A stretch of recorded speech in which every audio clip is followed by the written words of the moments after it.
We'll turn this around. We'll turn this around.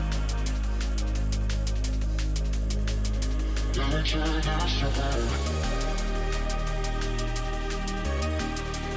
turn this around.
We'll turn this around.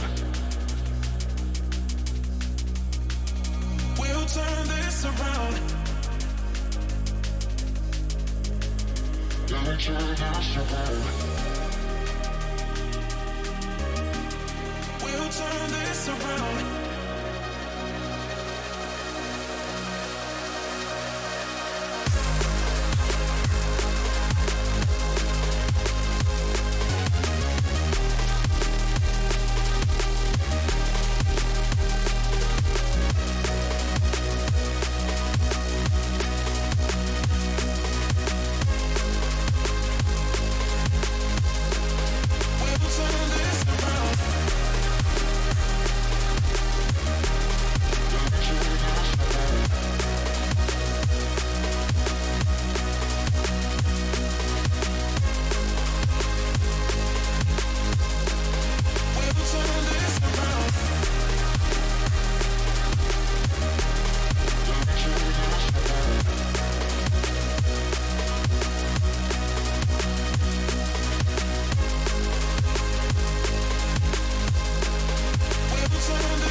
We'll turn this around.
We'll turn this around.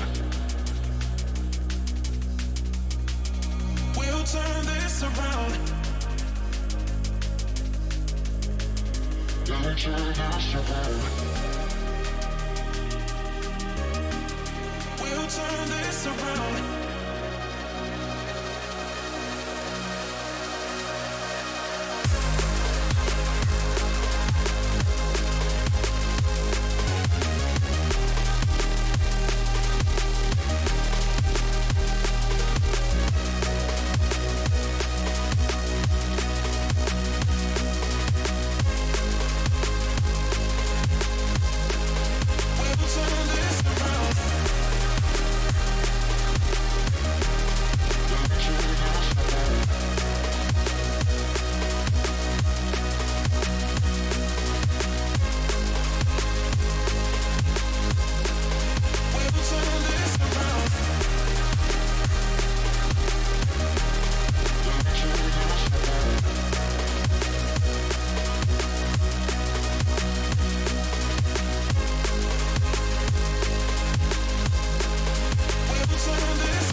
We'll turn this around. We'll turn this around. We'll turn this around.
tell you what.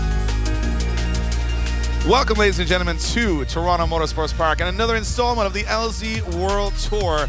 Canada showing up this weekend, record attendance, and we have got some spicy drivers, some crazy cars, and some insane action for you this weekend. The attention today turns to qualifying and to our last chance top 16. My name's Dave from Drift Games. I'm joined by my good friend Jacob here in the tower. Jacob, this is wild. This place is turned up today. Welcome to Canada, sir. This is how it is. We are friendly, we are polite, but we also very much enjoy racing, especially drifting. And I'm excited to see the mix. A lot of great local drivers here, a lot of guys I have a lot of history with. So for me, it's like a family reunion, and then getting to mix in all these incredible drivers from all over the world. Yeah, well, we've been all over the world, is right. This year we have one more stop in Australia, but you know what? We didn't expect this incredible reception we've had here in Canada. It's just been wild. The cars are amazing. The show cars on display. Everybody's having a good time. The weather's good, and the track is pretty difficult. We've been watching practice right from the off, and it's been a tough one for some of these drivers, Jacob. It's very technical, line-orientated, and it's really causing some issues. Yeah, this track has got a very narrow layout. The corners are really sweeping. You have to nail that initiation, which is also very narrow. Speed is a huge factor. You have no room for error coming into the initiation. Got to get all that traction down. Very, very slim spot to get the car sideways, and then you're initiating right at a wall. So you're literally starting it right at the wall. So let's take a look at what's been going on here at the LZ World Tour. Let's play some catch up. Yeah, it's been a wild year, and it's getting wild. We are here in Englishtown, New Jersey at Raceway Park for stop number 1 of the LZ World Tour.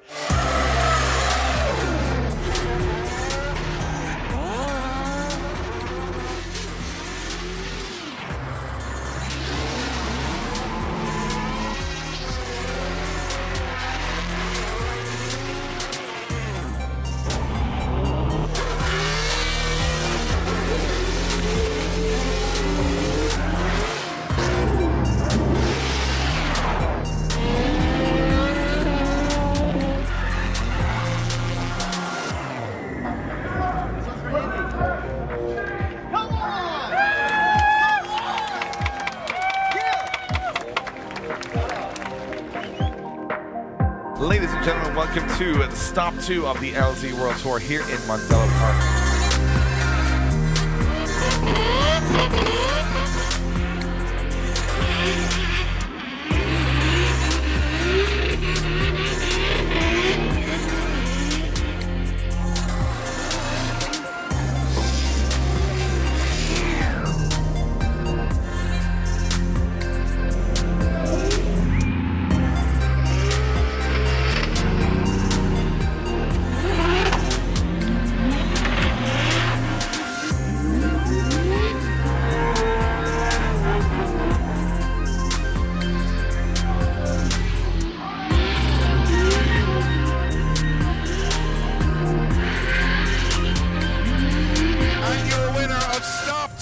Give it up for Bugsy!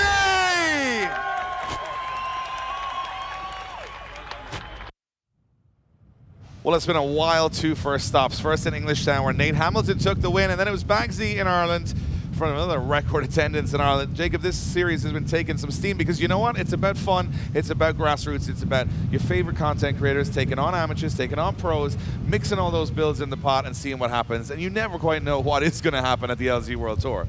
No, it's great too. We have such a mix of builds and horsepower levels and tires and just like overall styles, like everything from like, you know, just crazy initiations to insane horsepower. We've got pro level cars, pro 2 level cars, Drift Masters level cars. Like it's nuts. Anything can happen and everything will happen. And again, you see a lot of chassis that you wouldn't see in regular top flight competition because yeah, they're not the most competitive, but they're cool. And they still want to see, we still want to see them shred tires. You got everything on this grid from Subarus all the way to Corvettes in between. And again, we've got the man himself, Adam LZ, and the E36. Yeah. I think it's going to be interesting. Adam hasn't won one of these events this year. I know. It's I mean, I'm sure he's feeling that a little bit. But he's been looking super strong in practice, and we're down on the grid with him now. Cerise is down with Adam LZ, the man of the moment. This could be the win for him, Cerise. This could be the track that he excels on this year.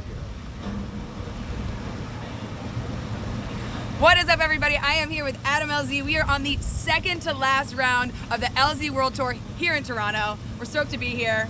How do you feel about the track today? I'm excited. This track is really good. We set it up so there's a lot of outside zones, so you're going to see some really good door-to-door action. The first corner is actually a complete 180, so there's going to be a lot of time for the chase car to get right up on that door, and we're going to see some really cool battles. We have people from all around the world. People are coming in from Australia. We have people from the States. Where else do people come from today? Japan. Japan. Yeah. I mean, everybody has shown up. The crowd is huge. This is one of Canada's largest drift events. So everybody that's here, thank you for showing up. Thank you for showing your support. We got YouTubers, we got pro drivers. Anything else? It's cool. There's a lot of cool builds here, a lot of cool engines, some new cars, some borrowed cars. The level of driving is great though. You're gonna see some cars as low as 200 horsepower, as much as 1,000, and everyone's still just door to door. It's gonna be sick. I had my first experience with poutine. It's pretty good. Pretty good. Yeah. I'm not gonna lie. I'll come back. I'll come back from the poutine. All right, guys.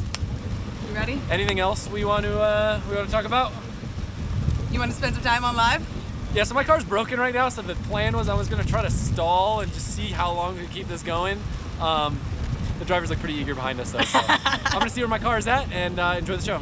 Everybody wish him luck. Get that car fixed, man. Yep. You got a competition. There you have it, man. At the moment, Adam LZ, car broken.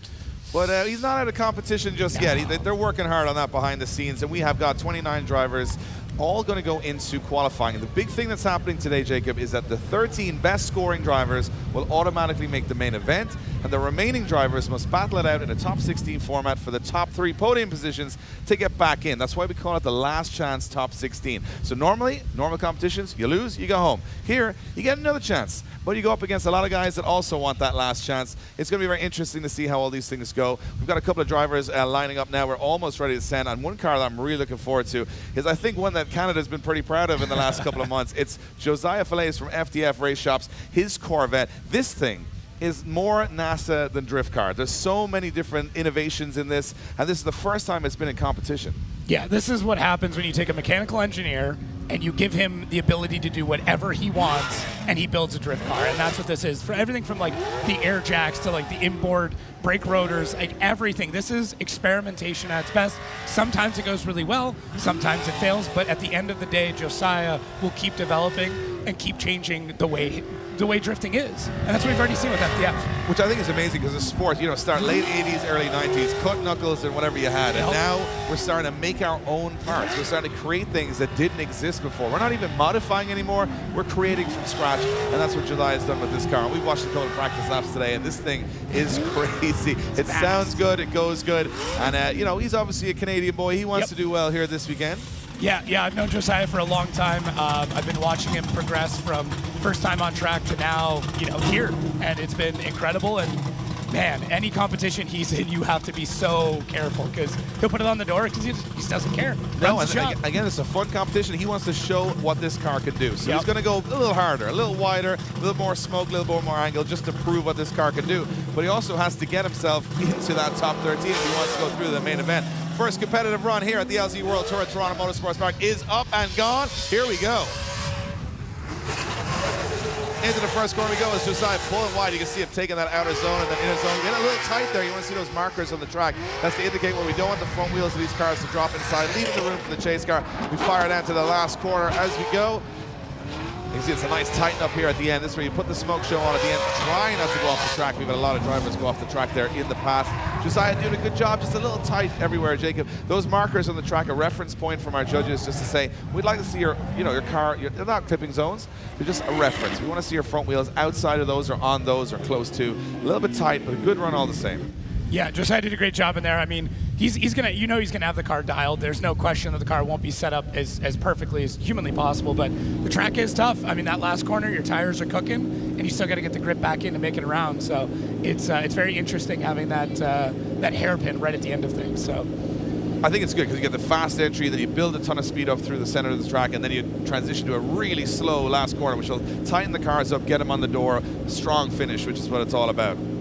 Yeah, he did a great job, and I'm excited to see what else he can do. I mean, it's always tough when you're the first guy out of the gate. You don't have any reference points. You know, you're not quite sure what the judges are exactly looking for. Yeah, well, we got a score in. First score down, it's Josiah an 81. 81 nice. For Josiah. That's not a bad way to start, right? No, not bad at all. So we got another driver out next up. And this, I've never seen anything quite like this before. Subaru Impreza 2JZ. Yeah, I know. Why? It doesn't even make sense. It doesn't have to make sense. I know this car super well, and Liam's an incredible driver, so excited to see what he does coming up here. Liam Stafford throwing it in. 400 horsepower 2JZ GT. 400 horsepower being on the lower scale of things this weekend, but a nice line.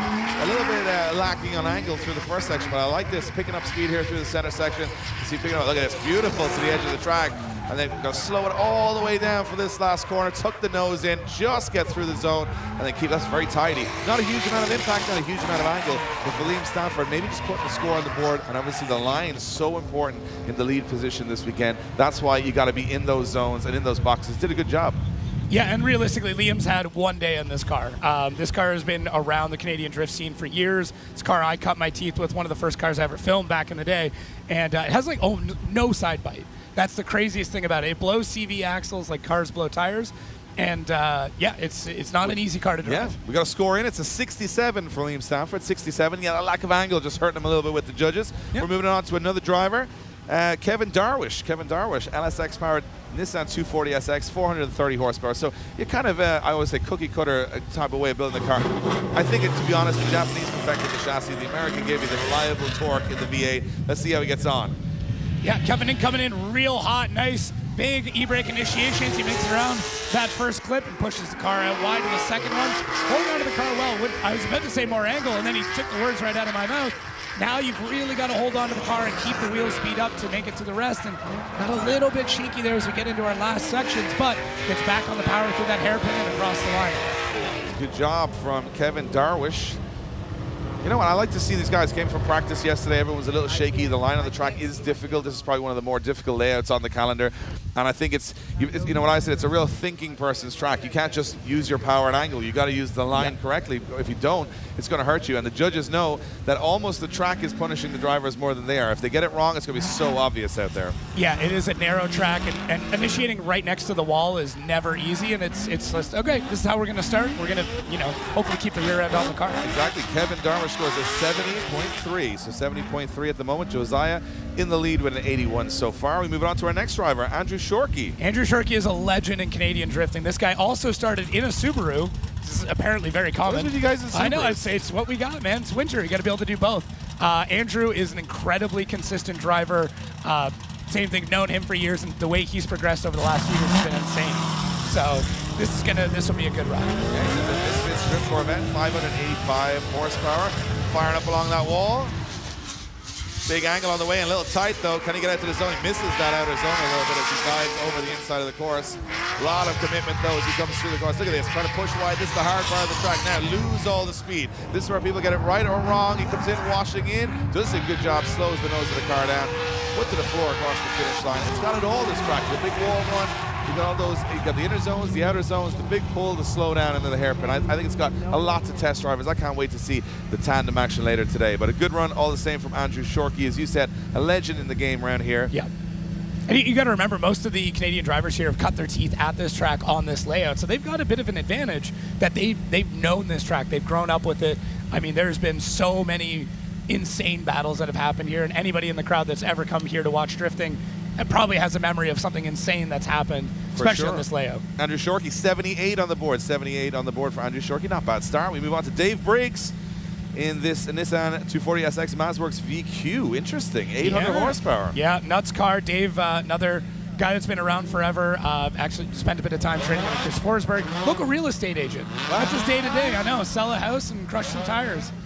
So you should know all about zoning, right? Exactly. All the zoning. Yeah, I like it. So let's see how he gets on the track. Dave Briggs. I mean, I love the fact that he's using the Mazworks VQ. Very unusual setup. Sounds insane. Yeah. All right, through that first part, nice and wide from Dave Briggs here. He tucks the nose of the car intake. Oh, he just missed that outer zone, a little bit offline. As he fires through, look at this, push into those outer zones. Now, this is where everyone's finding a little bit tricky. Gets a little early there. He's going to wash wide. It's going to be tough, and he's going to, it's super slippery down there. A lot of dirt dragging on the track. If you're on the wrong line, it punishes you. You're going to be on the slippery stuff, and unfortunately for Dave, just couldn't slow that car down. Yeah, this track is just not forgiving at all, and yeah, it looked like the car just did not hit the side bite he was hoping for. It can be tough. You have to decide whether you're going to get back on the throttle to try and make it through the zone. If you do it a little bit too early, you're going to cut the zone and take the front end off the grass. Yeah, so he drops 2 wheels off the track, only scores a 30 there. But the judges being generous. Score on the board. Which we like. They're good guys. They're good guys. Yeah, they don't want to see anyone mess up. It's the Canadians. It's a Canadian thing. Yeah. So we move on to our next driver. It's Kevin Morin. Yeah. Kevin Morin. Morin? If he's French, you gotta throw something. You on gotta throw a little it. accent in there. I'm Gotta throw a gonna little learn. on it. Yeah. I'm gonna learn over the weekend. So Canadian French is very different. 750 horsepower was what he had. Now he does not have that at all. He's got like 300 horsepower because he actually broke his S15 at the end of practice yesterday. Actually, bad break. We had big end bearings go on the car. So he's jumped into Mark Landerville's 370Z practice car, which was doing laps. And let's be honest, this is going to be really up against it. He's done very little practice in this car. He's a good driver, so let's see if he can make it work. All right, Kevin, bit more of a straight line approach. Oh, we're gonna get all those clutch kicks in. He's gonna make sure he's using all that rental power as he comes through that first section outside zones. Completely misses that last clip there, and you can tell he's struggling for the power. When you don't know a car, you're just gonna send it. That's what we're seeing here. If you can't make tire smoke, make some dirt smoke, and that's what we see. Bit of a dirt drop. Can he make it across the line? Oh, off the track. I'll tell you one thing. What I love about it, the car with the least horsepower on the track overshot all the corners. So you know. It goes to show commitment means a lot here. And Kevin Morin, he is, you know what, he brought two cars, both broke, and now he's in a 370Z. That's a tough weekend, but I'll tell you what, he's still fighting out there. Murphy's Law for you. Each one of these drivers does make it through to the battle action either way, but if they want to be in the top 13, that means they're automatically into tomorrow. So that's the big thing. Yeah, We'll move on to our next driver, Ben Zislin. And this is the 2008 RTR Ford Mustang X Vaughn Jr. chassis. You might recognize it from Cletus McFarlane's YouTube videos. So it's a borrowed car this weekend. He's been doing some laps. He's been putting in some work. And he's been looking pretty good out there. Yeah, it's been great to see this. And, I mean, earplugs engaged. This is not a quiet car at all. Comes off the line. Tons of power, tons of horsepower. Oh, very tentative on the wall. Just making sure he gets that outer zone. And once he puts the foot down, it's just smoke show from there. You see a couple of bumps on the back of the car, a couple of bumps on the door. This thing has been working through practice, getting used to that line. Out to the edge of the track he goes, fires down, big brake. As he fires down into that last corner, you can see him just tucking the nose of the car in, putting the horsepower down. You know, tentative entry, could have been a little wilder, but you know what? For a first qualifying run, Jacob, we'll often notice that drivers go, let's just put a score on the board. Let's not get a 0 and put myself under pressure. Let's just do the safe one first, then the wild one second, right? So I'm thinking second runs, we're going to see some backwards entries. We're going to see some interesting stuff. I'm hoping so. Next up, so this is actually the driver that gave me my start in my drifting career, Riley Sexsmith. He has been off for a couple years, got in a really bad accident a few years ago, and this is his first competition back. So it's a very, very emotional run for me to see him back in competition. Super excited. Ran in Pro 2, got his pro license, and he's just generally insane. He's got 1,000 horsepower too, so he's ready to rock and roll here. As you can see, is Riley Sexsmith into the first corner. Sexsmith going wide to the wall, big angle. That's more like it, but a little tight on those inner zones. Going to miss that outer zone as well. This is fast, and it's got a lot of impact, but it's a little bit off the line from Riley right now as he puts the foot down, firing through the seconds, and a big transition into that last corner. Just slowing it down just enough as he fires it out to the extremities of the track. Nice job from Riley Sexsmith right now. Good to see him back out there. Yeah. So we go jumping back to Ben Zislin, scoring a 73. The score for Riley Sexsmith dropping in pretty soon. Yeah, it was a great run. I mean, that is a pro level build. I mean, that thing is ready to go at any point in time, anywhere around the world. So, yeah, it's definitely a little gripped up, I will say. Yep, 81 on the board, 81 on the board. We move on to a driver jumping in at the last moment in a very normal car. This is a very car that you'll see all the time in drifting. It's an Audi A5 with a Volkswagen VR6 and 630 horsepower. Commonplace. Yeah, you see them all the time. It's driven by crazy man, Andrei Mishenko. And Andrei he's been breaking stuff off this car all weekend, trying to get the perfect run. Will it happen here in qualifying? Nice so far. And it's just so cool, Jacob, to see something different on the circuit after so many years of drifting. People still making up. And this thing sounds incredible. And he fires down to the edge. Look at this, a little slow on the transition, just trying to slow that car down. It's a little heavy. Andrei was saying to me, it's a little heavier than most chassis. They're trying to lighten the thing down, but it works pretty good. Cool to see people doing something so different. TSH Auto in Canada. Yep. A bunch of guys in an industrial unit making things like they've never seen drifting before, that they're just starting from scratch again, and I love it. It's all brand new. And Andrei putting a score on the board. It's great to see the rethink. Just do something different. Why not? Oh, right? I love different. Yeah. 78 on the board for Andrei there. And we move on to our next driver. It's Mike Martino.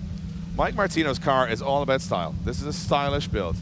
S15, as you can see, he doesn't even have a crack dash. This thing is beautiful. What? Yeah, oh, this man. thing is beautiful. I would lock that thing up so that dash doesn't It just disappear. looks so cool. And Mike from Design Shop React, this is only like 300-something horsepower SR, so it's going to have to really be pedaled, as we would say in Europe, to get around this track. But it sounds good. Let's see a good-looking SR-powered S50, because there's not so many of them left in competition.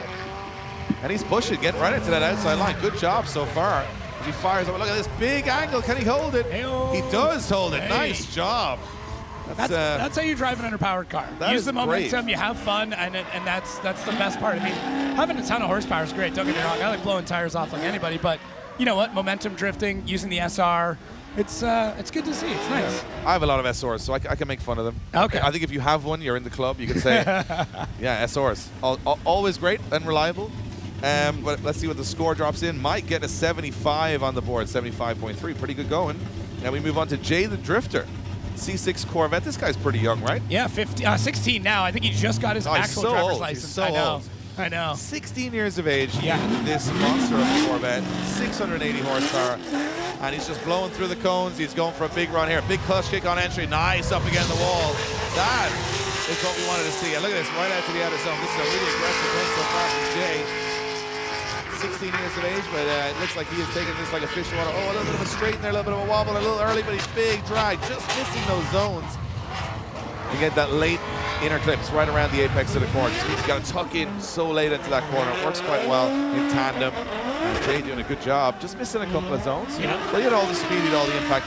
You see, that's the thing. You go for the big wall run, you get rewarded there, but then you got to get the line right. There's a lot going on in this circuit, and it's good to see you can be rewarded in different areas. You have to choose where you want to throw angle. That's the biggest thing. You can pick one corner, throw angle at it, but then you're going to sacrifice kind of the rest of the run. So there's a couple of good spots. I mean, depending on the car, kind of through this Manji section here, you can really huck the car around. So. For sure. Next up, we got Rich Whiteman. I love this thing. JZX 100, 1.5 JZ, 700 horsepower, Sounds and he great. absolutely drives this thing like it's an A86. This thing is thrown around for such a big car. You're going to be in for a treat here. I know I'm building him up with some major props here, and it's always the commentator's curse, right? That they never film. This thing is amazing. Look at the back end. He's smashing off everything this weekend. And everybody. Expect a big run here. Let's see which way. And big initiation is, he comes to that first inside clip. He has got that car looking fantastic. Great setup on it. Very smooth as he comes through clips. Through that, just could have been a little bit deeper on the first inside. He sets the car up through our Manji section, as we call it, I guess now, and into the hairpin. Left foot brake in order to get the car back around. But yeah, big style. And he just keeps it going after the finish line. Because why not, right? We got the whole track. You pay for all the tires. Might as well use them. He's done a lot of laps, and every lap I've had, you know, people pass sometimes with some drivers, you go, I'm not really looking over my shoulder. Every time he came down the circuit, I was like, what is he going to do next? I love that car. So we have got Rich Whiteman waiting us for his score. As that's a difficult name for me to pronounce, Jacob. Are you going to give it a go? Hoplamazane? Hoplamazane. I'm not known for my pronunciation of names, so Brian Hoplamazane. I think if you just say it quickly with confidence, Brian H. Sounds like where we're going to go for the weekend. Because we don't want to insult anyone's name, and it's very hard. When you've got that many consonants and vowels, I feel like we're going to mess it up. But he's an awesome driver. And Rich Whiteman scoring an 83. 83 for Rich. Good score. As we move on to Brian H. in the S13. We're going to call him Brian Hop. Brian Hop. I'm going to go with that. Brian Hop. Brian Hop. He's got a Dart 427 engine. I don't even know what that is. That seems like an American thing. It is a very American thing. And it's going to sound very much like an American motor as it comes down the straight here. Good initiation on long e-brakes. He comes to the first inside clip. Doing a good job to use all the track. Taking the middle of the car off that clip. He's got this car nice and loose. This is it. This is full party mode. He gets back on the throttle. Oh, no. He's running out of gearing a little bit there, Jacob. I think he just hit the limiter a little too soon because he was absolutely spot on till then. And now it looks like he's a little wide on that last corner, trying to tuck it in at the last moment. Yeah, could have grabbed another gear there and then shifted back down. But, you know, you got to do what you got to do. Look, let's be honest. Everybody's qualifying. Yeah. What really matters is everyone's in the show, so this is not a super serious. It's about a little bit of it's an expression session. Exactly. Out there I like it. to have some fun, show off your build, and another guy showing off one is definitely Lee Yearwood, because Lee Yearwood has an RB30, which I don't even know if I've no one drifting other than this. Brian Hop getting a 70 on the board, and we've got Lee Yearwood. This car. 550 horsepower. It's an E92 with an RB30. I don't even know where these guys come up with this. This is like throwing like chassis into the hat and just pick a two out. Rolling dice. Just rolling dice. So Love the RB sound. Lee heading into that first corner. Nice up against the wall. He goes. A little tight on that inside corner, but he does make that outer zone. You can see the monster performance. This is one of the smokiest cars on track. He drives the living death out of this thing around the track. I absolutely love it. Oh, just couldn't get to the outer zone. Big lock up now into that last zone. Slow all that momentum down. Take it through that inner zone. Push to the edge of the circuit. Pushed a little too much, but he kept it on track. Nice job from Lee Urwood. Yeah, we talked about it before. Gearing is definitely tough here. Just you get a short run up, quick initiation. You got to extend it around a couple of clips, and then through that. It's like straight. you want to go up a gear in the midsection, but because you're automatically going down a gear, it seems like you don't want to mess it up. So you're trying to just drag it out there. I think some of the best guys you're going to see that. You're going to see them grab another gear as they come through that transition, stomp on it, get the car into the power band, and then they'll drop another gear down. It's quick. Like, you're only doing it for 2 clips, but for sure. You want to qualify well, you need all those clips. Yeah, Urwood putting a 75 on the board. We move on to Tommy Lemaire. Tommy Lemaire. You're very French. Oulet? Yeah. Oulet. I can say Oulet. There you go. So this is a 427 V8 supercharged S14.9. It's an S14 that looks like an S15, almost identically. This thing is bananas. Firing into that first corner, loads of pace, loads of speed. He is a really aggressive driver. I was watching him in practice and I was like, this guy does not hold back. Whether it's the first run or the last one, he is out there putting on a show. Tommy, 850 look at horsepower. Look, he used every bit of it to get down there. Can he tuck it in? Oh, he's barely able to slow that thing down. He takes it across the line. Good run from Tommy Lemaire. Yeah, classic French-Canadian drifter. Super loud car, super loud livery. That's just how they roll. If you go over to Quebec, I'm a fan. If you go to Quebec and watch drifting, that is all the cars. It's crazy. I got to go because I'm into that style. Yeah. And they're aggressive in the chase. They were in the first runs of practice yesterday, smashing doors. I love it. That is what Quebec drifting is all about. So Tommy waiting for his score from the judges. And then we are going to head towards a more international flavor as we get along the order. As you can see, we're pulling up to the line right now. Jason Farron, all the way from Australia. Tommy Lemaire waiting for his score, dropping in front of me now. It is an 80 on the board for Tommy Lemaire. Now we got Jason Farron, keep it reading, all the way from Australia. He's in a borrowed car from Randy Trung. This car has, I would say, the least amount of horsepower on the grid. And he has to use his right foot and left foot to create another 100 horsepower to make this track work. But Jason, he's been in and out of the kiddie all morning. Let's see if he can make it work here. Yeah, good nice initiation. Yeah, good. He's on the inside of the track. Oh, a little bit of a straight up, went too early, too much angle. They broke a tire rod in this car in practice, and I think he's out there with no alignment. So he's just doing what he can. Yeah, this goes back to grassroots. This is like, you know what, let's just go out and see what the car can do. We'll make adjustments afterwards. It was funny, I heard someone earlier talking about a broken part on this car. I'm like, I don't know if we're going to find any Skyline parts here. And we had to remind them that Canada only has a 15-year import law. There are Skylines everywhere. Surprised me. I mean, we've never had a law, so we had them quite off the bat. You guys then had the 15-year rule, and the U.S. is 25-year rule. Yeah. So you guys are into the mature ownership level of JDM cars. So there's lots of broken ones around, and that's why Jason Farron was able to get that tie rod, get back on track, and put in a run. But that run is only good for a 17. So I mean, it's a run. It's a run. You got to score. He was putting in some good ones in practice. I'm expecting to see something much better in the second run. Tom Nazzaro, one of the most, in my opinion, most stylish cars on the grid. Front Street Tom. These guys just back from final bout with Jimmy Oakes and all the boys. And I'll tell you one thing, this car is beautiful. Silver carbon hood. That's not even a spec of car. To me, that's just wild. This thing is beautiful. Full interior with a cage. Let's see what Tom can do. All right, let's hopefully he keeps it off the wall because we don't want to see that get too banged up as he comes to that first outside zone. Bit of a correction there to get out, though he does it. I mean, using corrections correctly as he comes through the straight Manji section, and it's a little too straight. We'll see big clutch kicks here to try and get the car back in the boost. I mean, not pretty, but definitely better than I can do. Again, another car that's struggling with the layout because of the horsepower, right? Not a huge amount of horsepower. He's got to, like I said, he got to clutch in at points and just let the car wash itself and then come back on the throttle, which makes it much more difficult. But it's okay when you look that cool. Yeah, it's fine. Exactly. At the end of the day, whether he scores 0 or 100, I still think he's got one of the coolest cars here. So, yeah, exactly. I mean, that's what the LZ World Tour is all about. It's about the build and the driving, not just the driving. It's cool to see a lot of SORs in the mix as well. So Tom waiting for his score to come in. It's a 56. I can see that missing a couple of zones, but didn't get another 20. We get 20 for me for just style, but they don't allow that here. So you just can't just jump on that spreadsheet and pump a couple more numbers in there. Joshua Delize, our next driver, another SR 20, 300 horsepower. If there's ever a man that's going to have to put his right foot down and never take it up until the end of the circuit, it's going to be Joshua, another guy from the Front Street crew. See on that initiation. Going into that first corner, a little tentative, but he does the line right. Look at this, right, nice and wide. Needs that momentum from the lack of horsepower to keep this moving, and he's really good so far. This is the tough part when you've got no horsepower to get it to the next zone. But it looks like he's just got a little straight in there. Reinitiates, get back into that last corner. Oh, just barely staying on the track. It's weird how that last corner is so tough because you have so much decel. Yeah. That if you think, especially in an underpowered car, that I don't need too much decel, but it comes up on you fast. Yeah, you're coming off, the fastest section of the track, and then you have to basically park it. But you know what? If you time it right, makes for some wicked backies. Well, here's the only driver on the grid. Next up, we got Jordan from Arcade Tunes, and Jordan Horowitz, the only man driving his car from his own home to this event and back to New York again. I did not know That's that. why he's got a roof rack. That's why he's got a, because he's got to bring all of his tools and all of his wheels on the roof of the car. And he drove all the way here. Guess what else? No windows in the car. So he just drove here. If it rained, that was a miserable trip. It didn't. Jordan, he's a special kind of character. That's incredible. That's drifting at his best right there. That's what we all do it for. He does not care about that cone at all, just sending it. And let's see. Great initiation. Tons of angle coming through the first clip. Dipping that front tire. Missing our first outside zone, but able to keep the car coming around to our second outside zone as he transitions in through our Manji section here. Back on the power, holding it well. Not a ton of angle, but he's getting the line. He's crushing the line. Comes through our hairpin.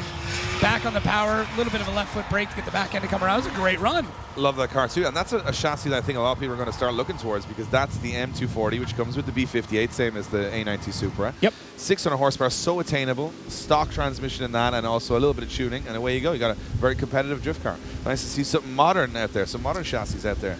So we got Jordan putting in a score of 55 on the board, as we now have the man who traveled all the way from Japan, but he's originally from Australia. It is Sam Lucas. Sam in this E46 Estate, which he borrowed from FDF Race Shop, which he hasn't driven before this weekend. Having some issues in practice. We'll see how he gets on. Yeah, you know what? Once you got the practice line down, this is a fun car. I've seen this car rip around, and I know Sam can wheel. Great initiation there, the big feint, honking it in hard. He comes to our first outside zone. Doing a great job here for a guy that just got into this car. Holy Samet. Making that transition into our Manji area as he could get a little bit more angle, but same thing, just fighting the gearing. He's going to not slow this down again. There It's so tough to slow it down. This is what we were talking about. You did it really well, though. I mean, he got the car backed up, scrubbed a bunch of angle at the side bite, and then. I loved it. I'll tell you one thing. I thought he was going off the circuit, but he actually did a really good job of just kind of balancing the throttle to get that car gripping up again. Got through, got a score on the board, and that's what's important in the first half of qualifying. It's not always about just doing the big killer 90-plus run. That can be left when you've got a safe banker. You got a score on the board. You're happy you're not getting a zero, and then all of a sudden I'm in the show. Now it's time to go out there and do something special. So second half of qualifying, expect things to get picked up. Sam is scoring a 74 on the board. Duarte Viana, this is a beautiful car, by the way, this E46 that Duarte's in. Duarte taking this weekend a little serious. He's the boss man at Drift HQ. He said, I'm sick of being in the mid-pack. I want to go be really good this weekend. He said this car is his favorite car to drive, even though he sold it, and the new owner is here. Oh, really? Yeah. So he's just showing the new owner that it does work very well. Oh, man. So Duarte on the line. I'm a big fan of this car because it makes all the right noises. What is 2JZ E46 M3. It's 650 horsepower. It's the recipe, right? Yeah, that is the recipe. This is what you do. If you want a competitive drift car, this is it. Great initiation around the wall. No, that man is not getting his deposit back as Duarte is here. Oh my God, all of the grip in this car as he flings it through. This might be one of the fastest runs we've seen so far. All the rev limiter. Man, if I was buying this car this week, I'd be covering my eyes and plugging my ears, but wow, Duarte crushing this run out. This is a stress test. This is what this is. This is a stress test for the new owner to say, well, I mean, Drift HQ built beautiful cars. So even Duarte was saying, nothing will go wrong. It'll be fine. We can, he's that confident in his ability and the guys that work for him at Drift HQ. There is no worry. Plus, they've got everything on the shelf. They're in the place where the parts come from at Drift HQ. So it's easy to just grab something and put it on a car. Speaking of Drift HQ, sharing the same compound, next up we got Sean Booth on the line, borrowed car from LZ this weekend. Duarte put a 70.6 on the board. A little bit of a straighten on the outer zone 4. That's what the judge is saying.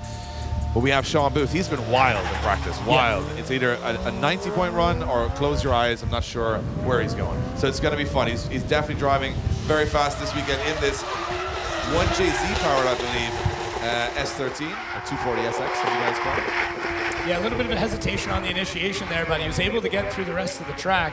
As we starting to see some dips. Oh, can he get it back around? That's what we're talking. I mean, a little bit more speed. He could have backed that in. Oh, he almost gets it. He's off-roading. He's off-roading down there. He tried everything, a little bit of handbrake and then a little bit of throttle. He was like, I am not making that corner. So you can see how that corner has become the defining factor.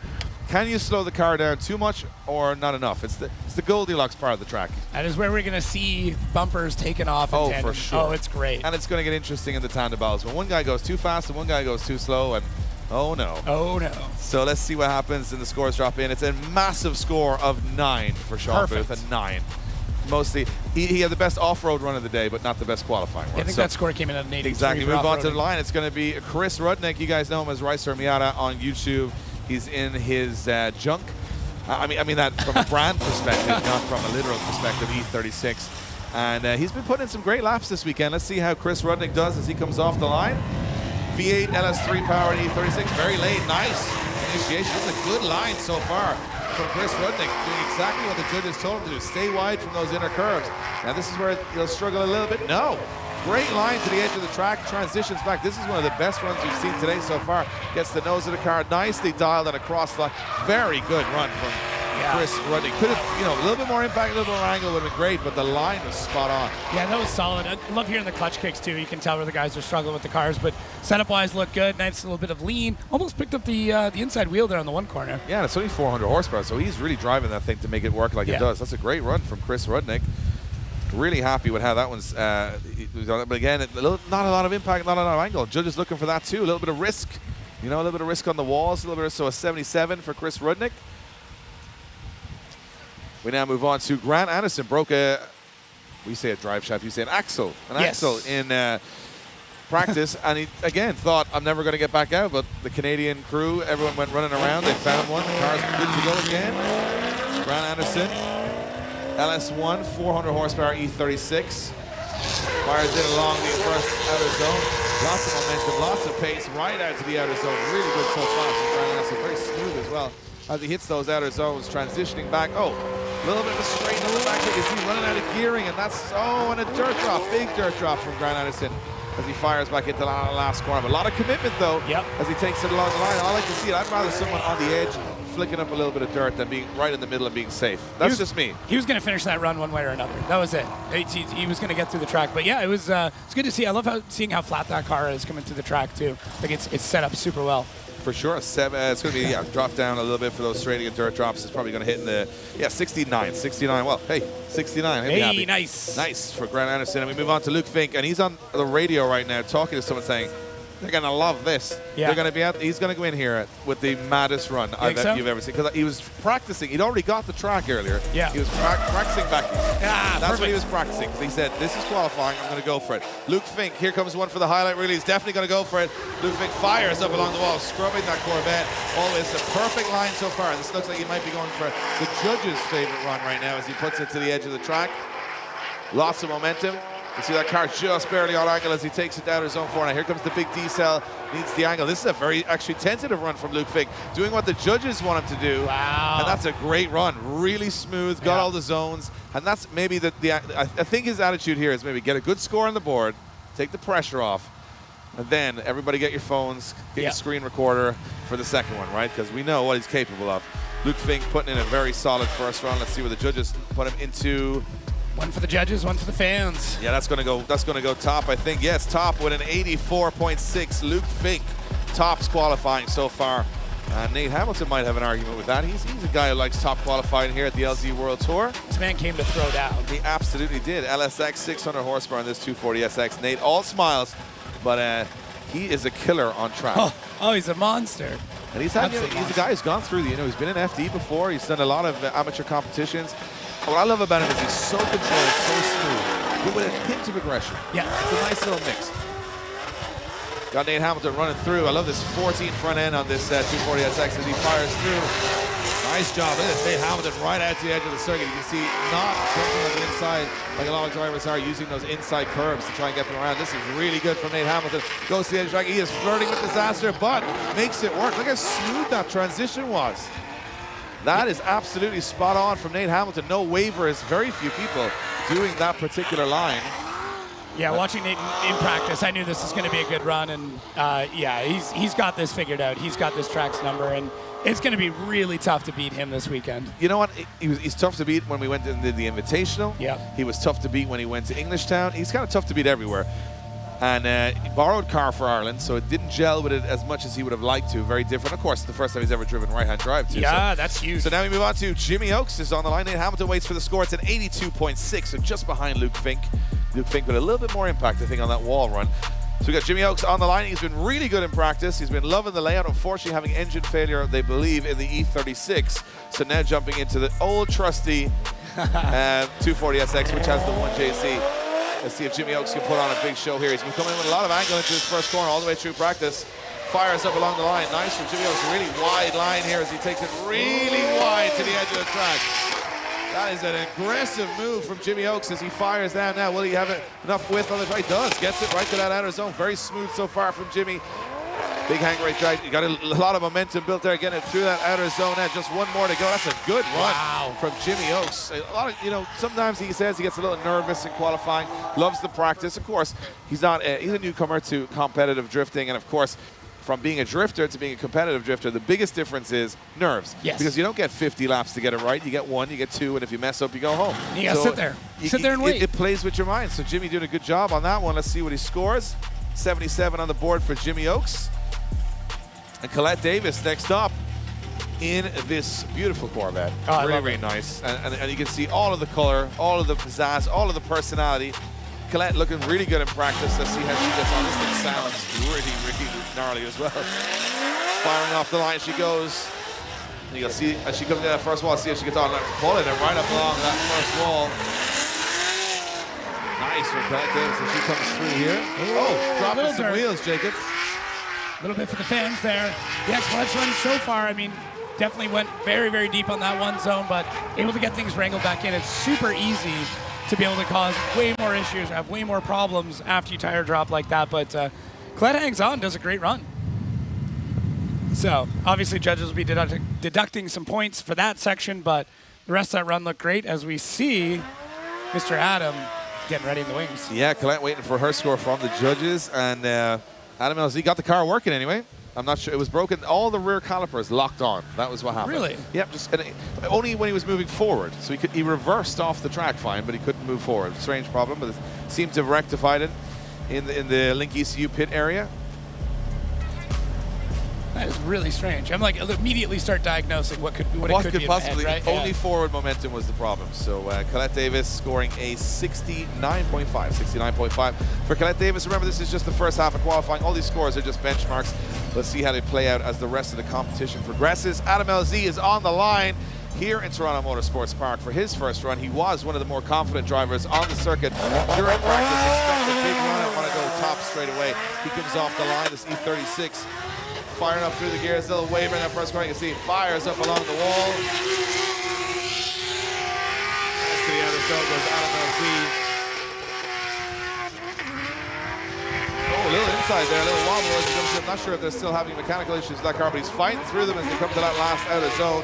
Now took it in for the inner zone. And across line, LZ put a score on the board, as you would expect. Yeah. He looks so comfortable in this car. I mean, it's no doubt how much he trusts this car, how much he loves driving it. And it shows when he's out on track. I mean, Adam with all the confidence coming in along the wall and hucking things as hard as he feels he needs to and able to catch the car. So it's great to see him out there. It's great to see him in this car. It's great to see him back in Canada, as he's kind of said during the prelude. Last time he was here for a big festival was for BMX, and now he's able to move that into drifting. So big round of applause for Adam LZ. Big round of applause for Adam LZ. Let's see what he scores. An 86 for his first run, and I'm thinking he's losing it just on that little tight line on the inside. So, a good real. You know what? I actually really enjoyed that first half of qualifying ticket. Some really interesting builds, some really cool stuff. And again, that's just the warm-up. I think the second runs are going to be much more exciting. We're back with more action from the LZ World Tour here at Toronto Motorsports Park in just a few moments after some words from our partners. Since 1997, Vibrant Performance made its mark as one of the industry leaders in the development and engineering of exhaust and induction components for the automotive aftermarket. Over the years, Vibrant has seen its evolution pivot from the chambers of an exhaust and induction components brand to becoming the primary source of professional fabrication components for professional fabricators. Please be sure to find us at vibrantperformance.com. Hey guys, Jeff Jones here. I'm Dylan Hughes. I'm Travis Reeder. I'm Ken Gushin. I'm Matt Field. I drive Link. They are the most reliable ECU around, and they always deliver. Their global tech support gives me the advice I need every time I need it. Their products are super easy to install and easy to set up for the performance that I want. They stand behind their products and support their customers. They're always innovating and delivering great new products and performance features. I drive Link.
We are back for the second half of qualifying here at the LZ World Tour in Canada, joined by Jacob.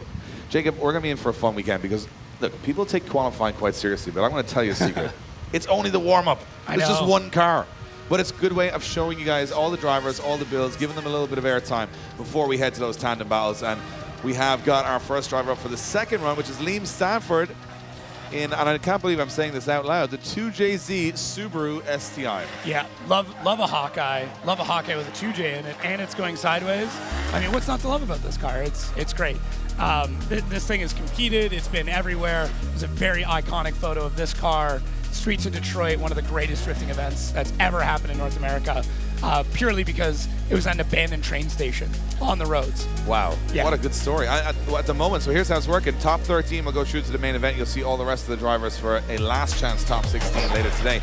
So right now, at the moment, Liam Stanford sitting in 23rd position. So what we're going to know, is he in or is he out in the top 13 is going to be the way it works here. Liam firing into that first corner. Good job through the first outside zone. Liam's starting to get the wheels back under this car. This is the first day he's really been driving it. And I think the pressure has gotten to him, and he's doing exactly what he needs to do. Doing much better, especially through the Monji section as we switch over to that drone. And Liam able to just barely nose that car in. And able to get a cross line. Much, much better run from Liam there. Yeah, I think building in confidence is what this second run is all about. You've got one in the bag. You know, he scored a 67, so he's got something. He knows he needs to improve from there. We're going to see if he has improved. And I think it's going to be a better score. Looked, as you said, much better than his first run. I'm just so happy to see a Subaru. You say Impreza or Impreza here? Impreza. Impreza. We say Impreza. Impreza. Yeah. Yes. We're also Zeds instead of Zs. Oh, Z. We say yes. we say Z. Yeah, but you know, we have a lot of American viewers, and I think they'll not understand this ZZ scenario. Yeah. But here we go. We got another score on the board. 74 for Liam Stanford. Liam doing a good job. That's probably the highest score a Subaru Impreza drift car is going to get this year in any competition. Might be. Might be the only one, but it's still the highest score. We move on to our next driver, Kevin Darwish, LSX powered 240 SX, 430 horsepower. He had a pretty good first run, 70 on the board, but at the moment he's only 20, so he needs to improve here. That's how he is, coming down the line, shifting through the gears. This is kind of initiation we see. Almost straight line, grabs the e-brakes, swings the back end around, but gets the car where he needs to. A little bit of a correction there to get to the rest of the outside zone. And keeping that car under control, very easy to dirt drop there. As we go into our Manji section, big wide swings as he has to slow that car down for our last outside zone. Getting in a little bit tight and almost loops it before the line. Real close. He was on the lock stops there, just making sure that he got around that circuit. But a lot of impact, a lot of angle, a lot of style. That's what we came here to see this weekend. And what I love is that all the Canadian drifters, the local boys, showing up. Yeah. Putting on a show. A lot of great drivers come out of here. I mean, we get snow. So there's, we spend 7 months of the year just driving in the snow. Wow. So we get 7 minutes of snow every year, so we just get rain. But I get your point. It does make for some good practice in the off season. Score on the board, dropping in for Kevin Darwish. Andrew Sharkey rocking out. He's having a good time. He's having fun. Look at the pumped up face. Look at him. That's it. This is what it's all about, though. Get stoked. Yeah, Darvish getting a 65. We're moving on, as you said, to our next driver, which is Andrew Sharkey in the Corvette. Oh, there we go. Big angle on the wall. That's what we came here to see. Oh, but it messed him up. He lost a lot of momentum. But hey, did a cool wall. That's all that matters. That's all you're going to remember. Yeah. Look at this, right to the edge of the circuit. This is really good stuff from Andrew Sharkey, putting in that big angle as he comes through on that inner zone. It's nice at the end here. Really precise like that. Yeah, a little bit more throttle there right at the end just to get the car to come back around. But you know what? Same thing. These guys getting to use the runoff, having a little bit of fun. And again, this is what this competition is all about. Yeah. If you're watching on, this is fun. We're just doing this for fun. But this is about the community coming together. It's about what I'm loving this. Seeing so many Canadian drivers, Canadian cars, the vibe, everything's been incredible. I'll be honest, I haven't, totally followed everything in Canada. I'm here about 3 or 4 days, and I am loving every minute of it. I cannot believe we're at Vibrant Performance for the opening party. Yeah. Oh, the build's unbelievable. Got Dave Briggs on the line now, though, in the Mazworks VQ, 800 horsepower. Dave? He used to run a NASCAR V8. Really? Yeah, I think the VQ is a little bit cheaper than running the NASCAR V8. It's also more unusual, I think. Yeah. How bad is it that a NASCAR V8 is played out now? That running a VQ is more original than running a big Even in V8. Europe, we have those. 68 on the board for Dave Briggs, or for Andrew Sharkey, rather. Yep. So we have, that's it, NASCAR V8. Oh, old news. Yeah. Old news. But you build me a VQ that doesn't sound ridiculous. Or blow up. Or blow up, yeah. Well, fingers crossed. Dave Briggs coming off the line. This thing sounds incredible. Of course, everything Mazworks do sound unbelievable. There's that first corner. Dave Briggs pushing. Little dirt drop there. Oh, you can see here. Just went on a little too much angle. He's going to lose momentum here. He's got all the horsepower to get himself out of trouble. Look at the speed he picked up through the course. And now he's got to slow it right down at the end, almost overshooting that inner zone as Dave Briggs takes it across the line. Beautiful car, by the way. Oh, it's great build. Like, it looks, you take the stickers off it, that could win the car show here this weekend. It's beautiful. And I love that. Got the balance of form and function. Really nice to see. Oh, we have got Kevin Moran back on the line, but I'm not sure what, is he in his, we don't know what he's in. So there we go. At the moment, there it is. There's the qualifying standings. Adam LZ with a 92, Luke Fink with a 91. Sean Booth's on there twice. Oh, it's all good. It's all good. Yeah. Everyone's having fun. Everyone's up some scores. So we go back. So he's in, I don't know what car he's in. If we can pull out a little bit here, we're going to see if he's in, I think he's in his Toyota Soarer. I think so. Back in, just swapping cars. Try a different one, So, right? so he broke the S15. He broke the Soarer, then he went into a 370Z. And then imagine bringing two cars to a drift event, not driving either. Yeah. But yeah, he's in the Toyota Soarer. Wow. Nice to see it. Or you guys call it what, SC300, 400? I think a couple names. We still call it Soarer. In that first corner he goes at the edge of the straight. This is nice so far. You can see him on the left foot brake going. This has not a lot of horsepower, but I'm going to use my left foot to get it somewhere. I don't think he's done a practice run in this car yet either, even though it is his own car. I don't think he's used it on this track. So he is just trying to survive, maintain through this run, just get around, get some sort of experience before he goes to tandem battles. I don't think that's going to worry the top 13 here this weekend, but he's in the show. Great to see the never say die attitude. No, and that's like the best thing. We talked about everybody who's come in with parts, everything else. Just keep the cars going. That's what we're here for. As many battles as we can get. Look at this. Just pumping up on the start line. All these drivers having such a good time. Yeah. We got Ben Ziston up there, but we'll just wait for scores to drop in. I wonder who he's listening to. So we're trying to work some technology here in front of us, Jacob. It's not our strong suit. It's okay. It's okay. I'm trying to, unlock things and get it moving and reset. C-Trail Alt Delete, Windows 95. It's all going off up here. What did you call it? C-Trail? C-Trail Alt Control? Delete. Yeah, control. Control. Oh, see, I've never heard someone say C-Trail. C-Trail. Oh, CTR. Oh, See? okay. I got you. It's cultures. We got cultures. Yeah, I know. We're going to learn great. so much. I know. So a 58 on the board for our previous driver, which was Kevin Martin. Yep. Kevin Martin in the Soar. We're moving Martin. along to our next driver. It is Rice. No. Ben Zislin. Ben Zislin. Yes, in the Mustang. Is he, He's on the is he phone. calling his mom? He's calling his mom on the phone. It's just that. Mom, I gotta go. I really gotta go, Mom. There's a kind of a big deal here. There's a lot of people watching. Here we go. Ben Zislin firing in 750 horsepower RTR Mustang. Oh, tag in the wall on the way in. Of course, when it is a borrowed car, much easier to damage all the panels because it's not your car. As he fires through Ben, and look at this, really good so far from Ben Zislin, right to the edge of the circuit. Big lock up there. This is where it's going to be tricky to slow that Mustang down. Does a good job. The panels falling off the car, but the pace he's taking it through the course. Really nice run from Ben Zislin. Was one of the best last zones we've seen so far. Like he's able to carry the momentum through. And yeah, and it was kind of like, his first run was a little, had moments of brilliance. It was a 73. I think that looked to me a little bit better. Really good job from Ben Zislin there. 750 horsepower, but he made it look like 2,000 horsepower. He was pedaling through that track. I didn't see. Is it still a solid rear axle in that car? Yes. Wow. They all have a solid rear axle. I wasn't sure if they'd swapped it. I mean, there's a lot of guys that have done those. Yeah, I think that's solid rear swaps. axle. Yeah. When it works, it works. Yeah. Less things moving, less things breaking. That's the way you look at it. That's a very good point. Yeah. That's a very good point. So we got next up we got Riley Sexsmith, 2JZ Toyota, 86,000 horsepower, representing MV Auto. And you can catch him out on Sexsmith Drift. Beautiful mustache. Social. This is a cool car. Yeah. And here we go as he fires up. This is going to have to be more aggressive. He's coming for a big entry here. Look at this. Up onto the wall, catching the end of the zone. But lots of angle, lots of impact, and lots of smoke. Missing a little bit of the outer zone as he fires through. Oh, missing the outer zone again on that side. As he fires through. Just not working out exactly as Riley Sexsmith wants right now. And he looks like he's coming in hot. He's going to miss. Yeah, he's going to miss that inner zone as well.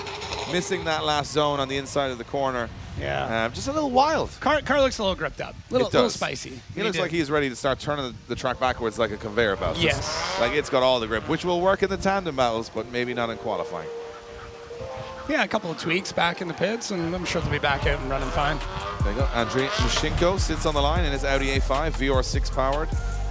It's actually an engine from a Volkswagen Touareg, and it's the same as the Golf R32. Okay. So an 80.67 on the board for Riley Sexsmith. Judges like the commitment, like the smoke, like the angle. Yeah, a little bit better line. He could be up into the 90s. He could be way up in the 90s. With that. Well, he's got all the car, right? He's got all the He's car. got the talent, he's got the car. He just didn't make it all come together on that one. Andrei Mushenko next up. Audi A5, VR6 powered, 630 horsepower. Oh, firing it really aggressively there. It's a big run so far. Andrei's doing a good job. This is a lot of smoke, a lot of angle, a lot of power, and a very unusual machine to look this smooth around the track and right to the edge of the circuit. Very good so far, very smooth so far. Does he get this last inner zone? Looks like he's going to get every single zone on the track. That's probably the best run we've seen today. Going for the 360. Nice. For the fans, that's what it's all about.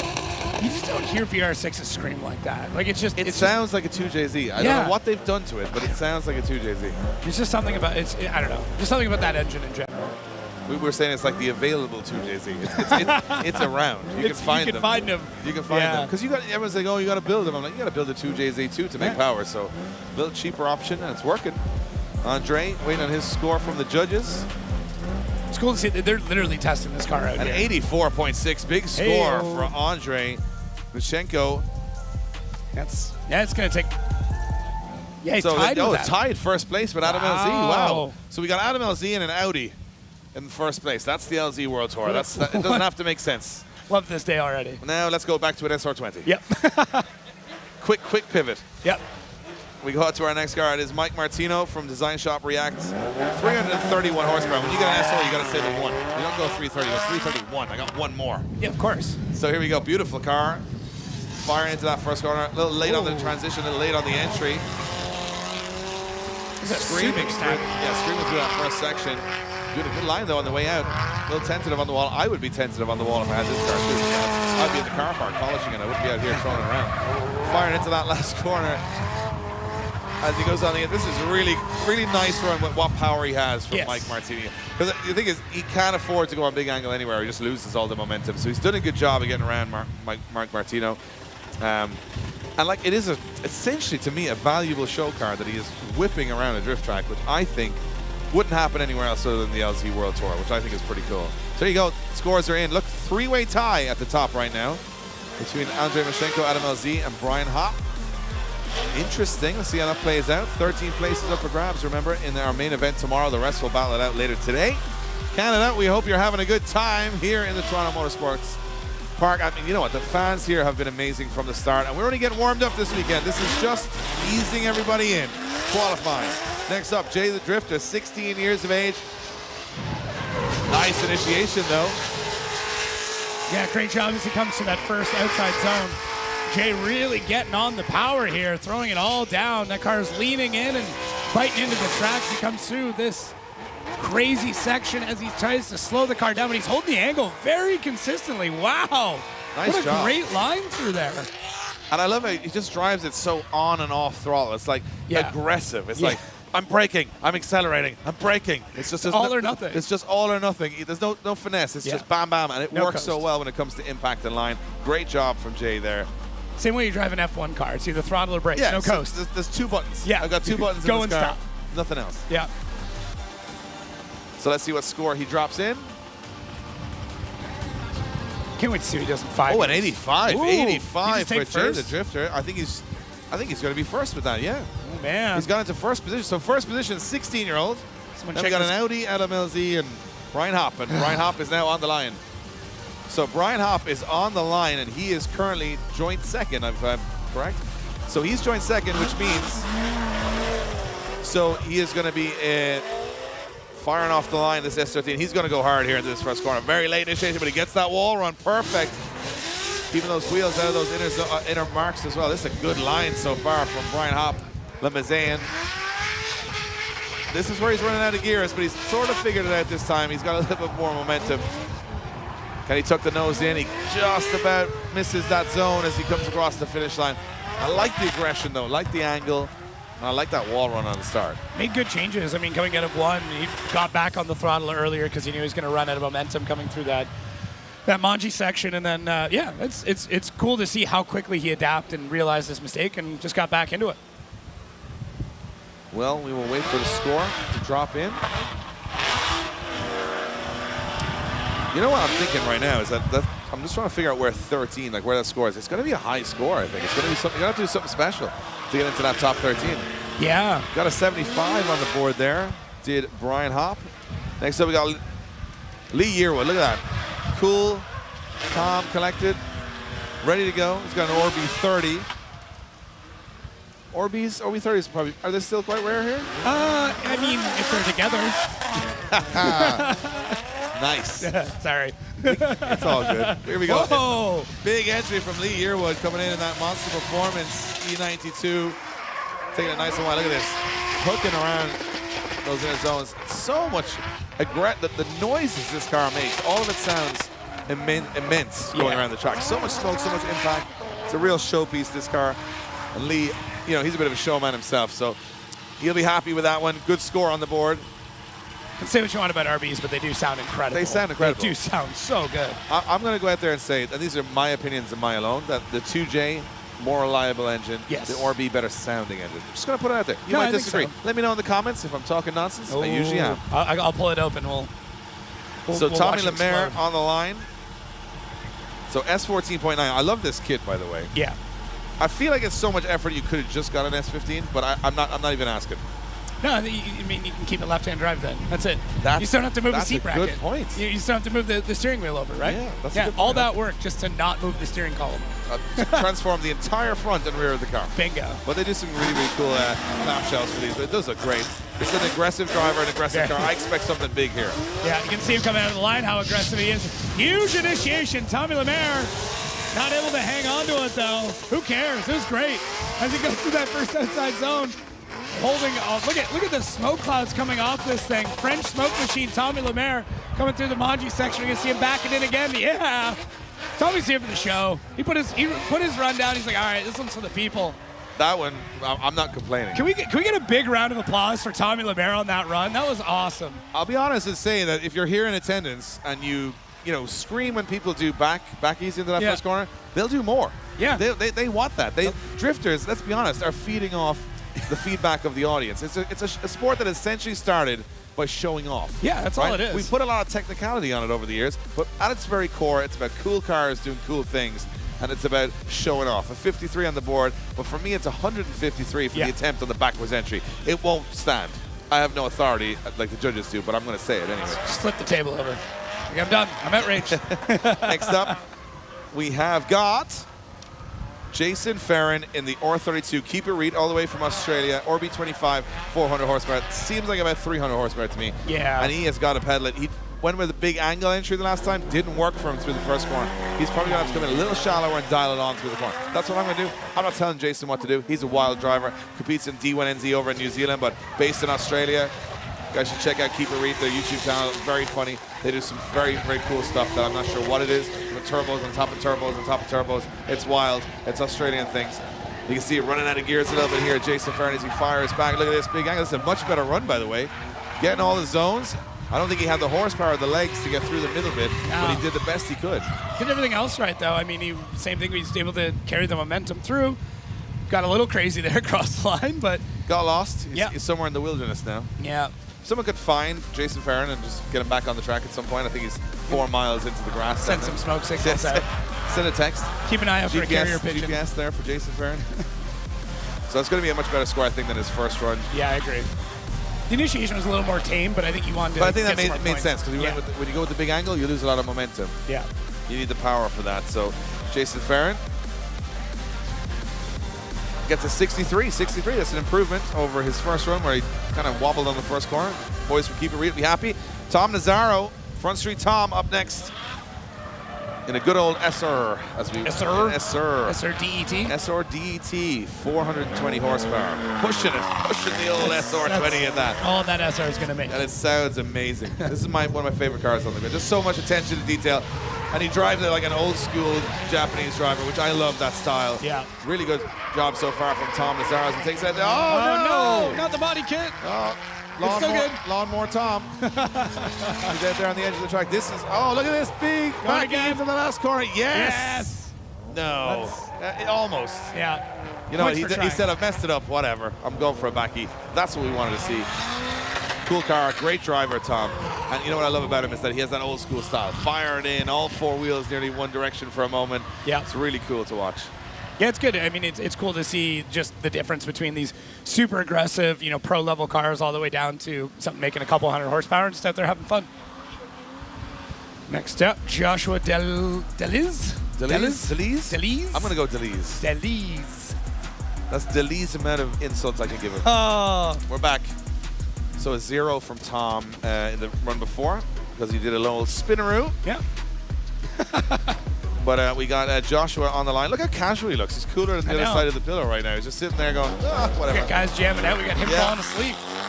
Look at the carbon Kevlar on the seats, quite nice. The boys have some taste. I know. The Front Street boys have some taste. Tom Nazzaro throwing it in, 420 horsepower. Oh, sorry, Joshua Deliz, 300 horsepower. Jeez, he's got to go. He's doing really well so far for 300 horsepower. Look at this line, perfect through this section. That's all she has. As he fires that, this is a really good run. Yeah.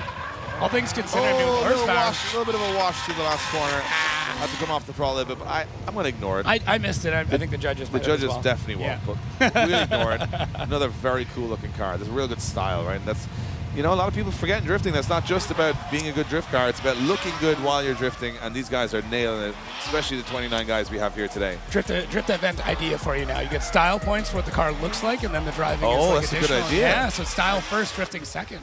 Yeah, well, next up we got Jordan 70 on the board for Joshua Deliz. We move on to Jordan Horowitz from RK Tunes. Jordan would get style points for having the most practical car on the grid. Right. Because you can put suitcases on the roof, you can put wheels on the roof. It's a practical car. This thing probably has an iDrive still in it for some tunes, it's a very cool car. Might even have AC. I still see the vents there. Jordan, every time, just smashing over the cones, doesn't care. Jordan's a wild driver. B50 up against the wall. He goes, nice initiation from Jordan Horowitz. But he loses it off the track. Keep going. Keep it going, Jordan. You can do See it. what you can do. I know he can't hear us. RK Tunes represents, so Jordan, wizard when it comes to tuning. All things BMW, mostly. But look at this. It's just so strange. It's such a large roof rack, but he needed all of his wheels, tires, fuel, and his jack, everything with him. So the roof, I feel the roof of that BMW was almost creased in the amount of weight he was trying to carry. Yeah, he definitely had to raise the suspension. If you were at the Canadian border and you saw this rolling up, I would have questions. I mean, personally, I would be like, "Welcome, sir," but I think they would be like, "What's happening here?" I think they knew the drifters were coming. Yeah, so. for sure. So Jordan 0, kind of shutting down there on that run. Not an improvement. Sam jamming out too. Yeah, Sam is having fun. Sam Lucas, originally from Australia, now currently resides in Japan. I think we get all our inside Japanese content from Sam. If you want to know what's going on in Japan, you follow Sam. He's walking around checking everything out. He's got some crazy cool builds himself too. And competes in Formula Drift Japan. So on a new weekend here on this E46 wagon, as it fires through, that's a nice line so far. He's really improving run on run here, Samet. Look at that perfect line through the inside clip, just running out of gearing for the outer zone, but a big e-brake drag as he comes down here. It's going to wash wide. Can he get the nose in? Just missing that inner zone. It's tough because if you pick up, you don't go wide on the very big long center section. You actually almost are just driving really fast straight, so it's actually harder to slow down at the end. If you get it right, it's actually easier. He's got all that hatch weight too. He does. I mean, yeah.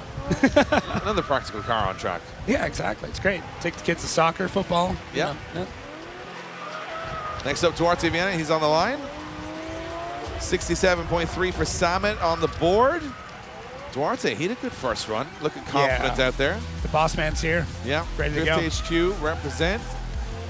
Look at him, sunglasses on. He's just ready to go. He is walking into Drift HQ, building a car. Yeah, I think Duarte is feeling it. I think he's feeling this track. I think he wants to put on a show. He's got a family here. Look at this. Whoa, that's the best wall run we've seen today. Duarte Viana absolutely stealing the show on the first corner as he fires through. And one of the fastest runs we've seen today. Can he hold it together through the last couple of zones? He is in all the zones so far. Here we go. Big angle into the last corner, but he makes it work. Yeah. Duarte with the gangster run. Damn. That's what it's all about. That's how you set up a car. That's what all of these guys are looking for. What It's he's done fast. is he's shown the guy that's just bought this car. Yeah. There is no excuses. It is you are just bad at drifting because Duarte just showed you that thing can do it. Yeah, yeah. If you get in this car and you don't put down like a 90-point run, the car is not the issue. Exactly. Yeah. So Duarte awaiting his score from the judges. Man. It's a good run. Sounds I like the great. wall run. Yeah. 79 for Duarte. Harsh from the judges, but he was saying a little miss of an angle in the middle of the course, and the wall run was the best part, I would say. Probably my best part. Yeah. Duarte doing a good job. Let's see. Currently in 11th position, Duarte, so he's inside the top 13. Ooh, Got so Sean far. Booth up next. Still got drivers left. He's way outside. He is in 29th at the moment. Last position with a 9 from the first run. Needs to score here to get himself in the order. Oh, it looks like the handbrake not really working very well on that car. He made it out to that outside zone, though. See what he can do for the done. rest. Yeah. I mean, if he doesn't have the handbrake, it'll be very interesting to see what he does to the last section. He's going to have to just throw it on angle, really. I think that's what's going to happen here. Oh, Big lock on left the foot front brake. brake. See, lock on the front brake and going way too wide. I think that is a handbrake issue. I think Doesn't so. have a handbrake to slow the car down. Had to kind of use angle on the front brake to do it. It's not the ideal way. You've got to extend that arc a little bit. So I think Sean Booth's kind of driving with one hand behind his back at the moment. So Or he's still holding on to that handbrake. Yeah, it's just the handbrake's just in his hand. Yeah. And I'm not sure if it's attached to the car anymore. So Sean Booth waiting to score to drop in. Look at Chris running. He's kind of going. He had a good first run, to be honest. I think he's telling us he's going to run the wall real hard. Really? Yeah, Are we going to have bits of BMW all in our face here in a minute? He's looked like he's getting ready for something. Chris Rudnick's on the line, everybody. It's 3 steps back if you're in the area. Please, everyone, shelter your eyes. So Sean, another score down the order. It's only 11, so he's going to sit way down at the bottom. He's going to have to battle later today. We know that already. Yep. Sean Booth down the order, but Chris Rudnick at the moment sitting in 13th position, which means he's on the drop zone. Any improvement here, and he will, go higher up and get himself a little safer and go straight through to the main event. Hasn't done it this year yet. So let's see if Chris Rudnick can break the mold, and he's going for the wall here. Yes, he does. Nice initiation from Chris Rudnick, putting it to the wall. Just missing that outer zone, though. A little tight on the corners. Love the commitment, though. Yeah.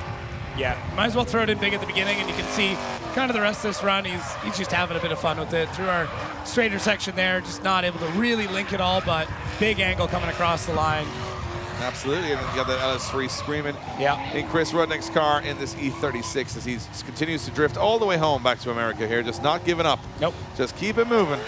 So let's see if Chris Rudnick does improve on his first score. I'm not sure it will. It looked to me like the first run had a bit more fluidity through the first corner, a little bit more angle. He got a little choked up there. And yeah, it's a little bit down the order, 73 on it. So the 77, he's still in 13th at the moment. We only got a few drivers left to go, so he could be safe. He could be safe. We'll know at the end of qualifying who's in, who's out. Look at this. Oh, Startline Marshall, Nick Swan at Granite. There's a moment. It was a moment there. And you know, got to focus now, Grant, because you got a bit of drifting to do. So Grant in the LS1 E36 would love to be inside that top 13, get automatically through to the. You'll remember 73 for 73 for Chris Rudnick, and Grant Anderson. What I love, he got a 69 on his first run, an apt score. But I'm in Ireland, he took a stock Z all the way through the first day competition to get into second. It was raining, so it did make it easier. But Grant Anderson looking for a little turn of fortune this year. Nice initiation. That's aggressive, and that's wide, and that's what the judges want to see. Great job through that first outside zone. Grant able to connect into the second outside zone. How's he going to do here through this power alley? Gets the first clip, second clip. Now he starts to slow the car down. Nosing it in. Great line, though. Gets back on the power. Grant's got this figured out. Smooth run from Grant Anderson. Really good run, very smooth, and it had a little bit of aggression in there. And again, you got to manage what the judges want, and you got to manage what you want to do to express yourself to the audience. And it's a bit of a balance, I think. You got to do a little bit of both. One man that will just try and please the audience is Luke Fink, but he's another kettle of fish, right? He's a man unto himself. That radio is on in that Corvette, is it? Yeah, I think that's he is fully singing equipped. along to the radio. He is just singing along to the radio. Have you ever seen such a casual nature? I would to love approach to a drift know event? what he is listening to. So a 71 for Grant Anderson puts him in 21st, maybe between around there. We'll wait for it to drop in. I think it'll be up higher than that. Well, Luke Fink, will he go for the big run? Will he go for the highlight reel? Will he go for something that we just try on social media and say, look at this man, he's not normal? It could go either way. The Australian superstar Luke Fink is coming for a big entry down the wall. Gets it right. Little lock of the front brake, and he extends it wide. This is beautiful so far. As Luke Fink takes that perfect line, and this is where he suffered a little bit on the last one. Look at that, perfect again. Fink taking it to the edge of the circuit, firing down to the last corner. Big angle. Can he make it work? He can make it work. Gets the inside zone. Let's go. A backy into the last corner. And a 360. Totally uncalled for. Ah, cherry on top. Yeah. You know what? We've watched so many drivers suffer with going too fast or too slow. I feel going in the wrong direction to the corner would be tougher, but he made it work. No, that's great. I think hopefully the judges are able to see that and judge that well. I'm here for more backies. So apologies we haven't got the scores up on your screens, guys. We are having a little technical issue here. We're quite remote here in the Toronto Motorsports Park, so the Wi-Fi and all of these beautiful Canadian people playing havoc. You guys get off your WhatsApps and your Instagrams and your Tinders and whatever else you're doing. They're all just posting Luke Fink backy clips. Yeah, on, all on just TikTok uploading. right now. Amazing. So we'll try and get that back up and running in a moment, guys. Back to Nate Hamilton on the line. Fink, what does he score? It is an 86.3. Top of qualifying for Luke Fink. Number one right now is Luke Fink. That's what it's all about. Someone tell Nate Hamilton. I don't know what did we learn? Just do backies? Yeah. So, Okay. someone run and tell Nate Hamilton he's got to throw a backy to win. I don't know if Nate Hamilton. I think Nate Hamilton's going to try and do the perfect score. I think he's going to go for it here. Big score from Nate Hamilton on the first run. He got an 82. He's in 6th right now. I think he's safe for main event. So all you got to do now is just got to have some fun. Yeah. But I think Nate's going to want to do the perfect run. He's going to do something more aggressive. Firing down the straight he goes. Nate Hamilton with that big initiation. Nice on the e-brake there. Look at that wide line. The judge explained something Nate Hamilton just doesn't. That's so... The capability this kid has to just control the car. Oh, a little bit too wide, I think, on the transition. He's going to get there very early, but he makes it work. Nice stuff. Big angle from Nate Hamilton, but it doesn't work. Oh, Luke Fink is like too soon, Junior. Yeah. Luke's setting the bar real high here for everybody else. Yeah, what I love about the setup on Luke Fink's car is he's trying to tune the radio, not the car. That's how casual he is. Yeah. So, I think Nate Hamilton's going to have to settle for his first score.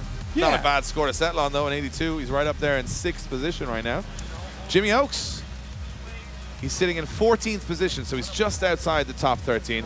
He's in the car. He's having a conversation. He's definitely vlogging. He's definitely speaking to his audience on the GoPro. And you never see this from the other side, which I love about the LZ World Tour. So they're just sweeping up the track right now because, you know, Nate Hamilton brought a little bit of dirt to the party up at the end. Jimmy Oaks is, I'm going to try and quote Jimmy Oaks here without knowing. He's probably saying, I'm feeling comfortable. I'm having a great time. Car's working good, but I'm a little bit nervous, and I just want to do a good score. And that's and that's kind of what he's saying, I think.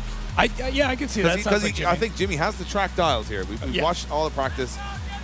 Like he's got the fans behind him. Yeah. But he just, as I said, can he pull it off in qualifying? That's where the nerves get to you when you're a newcomer to the sport. How many Jimmy Oak fans we got in the building right now? We got to have some Jimmy Oaks fans We got a few. We got a few. Yeah, there we go. Don't freak him out. Don't say anything. Yeah. everyone be very quiet. Everyone be very quiet till the end of the run. It's just practice, okay? Let's see if Jimmy can get the job done. The car looks amazing, too, in this new livery. So good. Jimmy comes off the line. The Oaks Garage S13 or 24SX up along the wall. Jimmy Oaks, nice. Initiates a big angle, too, through that first corner. Missing that outer zone a tiny bit there as he comes through. Getting outer zone 3 perfectly. A nice job with the front wheels. A little wobble as he comes down the straight. This is where the big decel comes in. This is where it gets tough to slow the car down. But he does get the job done. And across the line goes Jimmy Oaks, but will it be enough for the top 13? Those scores are pretty high right now. So 13th position is a 73, if I'm not mistaken.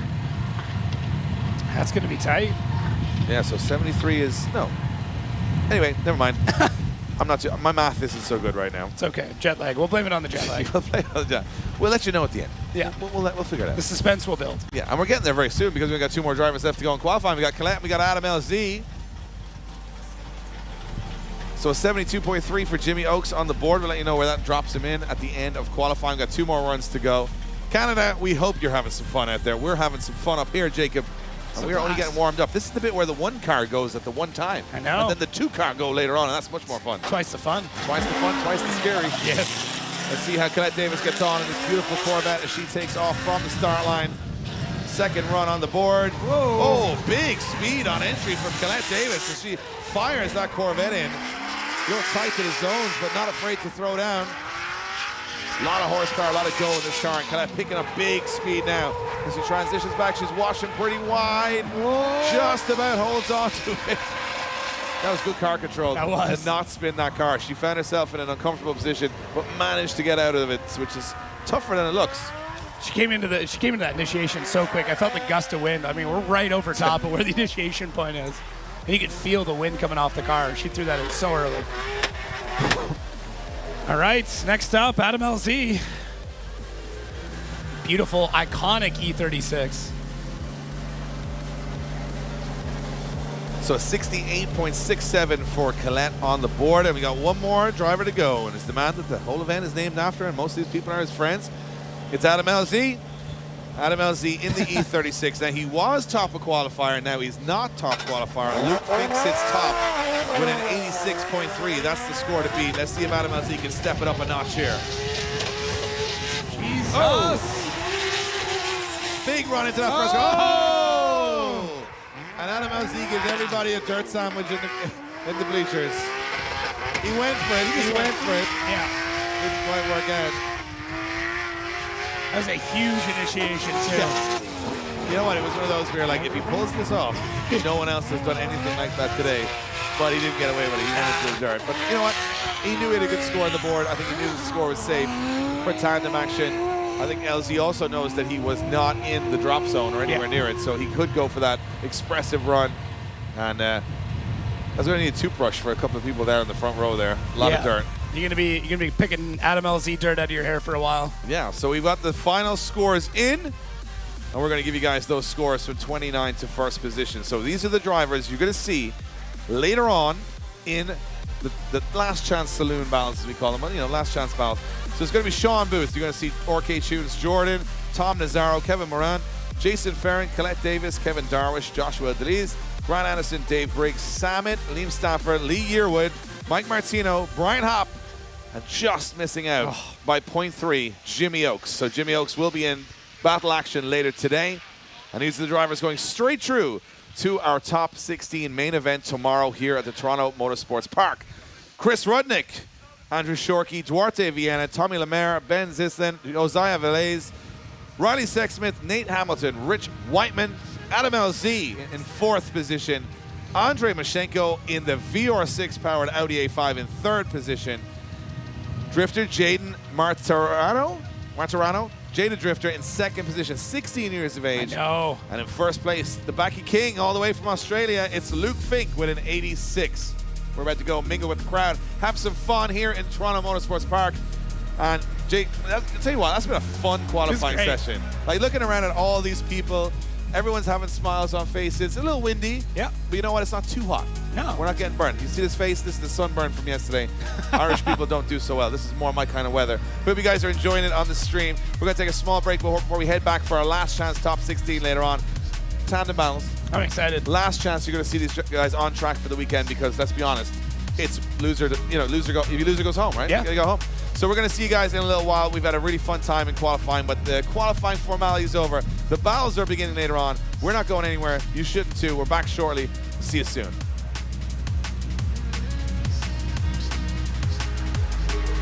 Today's video, we're diving back into the stock A90 Supra build, and if you don't recall what this is, I'm gonna bring you up to speed. This was a crash Supra that I bought with the intention of seeing if it could live next to a car like Duarte's F80 M3, an amazing daily drifter. However, the Supra is plagued by the fact that all the crashed ones come with an automatic transmission.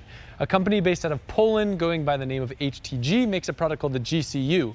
So what we did is we spliced in the GCU in place of the factory transmission controller, and we're able to control the factory transmission to allow us to use a clutch. That way we can confidently handbrake and we could clutch kick the car for initiation. The 8HP50, which is the gearbox that was in it, is a great transmission. It shifts well, but it is not the strongest. And although you can see it worked phenomenally in drift,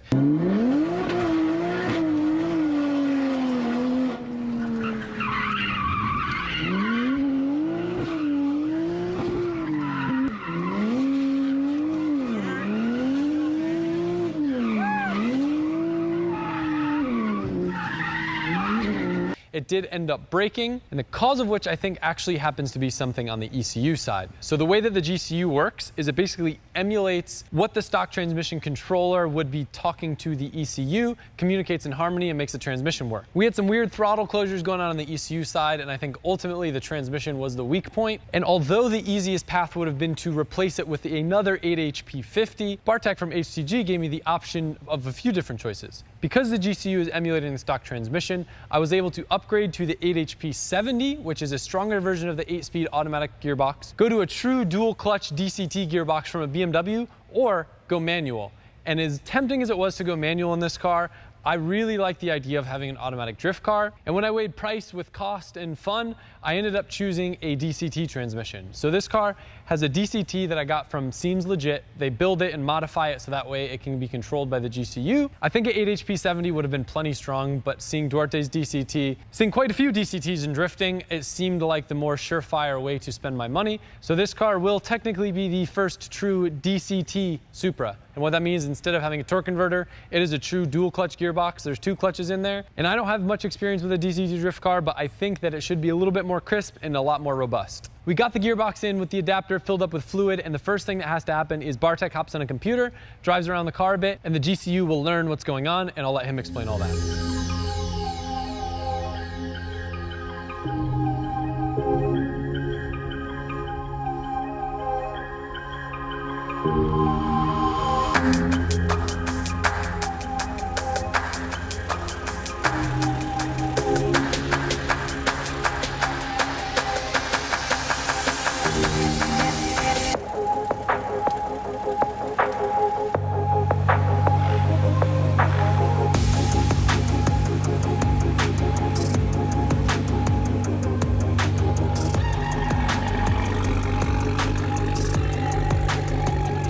So now that we have a trans filled with oil and then some basic static adaptation and solenoids, which are the valves inside, now we need to let the GCU learn how to take up. So we call it take up adaptation.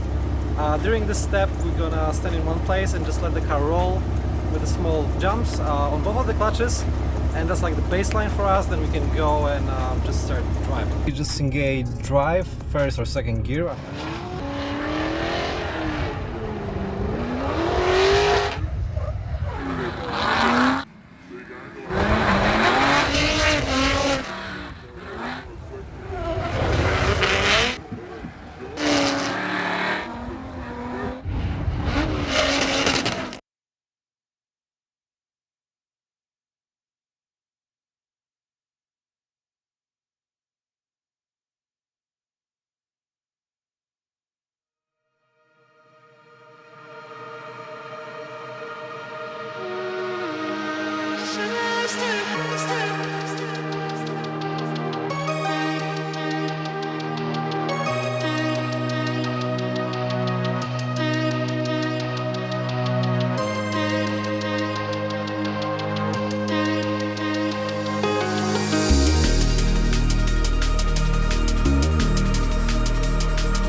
So we can see the initial pressure increasement, and now it's like pulsing.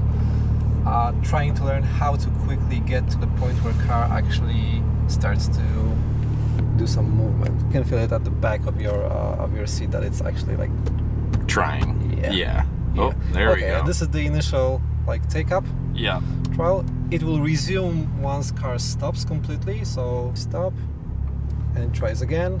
We'll try a little different parameters, so it's like smooth, quick, and pretty much everything. The more we drive, the better it'll get, because right now we have completely zero parameters in the transmission. So it's learning baselines, learning corrections, everything. Now we need to repeat the same stuff in second gear. So okay, now switching to second gear. We have second gear, just releasing the brake. Okay, now we have second gear adapted. So it's actually clutch B take up adaptation done. So now car is able to, or it's the first actual full engagement. So now car is able to take up in both of the clutches, and this is our like baseline for all the corrections for shift points. Okay, so the first part of adaptation is to actually drive on both of the clutches. We don't care about shifts at this point, so we can just pick any of the clutches that we like. I don't know, gear 2, 4, 6 is one of the clutches, 1, 3, 5, 7 it would be the other clutch, so odd and even. So at the beginning, let's just, I don't know, select third gear, and I'm going just to accelerate lightly, just so GCU learns pressures. Here on the laptop you can see on the left side I have channel name clutch torque capacity, which is adaptive channel, and on the right side I have GCU calculated torque, which is our input from the ECU in this case. And we want to see how those two lines overlay on load. So the more we drive, the more values, the more samples GCU stores, and those lines should overlap more and more. Here we had no samples yet, so we kind of saw the flat line, but the next spool is already had some values adapted. And it's just gonna make them more and more detailed. On deceleration it also adapts. You can see those small spikes. So now that we've done a couple of pulls on this clutch, you can see that as I play with throttle, those two lines overlap nicely. So that's the next clutch. I'm driving, just accelerating, decelerating. Feels really good. It feels good, yeah. I mean, before we actually start to make shifts under load, we want to make sure that we have those adapted values. So now that we have some baseline adapted already, we can start with some low load shifts to let GCU adapt. Obviously the first one's gonna be off because again no data yet. But we just want to drive and we just want to let it adapt. So light load stuff and just letting it learn. Much smoother now. Yeah, this is cut. We'll want to drop the cut level in the ECU so it doesn't reduce power that much unnecessarily. But overall, it's learning. So just now it's just driving and shifting with various loads, and that's pretty much it. ECU is not blipping right now, so we're gonna go back to the garage, check the ECU codes, just so we're not wasting time on driving without all required actions. That's pretty much it for now. I was given the approval from Bartek that it's almost time to test this thing. So what I'm gonna do, I'm gonna throw a GoPro in, we'll see what it feels like. I'll do a little bit of driving, a little bit of drifting. This car's still in its like infancy stage in the sense that it's stock turbo, it's literally just bolt-ons. It has my prototype angle kit that's not really an angle kit. This thing could get real wild. I could put a wide body in it, I could put a real tire on it, I could put a real angle kit on it if I wanted to, but I wanna get the transmission stuff dialed first to where like I'm really stoked on it. And oh, fun fact, in case you didn't see the videos before, my clutch pedal that we'll be able to use for clutch kicks and when we're handbraking, it's actually a 350Z gas pedal. It has a potentiometer in it, so it's not just an on and off switch. It truly will let you slip and modulate the clutch. So yeah, I'm excited to test it out. I'm gonna throw a GoPro in, we'll go along for the ride. Small spoiler alert, I heard Bartek driving this thing around. It doesn't sound like a Supra anymore. Like, Supras I feel like always sound like kind of slushy, like they're like, but now like, it's like, it's a dual clutch, so it's gonna work differently, it's gonna sound differently. It's a first of those, so yeah. What's been the biggest challenge of this thing so far? Well, it's a car that never expects 7-speed DCT to be in here, so we're still fiddling with the ECU communication with the GCU. We want to get rid of all the cuts to have all the power during the shifts, but pretty much it wasn't that hard, to be honest. It wasn't that hard, to be honest. I'm gonna give him more challenge next time. So we're gonna, well, to be fair, like this dude has made a like GT3 RS like PDK situation work with his GCU and like an old air-cooled car. And that's way harder than doing this. Right now we have all the technology, so we just need to be able to address it correctly. It's like, from what he's told me, what, it's like 75% of the way there now, just other than the cuts and stuff? Yes. But I get to drive it, so that's all that matters. You want to go open road or just... No, we'll just drive around here. I want to do a little bit of driving and then a little bit of drifting. I'd really love to get rid of those cuts. Yeah, I mean... But I think I know why is it. Is it because of curva? It's because of curva. Or chipka? Both at the same time. Sure. I mean, a little bit of everything. All right, so we'll do a little light putting right now. Yeah. So we're in first gear, second gear, third gear. Blip is good. Yeah. The blip is pretty precise.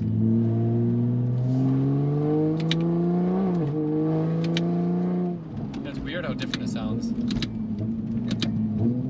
The blips feel good. Yeah, blips precise. Okay, so basically the more you drive, the better it gets. It learns the shifts. So, you know, I've driven it just a bit. So now that you're actually executing shifts on the higher loads, it's gonna learn them. So probably even during this driving session, like you'll feel how it changes. It's a pretty fast car. Oh yeah. Dang, I can't believe a burnout's that fast. It's a good burnout. All right, so we'll do a little 1, 2, 3, 4.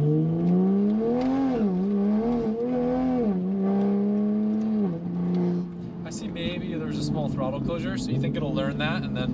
Well, this is exactly the bit that I want to get rid of. But I can see it on the log that it actually closes the throttle, even though we command 0% of a throttle closure. Got it, so that's like a ECU thing? Yeah, it may require some ECU table to be like erased. Got it. When it comes to like limiters. Am I good to try drifting? I think so. What about the clutch? Can I try the clutch? Yeah, clutch works. Alright, so we'll pull down to first.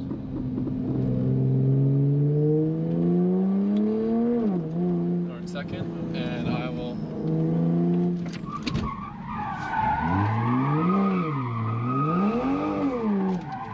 Whoa, it's been weird. It's been a while since I've driven this.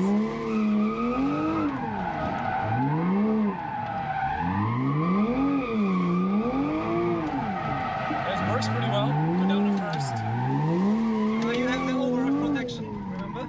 Over-rev protection? Yeah, you tried it even on the video. We tried it to make it downshift to first gear and we locked it out. So you don't over-rev the engine. Okay. Okay. Okay, curva. Fuck. Yeah. And you don't have the rev hang anymore. Remember? When True, yeah, that was annoying. Yeah. How's it sound? It sounds not like a Supra. Does it really? Yeah. It's weird, it drives like a Supra. I would, yeah, I mean, yeah, okay. Dude, this thing's fast. I forget like how fast it is for like a car. Yeah. You know? Funny thing, last time that you first drove this car, you said exactly the same words. Dude, this thing has so much torque. It's crazy. I want to try doing a 2.3, but our space is a little limited right now. I'll do it, whatever. Screw it. Can I clutch kick it? Is it ready for that or not yet? Yeah. It could have been a little quieter inside. True. That's part of the crashed car effect, I think. I mean, I like this Porsche vibe today. Yeah. Like a T. Oh yeah.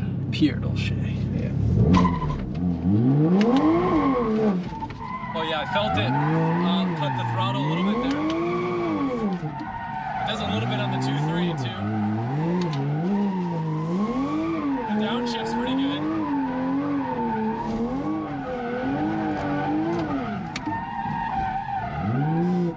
I feel like this handbrake isn't working as well as it used to. No, it's kind of like... It seems like it's not really locking up. Well, brakes overall they kind of like suck. The brakes? Yeah, even driving on the street, when you try to like decelerate, it kind of like... I think my brakes are good. There shouldn't be anything wrong with them. All right, I'll try a clutch kick. You sure it's ready for it? Yeah.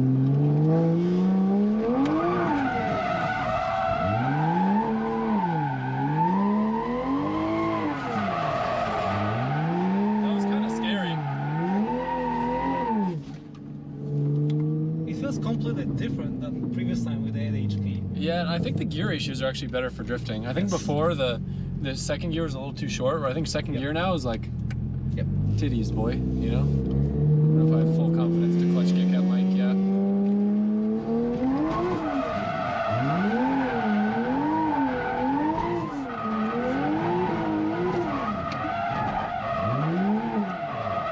Trying to not get us wet. Yeah, just if we can get that throttle closure away, like this thing's I think we need sick. to figure out the original ECU. It's because if we look at the cut level, it's freaking zero. So it's really good. Yeah. The only thing we gotta figure out is just on the, like if you're trying to upshift flat, there's a small like hesitation of power that's happening on the ECU side. That is a funny thing. Yo, quit playing with it. Stop it. Yo. Child. Yeah, no, it's really good. The gear ratios I think are way better. Like second gear is sick. It's like a skid pad machine now. We just gotta get that dialed out and she's good. I can't believe how much grip this thing has. It's kind of insane. it still has 30 PSI. I know. The chassis being narrow, I guess, got a lot of side. Multi-link suspension. Yeah. No, I like it. There's more than like one link. It's multiple. All right, so where we're leaving off is with the car fully functioning, but a slight delay on the shifts. And what I mean by that is when you shift, the ECU is for whatever reason closing the electronic throttle just a hair and you can feel a slight loss of power. Now, Jordan from RK Tunes has been super helpful on this project, both with the old transmission setup and with this. And he's very familiar with MHD, which controls the stock ECU on this car that controls the engine. Looking at some logs, he was able to see that what's actually happening is that when the shifts are happening, the car is over boosting, and then its safety when you have an overboost scenario is it closes the throttle to protect the engine. So there's a few ways around this, some of which involve building a custom table on the stock ECU or modifying, deleting some tables, but we want it to be able to shift without overboosting, that way it can have consistent power and no hesitation. Unfortunately, that's not something that's easily done quickly, so while we head up to Toronto for LZ World Tour number 3, which I'm very excited to see you guys at, Jordan and his mad scientist friends will have time to take a look at the ECU, the logs, and get it all sorted. So hopefully when we're back, this thing will be ripping and will be a very cool car that again is still just in its stages of infancy. We can still go bigger turbo, we can still put a bigger angle kit, a wide body. Like this thing could be an absolute monster, but until we get like the basics sorted on it, I'm trying to slow my roll. We had a lot of prep going on for the World Tour event between all the cars and the super oiling situation, which we do have a plan of attack for, but unfortunately wasn't something that we could do before the event. I'll fill you guys on that on another video. I'm thankful that Bartek is in town and was able to get this thing to where it's at now. So anyway, I'll see you guys soon, and I hope you enjoyed the technical side of this video. Very tight from Adam LZ as he transitions back. This is much better from LZ as he goes on big angle into that. Did you bring the walk? The ball in? Alright guys, today is the first day of Drift Masters driving the stadium. So this morning, going into a driver's meeting, I'm gonna be really paying attention because there are a lot of differences here when it comes to qualifying. There's a lot of drivers, not a lot of practice, and everyone's gonna be getting used to the track, new cars set up. So gonna go to driver's meeting and then walk you through what my plan is for today. Big fan of the chairs at the driver's meeting. They're so comfy. You never say that. That's a big deal.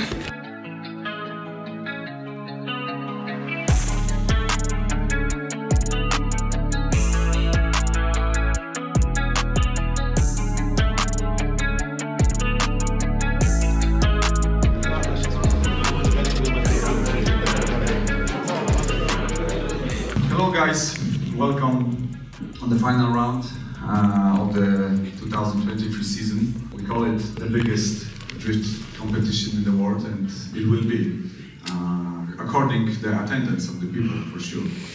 So I would like to make the official applause for everybody. So let's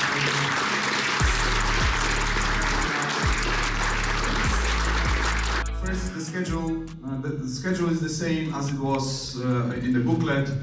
As always, the scoring system will be Judge 1, 30 points for line, Judge 2, 30 points for line and 5 for commitment, and Judge 3 will have 20 for angle, 10 for fluidity, and 5 for initiation.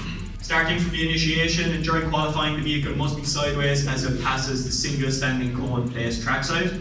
Once you get into that initiation, we want to see you guys right in that wall the whole way throughout it, from outer zone, from initiation point to outer zone 1. As you guys know, this is all about getting on those walls. Most of the zones here are on the walls, and we really want to see you guys getting as much proximity as possible to it. Very critical here, get your transition done as early as possible, and only start to decelerate once you have your transition complete. Get onto the wall nice and early, maintain the nice outside line all the way through outer zone 4, and continue until you get to the end of outer zone 4.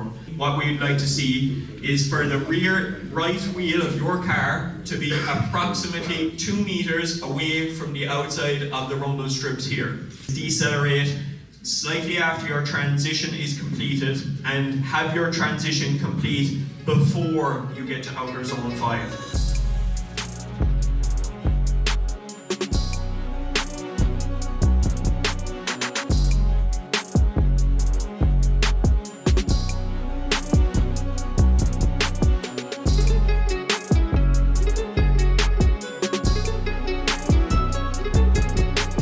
All right, we're outside the stadium. It is day 1 of Drift Masters, and we are about to go into practice. There are a lot of really talented drivers here, not a lot of spots in the competition, so qualifying is real important. A little bit different strategy than normal, which I'll go over with you guys. I mentioned I got a pretty cool spotter here working with me today. All the way from Ireland, we got Darren McNamara here. Hello, everyone. Hey, what do you think about this whole thing going on here? It's pretty crazy, isn't it? Yeah. You nervous? I'm nervous. How are you? Honestly, I feel like I thought I was gonna be a lot more nervous, but I think because it's similar to a lot of tracks that I've driven, the car feels good. I've got you in the radio. We've got a translator that can speak Polish. I think we're sitting pretty good. So what's your theory, your tactic? You've obviously driven Drift Masters before, so yeah. What are your thoughts going into it? Well, we don't get much practice. You don't get much practice, so we're going to have to be on it from the word go, you know? So We've discussed a little bit how we're going to set the car up and take our best decision from a little bit of experience from the both of us. And I hope everything works out for you. The car is good. I mean, you're going to be happy with it. It's got plenty of power and everything. So this is a new thing for you. You know, the level is going to be, everyone's going to be in around the same score, I think. So it's going to be quite difficult, you know. I'm really thankful and I'm really stoked you're here. It's been cool kind of talking so far. We speak the same language with a lot of setup stuff, so I feel like we're in a good spot and I'm stoked to be out there. Okay, I can't wait. Hell yeah. I'm very stoked and very thankful that Darren's here. It's an honor. He's an extremely talented driver and also car builder. So when it comes to speaking setup language and kind of theories about drifting, I feel like we both are in alignment with a lot. So it's really cool that he's here helping me along the way.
first lap out, I was chasing Josh Reynolds, who I've actually driven with before in FD, so that was cool. I made a change to the handbrake that basically made it less throw, just because it's a little awkward with how close it is to me. And I quickly realized during that lap that that was a bad move because I needed to exert more force because it's less throw, and I could not get it to lock up. So we moved it back to where the handbrake was when I tested it. We're moving it forward a little bit more by adjusting this rod down there. And that should help. But the good news is on my lead, I felt really good. A little bit too deep in the beginning. Wheel speed might need a tiny bit more, but overall, just to be able to go that first lap, be smooth, put the car in like, let's just call it like the right regions. I'm looking at other people's first laps out there. I'm definitely on par, if not up there, with one of the better first laps. So only up from here and just kind of learning the car a little more, what pressure this track likes. And yeah, it's cool. It's rad that we're in a stadium, but when you're on the track, you don't even notice. It's just like any other track.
I knew as soon as I started doing those warm-ups that the handbrake is better. Still not perfect, but I feel a lot more comfortable with it. My last chase of the practice, we did only get 4 laps, was not ideal.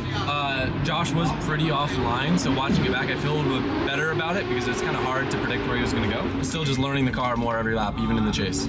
My second lead, entry was a little bit better. I could have had a little bit more commitment, and now I've got to gain confidence back in the handbrake.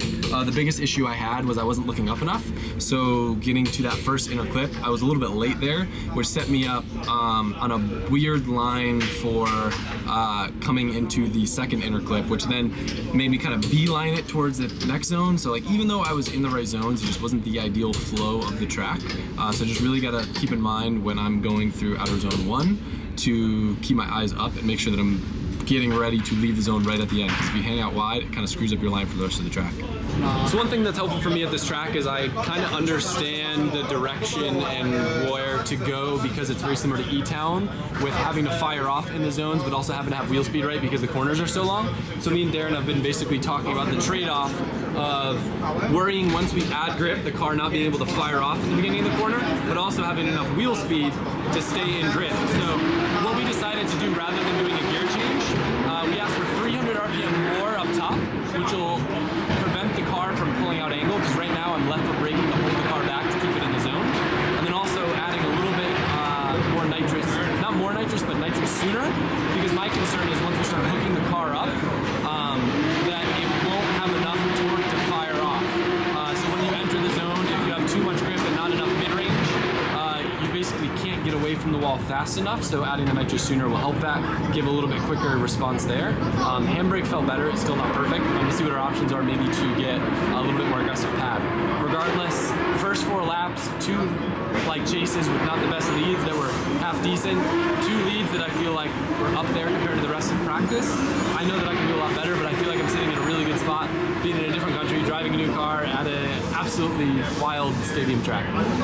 Darren and I just watched back some in-car GoPro from the run to see what's actually going on, and we both did come to the consensus that we need to add more wheel speed. We weren't able to raise the rev limiter because we were already at 78, and I'm just instantly on limiter. I have no room for modulation, and I think that's why the car's starting to pull the front end out, because I don't have enough wheel speed to run the wider arc. The car just wanted to do weird stuff. So we'll probably add about 5 miles an hour. That's usually the go-to for wheel speed change. But that nitrous coming on earlier is going to be key to make sure we can get the car woke. So that way when I'm getting into the zones, I can really fire off the way I need to.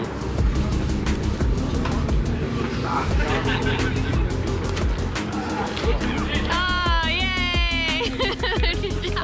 Look who made it to Poland. I couldn't miss it. Jimmy, I have an important question for you. Oh boy. Did you bring the walk? To Poland? Yeah. You gotta. Can you explain to me what that means? Because everyone keeps asking me in my comments. No, we could do that off camera, Adam. Really? Did you bring the walk?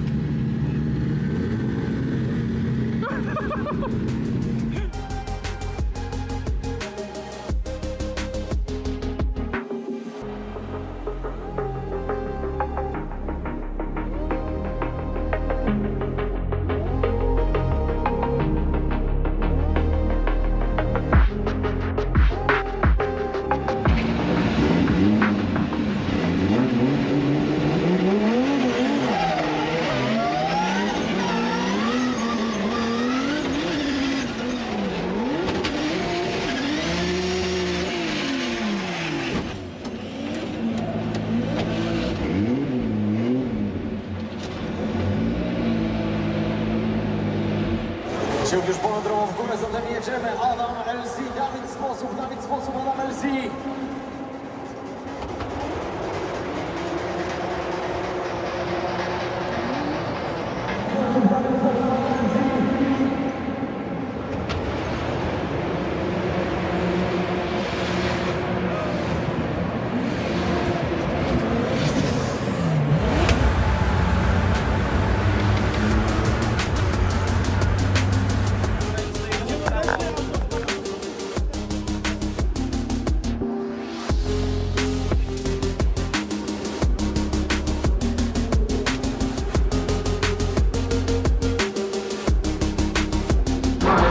Double-edged sword, right? Because every practice lap counts, especially when there's not a lot of practice. We were on track to get about 6 laps before going into qualifying, and the last one, every chase run I try to cheat like it's a battle, and what I've learned, which is honestly a better thing to learn now than tomorrow versus in competition, when I use the handbrake to check up, the tires and the grip is just so mental that I just can't blow back through the grip. So I think in a scenario like that, I would have to left foot brake, which would make it a little bit less ideal because it wouldn't fall back onto the line where I wanted to go.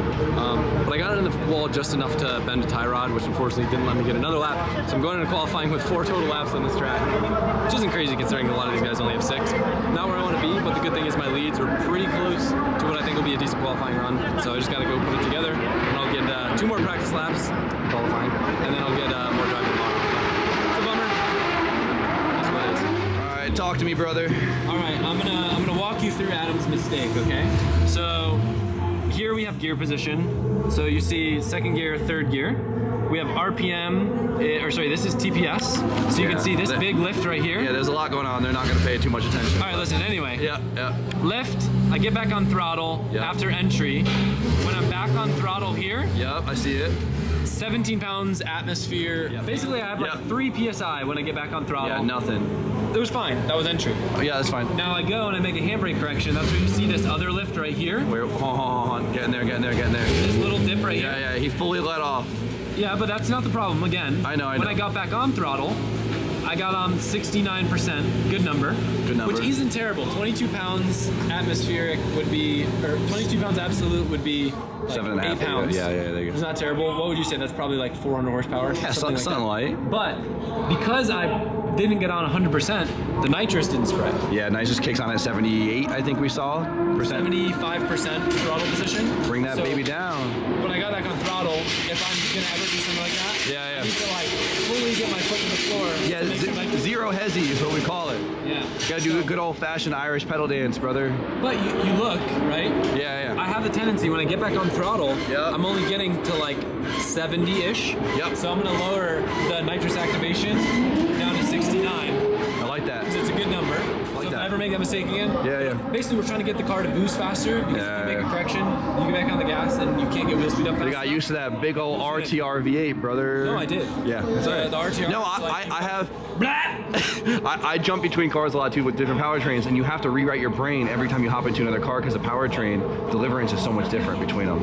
And it's hard for me with turbo cars, not so much in the scenario right now that I was just in, but when you're entering a zone, whenever I handbrake, I also tap the foot brake. Yeah.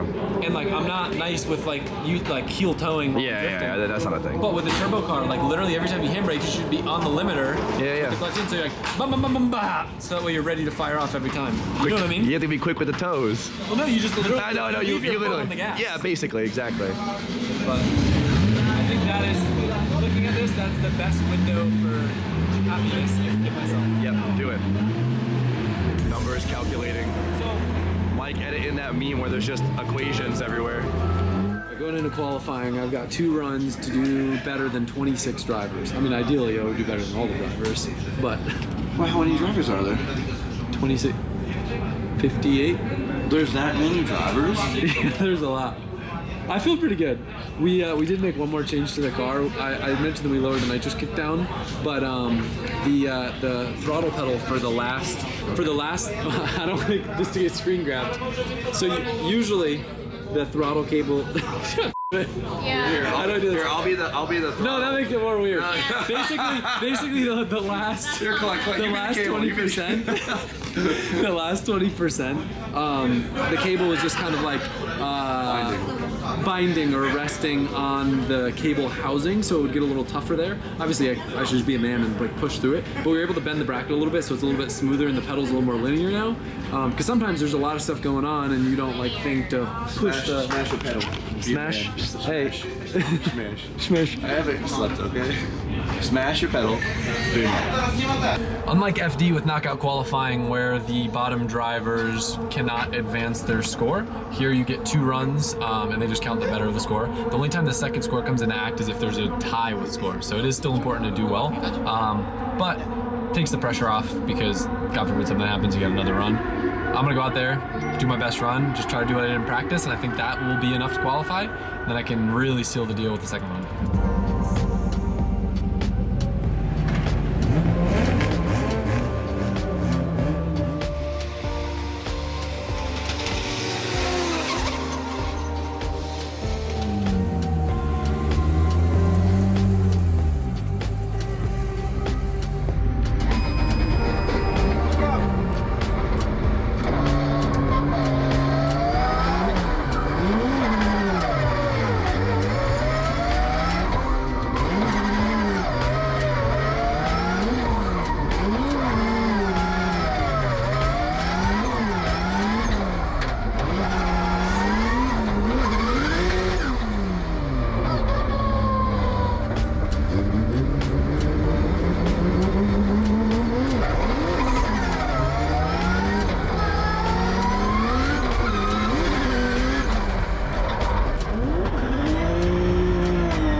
the track, a man many people eagerly awaiting to see here. He is the only American on the grid. It is Adam LZ from the United States. He picked up a Formula Drift win earlier this year. Adam LZ in this borrowed car this weekend, 800 horsepower, 2JZ S15.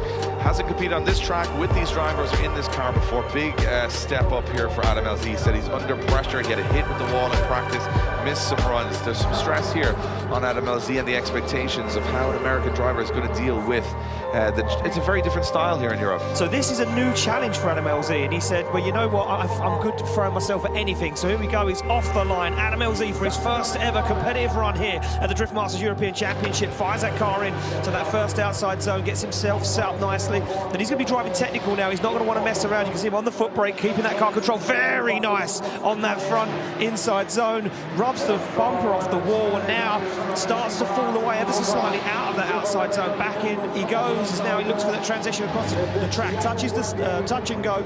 Now looks for outside zone 5. Just about gets there. He's keeping this one safe and clean. He's not going too hard now as Adam LZ fires it through the finish line. And you know what? I think he'll be feeling comfortable after that. Yeah, good run. Got all the zones. And, you know, again, two areas probably where the judges will look at it is that initiation was pretty straight line. They wanted to see a little bit of a flick in there. And then a lot of left foot braking. So, you know, using the left foot brake, and a lot of these guys will do it to just steady the car and losing a little bit of speed around it. But I think it's the correct approach is to, you know, get that safe run on the board. Don't have any major errors. This is definitely the closest anybody has been to that camera, as Adam LZ throws the front splitter over the camera and almost grazes that inner zone. Very exciting run to watch. Let's see what the scores come in. It is a 64 for Adam LZ. You can see the style points way down there, and I think that's going to come down to a lot of the left foot braking. But Becky is down with Adam LZ just as he's come off the track. Becky, he must be happy he's got around there and survived. Absolutely, Dave. Adam, we're delighted to have you here at Drift Masters. Is it nice to get that first run out the way? Yeah, no, I'm really stoked to be here. This is amazing. I had a pretty bad crash, not a really bad crash, but I think I just realized something's still bent in the front end, so I'm gonna go back to the team and fix it and hopefully do better on the next run. Absolutely. Thank you so much, Adam. All right, not the qualifying run I wanted to do first. When I was doing my burnout, I don't know if you can tell from the camera, I thought maybe the rack was bent because the steering felt like it was getting stuck.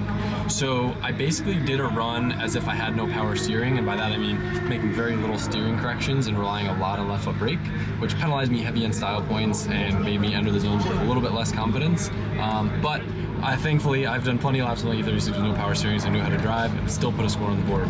The guys will take a look at it. I don't think the rack is bent, but I think the electric pump might be acting up because that shake that was happening appears to be getting worse and worse, and I think it's related. Quick steering movements, it's like no power steering, but the slow ones, it has power steering, which, yeah, I'm not sure what's going on. One other big mistake that, I don't want to say I knew was going to be a problem, but something that I didn't get a chance to experiment with in practice. The car, I was having a hard time braking loose in third gear. So my entries have been kind of like straight line handbrakes. The run-up's really short, and to get into third gear and then have time to do a feint is kind of tight. So watching qualifying, a lot of people are actually just starting to drift on the first corner, which I like better because then you're in drift already and it's a lot more consistent. Or sometimes like the thing, like I'll just clutch kick it and it just hooks up and goes because there's so much grip out there. I don't want to free the car up because I'm used to how it drives, so I'm gonna try just drifting from the start line, and then at least I know that I'll get a good flick, and that should get the style points up. All right, now going into my second qualifying run, I know absolutely that my first score will not hold. So my thought process is probably, my guess is like an 85 would just barely get me over the cusp when all the second runs are done, and I would be seated to go against the first place qualifier, which would be a very difficult first battle. I am under the mentality that I'd rather go for the best run I possibly can at this point to try to secure a high qualifying position than to go conservative. I do have points on the board, not a good position, but I don't know. I think the biggest thing for me that's going to make a difference is the entry points, and not, like, I just haven't been very confident in how I've been entering, so I think starting to drift sooner, like doing what other people do, which technically wouldn't be allowed in FD because it's 3 moves where we're only allowed to do like flick one way. I think it'll just be a lot smoother that way. Also, they just changed the power steering pump and welded my tension rod bracket that was cracked from the crash. I don't know how much the tension rod bracket being cracked had any impact, but the new power steering pump, it is electric. It seems like it's not doing what it was doing before. It still feels a bit funky, but that last run I was just like so not confident going into it that something was wrong with the car and I didn't want to crash, so I was just driving like a but now I'm gonna put my on the table Make everybody look at it.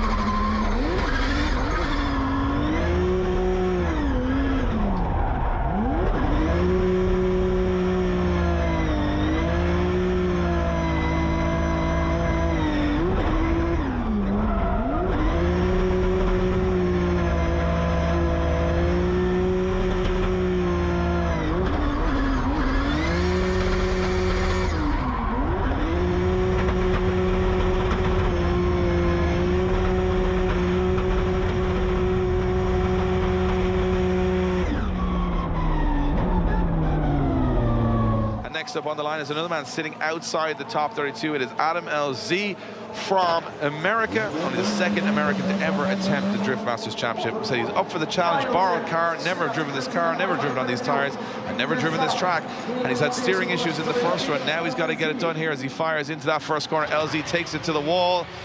And this is better as he fires through that first zone, dropping out a little bit, getting that inner zone. Now has to get it tight to that inner zone. Very tight from Adam LZ as he transitions back. This is much better from LZ as he goes on big angle into that second corner, dropping out of the zone a little bit as he fires through the inside zone. Can he get into the touch and go? Does just touch the touch and go.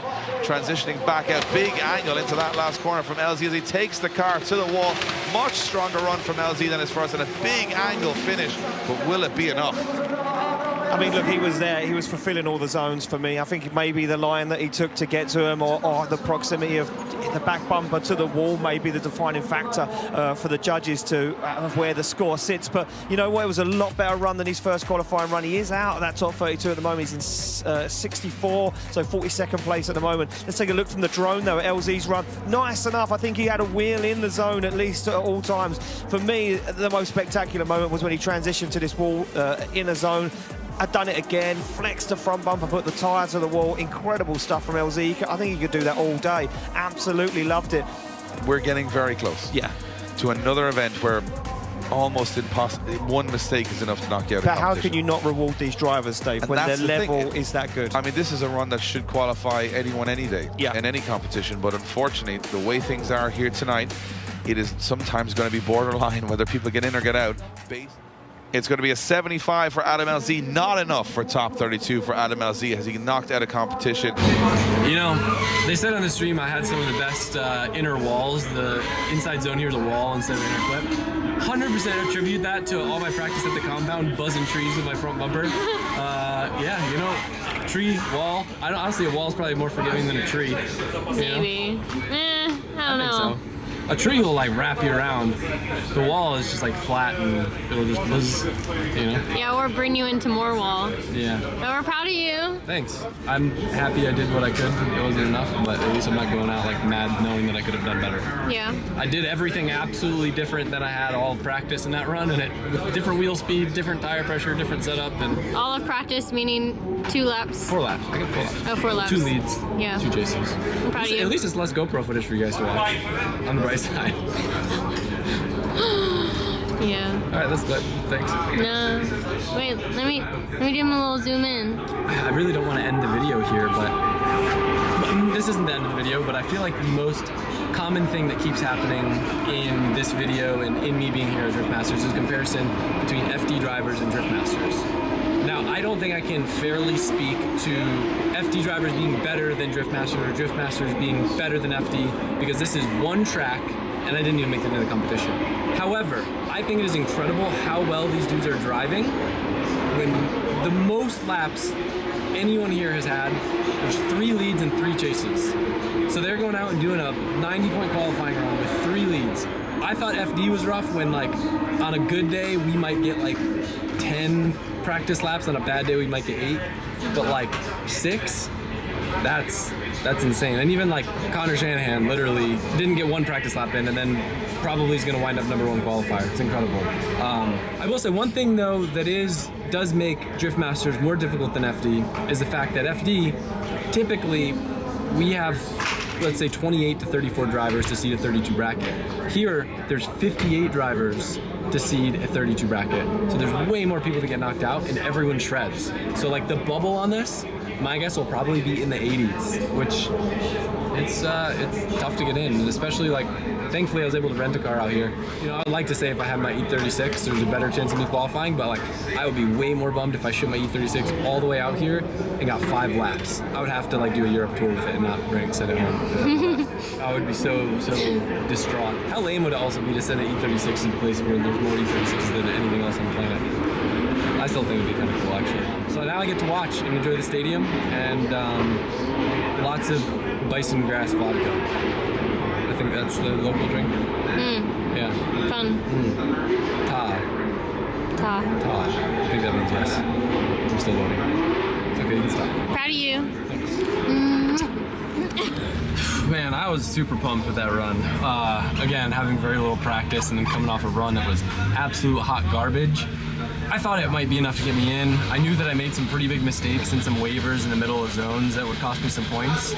But watching back the live stream, I think the nail in the coffin where I lost 16 points of line score was me coming out of outer zone 2 pretty early.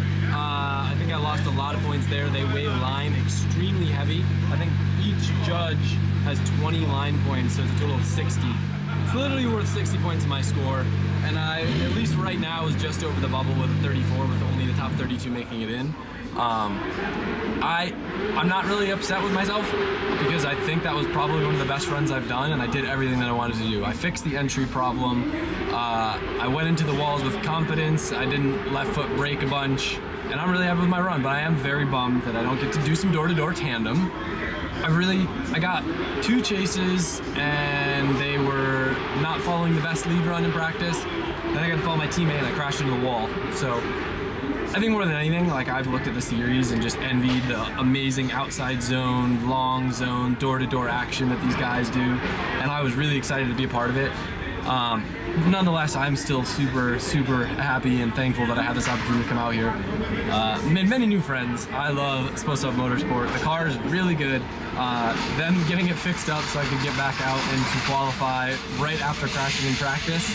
I mean, we've all been there, but like, this is not a team of like 20, 30 people. This is a small team of some really die-hard dudes that love what they do, and I'm happy at least. I don't want to say I went out with a bang, but I didn't go out on a ass run like my first run, because that would have been pretty embarrassing. I'm happy, but bummed it wasn't enough. Did you bring the walk? The bowling? Yeah. Gotta. Can you explain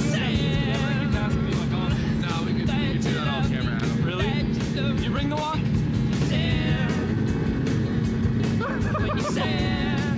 Whatever you Nobody knows you like I do. Hello guys, we are back in Florida. Poland was an amazing trip, and I'm gonna get into that a little bit more, but I want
Hello guys, we are back in Florida. Poland was an amazing trip, and I'm gonna get into that a little bit more, but I wanted to start off with some bad news that I am very unhappy to tell you, but it is a must. As you know, our LZ World Tour Toronto is this weekend, and I was supposed to be driving the 4-rotor Supra. However, after pretty much changing every single thing in the oil system, we cannot get the oil pressure right. We want to see somewhere from 80 to 100 PSI at redline. Once the car gets warm, it's falling as low as 50 PSI, and we can't risk damaging this freshly built engine. And seeing as the car needs to leave tomorrow morning to make it to Canada in time, we've just now made the call that it is not going to go.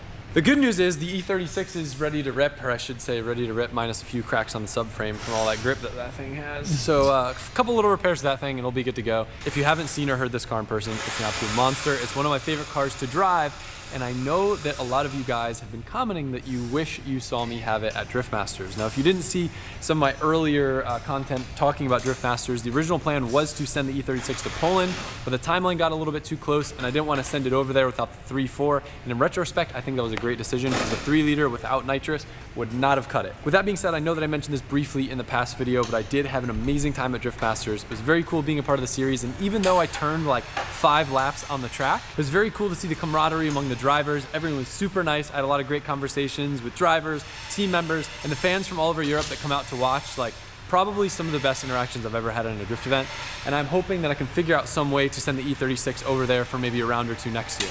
What would change on the car? Probably go back to the 3.4, and since they don't have any sort of weight rules, I could lighten it up some, and then I'd get to run a smaller tire like they run, but it would be much stickier. So maybe this winter we'll do a refresh on the E36 if that's the plan, but for now, we're setting this thing up to run street tires because that's what we run at the LZ World Tour. It's really good for consumables and it makes the battle super tight and the cost much lower for the drivers. Before I went to Poland, I did 2 practice days here, and I do think it helped quite a bit. One was with the E36 and one was actually with the coupe over there, but I didn't have time to post any of that, so I'll put it in the video here. As you guys might know from past videos, I'm lucky enough to be a part of the GoPro family, and I just came home to the Hero 12 that hasn't even come out yet in my mailbox. And I'm gonna give you guys a first access sneak peek at some of the new features as well as get some test clips with it.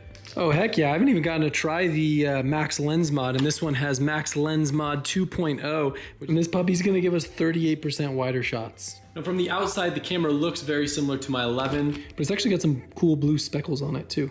Like the 11, it does come with the Enduro battery, which gives it better performance in cold weather and up to 40% longer run times, which goes hand in hand with my favorite feature of this new camera, and that's that they've optimized it to have even longer run times in all modes, up to 2 times longer run times. So technically right now, we're shooting in 4K with 8:7 aspect ratio.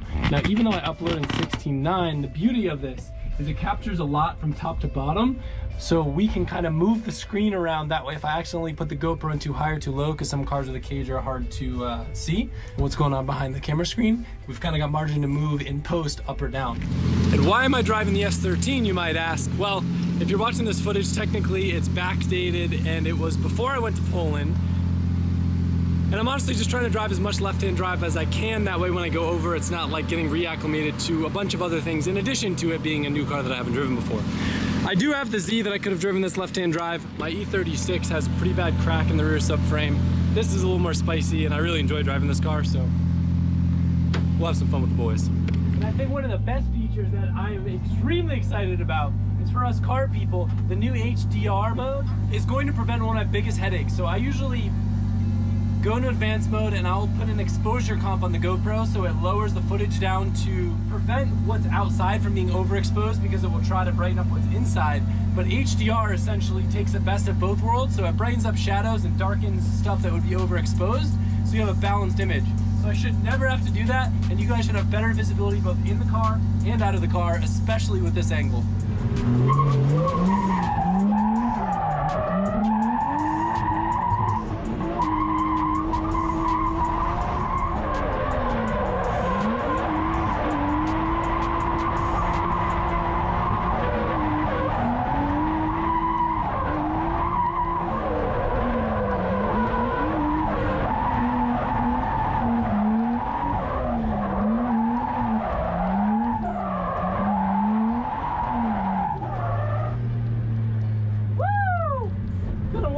I've thrown this thing around. That's a good time.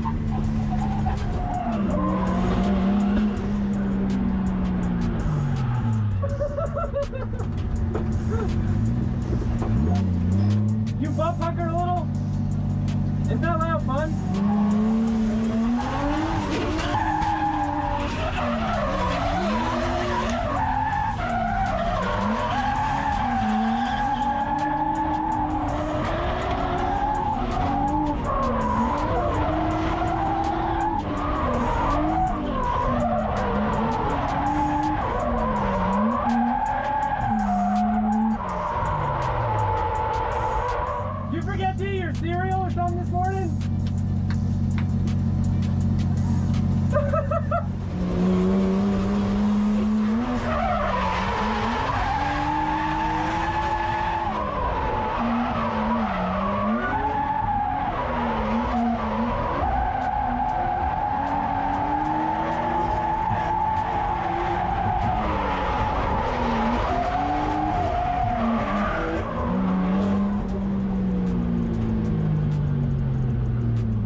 For whatever reason, my audio stopped working on my camera here, but this is basically me telling Taylor how stoked I was that he was able to come over and drive with us. It's been a while since I've driven with him. Both him and Sean took the old crusty coupe for a lap. Sean had a big smile on his face, realizing how much better JZ is than an RB, of course. But yeah, we had a good time, and looking at the footage on the GoPro, I was so stoked on how crisp everything came out and how balanced the picture was. I'll put a photo up here just comparing the two with HDR versus like what it would look like with an overexposed outside. I'm very thankful that GoPro gave me first access to the new Hero 12, and I do think that in addition to all the amazing features, the HDR function is going to be huge for people that make drift content, driving content, racing content, reviews. It's something that I have had a big need for personally, and I'm sure you guys could tell a difference in the footage. I want to give a massive thank you to GoPro for not only sponsoring this video, but for making the cameras that have literally documented every moment of my drifting career from, well, my first donuts all the way up to my first Formula Drift win. If you want to find out more of their new Hero 12, check out the description. I'll have some links with everything you need to know.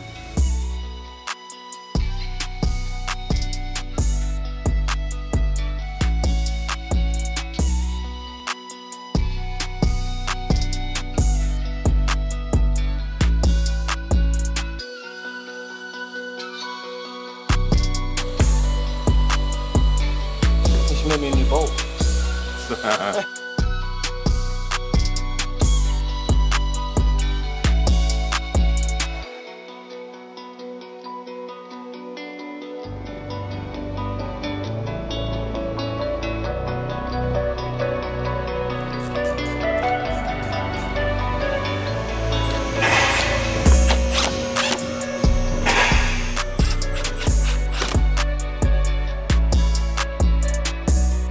While my brain is still turning after Drift Masters, two other big changes I would make to the E36. They really aren't Drift Master specific, but like things that would be done for any legit competition.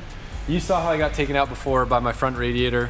It's cool and I like it for weight balance, but when you're driving aggressively and you boop someone, a radiator leak will take you out. So this thing will probably need to go rear radiator, which will allow us to push the intercooler farther back. So we'll have a lot more crash zone in the front versus this being so close. And we won't have to run headlights because they don't run headlights. Race cars don't need headlights because the track is always lit. We won't have to run a passenger seat. I think we'd save any weight from tubing the front, like a little bit. Say way? Oh, Yeah. I know. What? Boo. Bleep out what he just said. Oh. Because that's actually, a that's billet, a plan. That's a plan. 2J Battleman.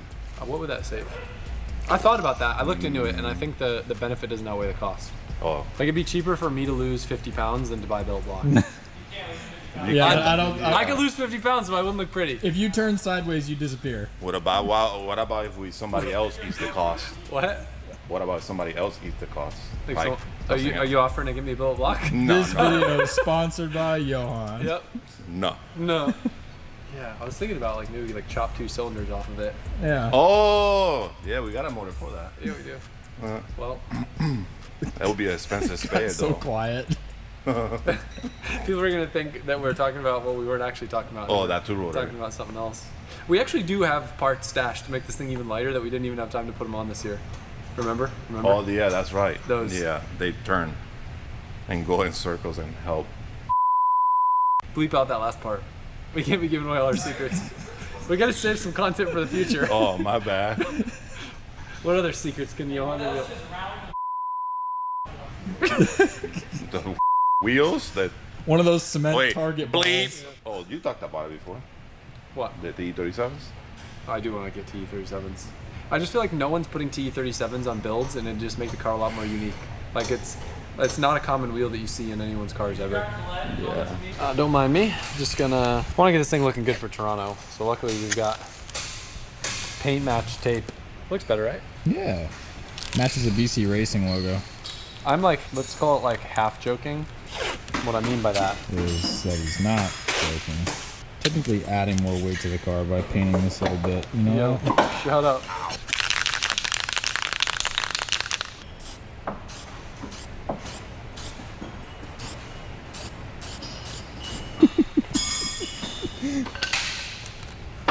God damn. Looks good, right? Not bad. I didn't know Ray was in here. Right? I guess I missed the corner a little bit. Looks like you just painted over plywood. It kind of does. Also, look who's here. Kurwa! Hey, hey! I know Polish now, so he came in and I said, what did I say? Actually, don't say what I said.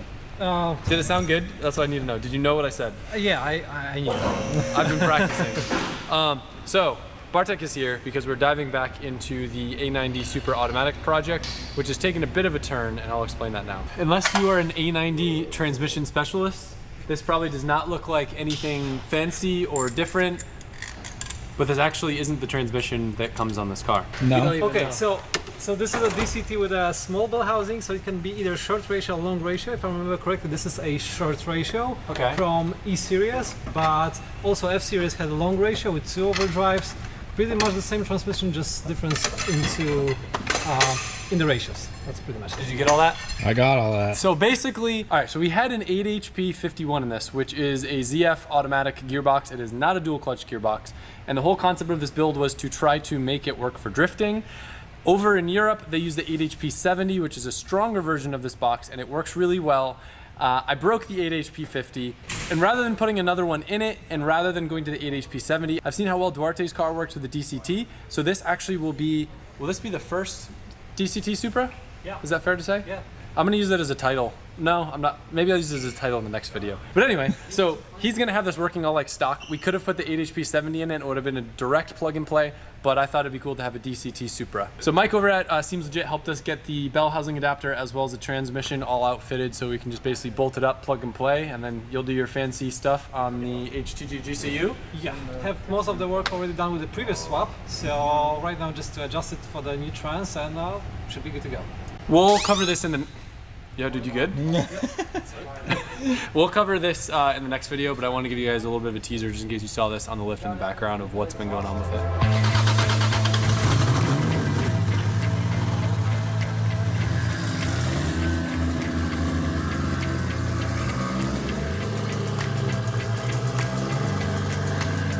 Since I'm bringing this thing to Toronto, I want to check one log on it. I didn't have a wideband since the last time I drove it. The car's tuned in open loop and it seemed like it ran fine. There's one little area that I want to see if it's rich or lean.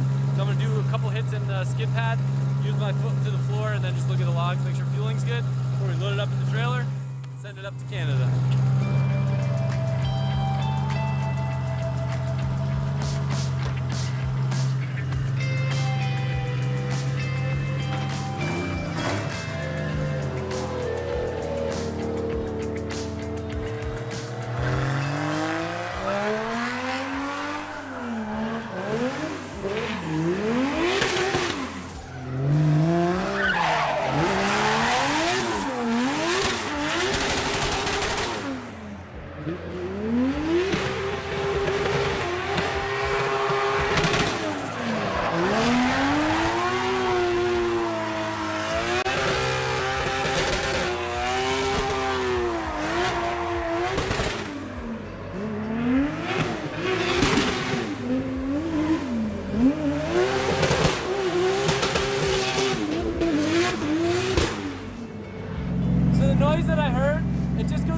Rich up top, so when I'm like partial throttle close to red line, it goes like 10-0, which is really easy for me to fatten up. I honestly don't have that much drive time on this car with the new 3-liter engine, but it's very easy change to make. Hop on the computer, make that change, and we should be good for World Tour Toronto. So hopefully I'll see you guys there, and yeah, okay, bye, thanks. We gotta save some content for the future. Oh, my bad. What other secrets can you want to do? The wheels that one of those cement target bleed. I just feel like no one's putting T37s on builds, and it just makes the car a lot more unique. Like it's not a common wheel that you see in anyone's cars. Nobody knows you like I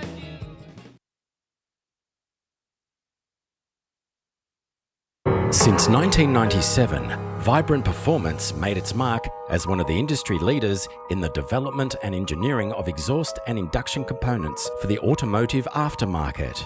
Over the years, Vibrant has seen its evolution pivot from the chambers of an exhaust and induction components brand to becoming the primary source of professional fabrication components for professional fabricators. Please be sure to find us at vibrantperformance.com. Hey guys, Jeff Jones here. I'm Dylan Hughes. I'm Travis Reeder. I'm Ken Gushin. I'm Matt Field. I drive Link. They are the most reliable ECU around, and they always deliver. Their global tech support gives me the advice I need every time I need it. Their products are super easy to install and easy to set up for the performance that I want. They stand behind their products and support their customers. They're always innovating and delivering great new products and performance features.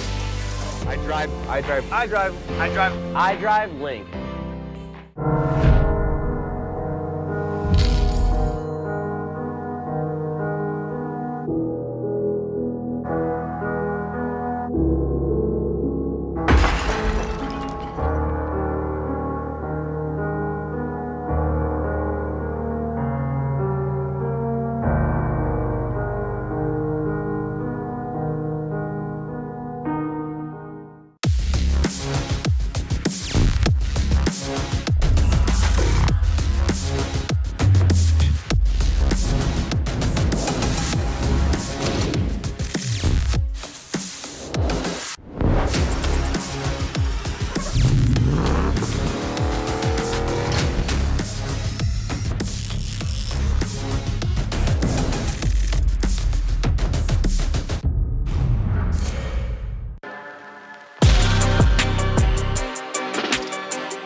What is up, guys, and welcome to today's video. We're diving back into the stock A90 Supra build, and if you don't recall what this is, I'm gonna bring you up to speed. This was a crashed Supra that I bought with the intention of seeing if it could live next to a car like Duarte's F80 M3, an amazing daily drifter. However, the Supra is plagued by the fact that all the crashed ones come with an automatic transmission.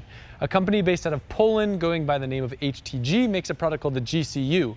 So what we did is we spliced in the GCU in place of the factory transmission controller, and we're able to control the factory transmission to allow us to use a clutch. That way we can confidently handbrake, and we could clutch kick the car for initiation. The 8HP50, which is the gearbox that was in it, is a great transmission. It shifts well, but it is not the strongest. And although you can see it worked phenomenally in drift,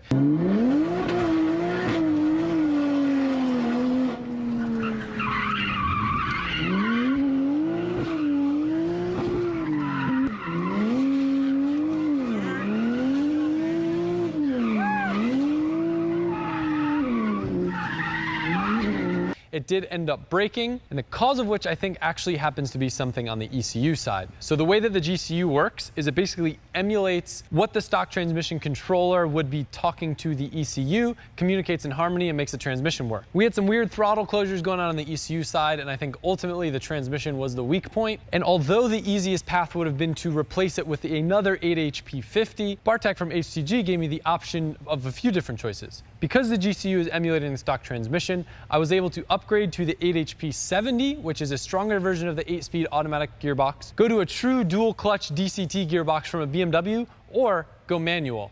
And as tempting as it was to go manual in this car, I really like the idea of having an automatic drift car. And when I weighed price with cost and fun, I ended up choosing a DCT transmission. So this car has a DCT that I got from Seems Legit. They build it and modify it so that way it can be controlled by the GCU. I think an 8HP70 would have been plenty strong, but seeing Duarte's DCT, seeing quite a few DCTs in drifting, it seemed like the more surefire way to spend my money. So this car will technically be the first true DCT Supra. And what that means, instead of having a torque converter, it is a true dual clutch gearbox. There's 2 clutches in there. And I don't have much experience with a DCT drift car, but I think that it should be a little bit more crisp and a lot more robust. We got the gearbox in with the adapter filled up with fluid, and the first thing that has to happen is Bartek hops on a computer, drives around the car a bit, and the GCU will learn what's going on, and I'll let him explain all that.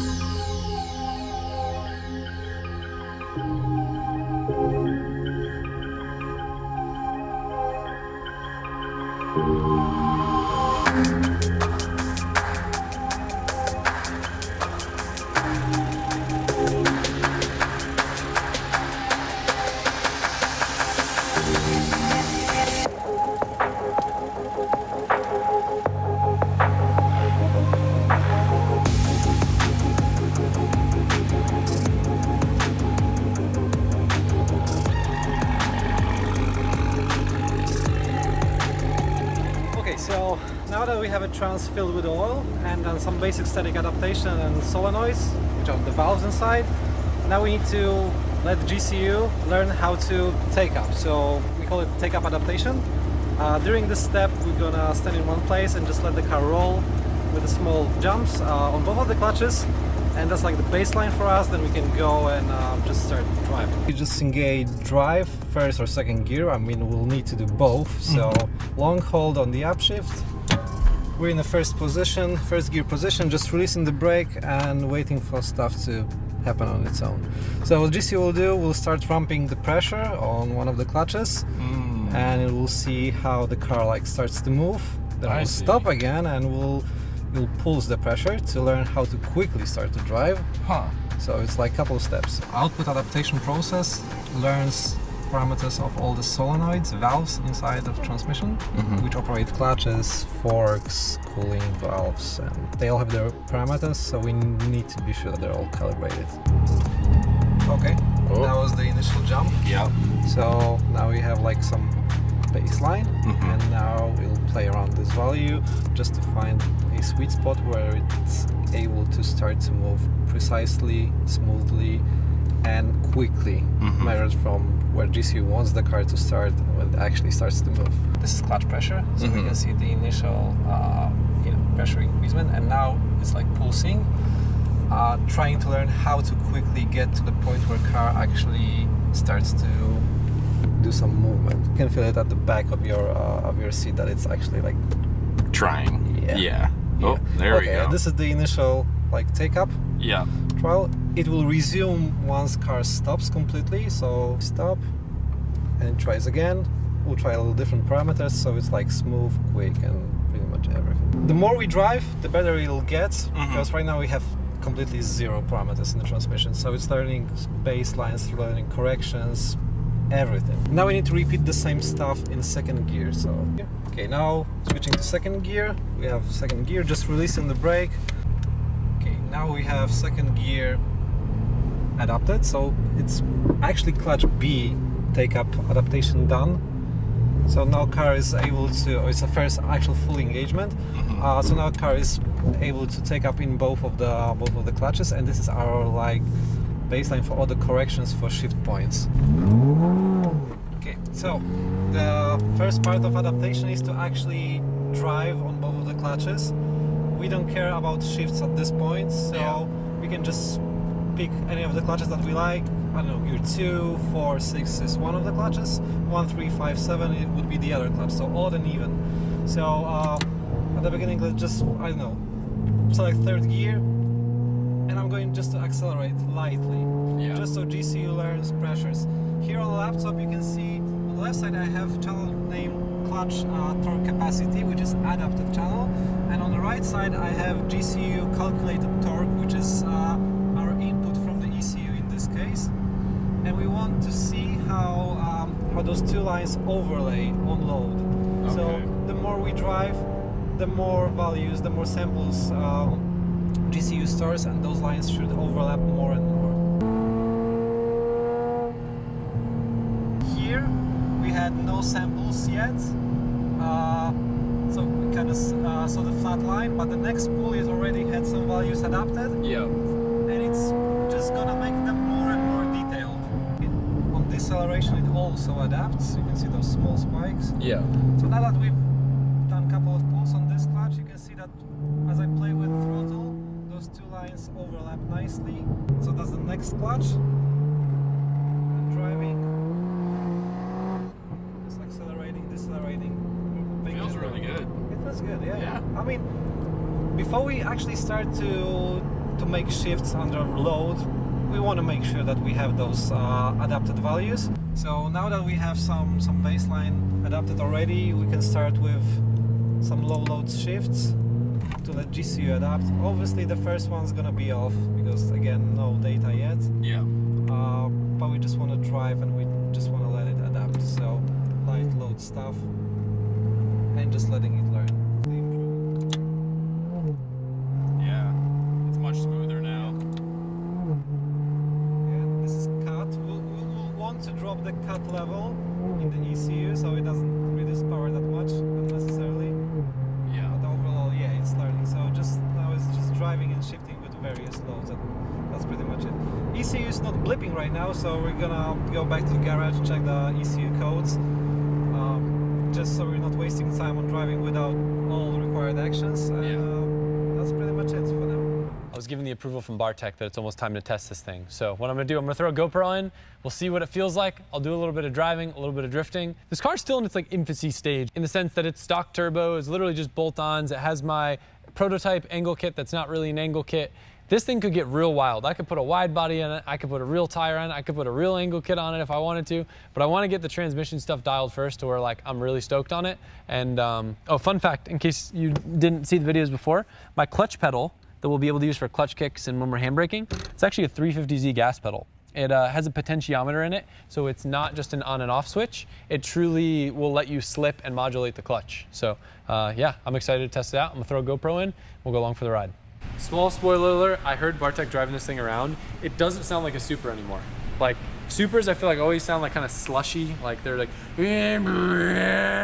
but now like it's like, it's a dual clutch, so it's gonna work differently, it's gonna sound differently. Yeah, it's a first of those, so yeah. What's been the biggest challenge of this thing so far? Well, it's a car that never expects 7-speed DCT to be in here, so we're still fiddling with the ECU communication with the GCU. We want to get rid of all the cuts to have all the power during the shifts, but pretty much it wasn't that hard, to be honest. It wasn't that hard, to be honest. I'm gonna give him more challenge next time. So we're gonna, well, to be fair, like this dude has made a like GT3 RS like PDK situation work with his GCU and like an old air-cooled car. And that's way harder than doing this. Right now we have all the technology, so we just need to be able to address it correctly. It's like, from what he's told me, what, it's like 75% of the way there now, just other than the cuts and stuff? Yes. But I get to drive it, so that's all that matters. You want to go open road or just... No, we'll just drive around here. Okay. I want to do a little bit of driving and then a little bit of drifting. I'd really love to get rid of those cuts. Yeah, I mean... But I think I know why it is. Is it because of curva? It's because of curva. Or chipka? Both at the same time. Sure. I mean, a little bit of everything. All right, so we'll do a little light putting right now. Yeah. So we're in first gear, second gear, third gear. Blip is good. Yeah. The blip is pretty precise.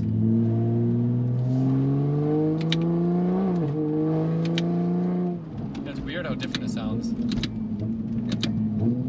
The blips feel good. Yeah, blips precise. Okay, so basically, the more you drive, the better it gets. It learns the shifts. So, you know, I've driven it just a bit. So now that you're actually executing shifts on the higher loads, it's gonna learn them. So probably even during this driving session, like you'll feel how it changes. It's a pretty fast car. Oh yeah. Dang, I can't believe a burnout is that fast. It's a good burnout. All right, so we'll do a little 1, 2, 3, 4.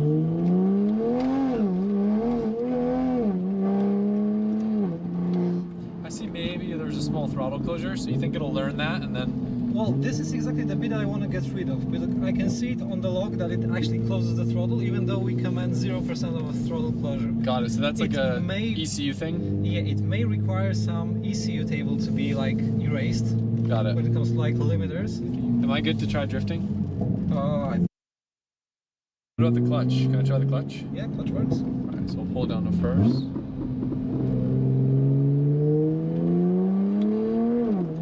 Learn second, and I will...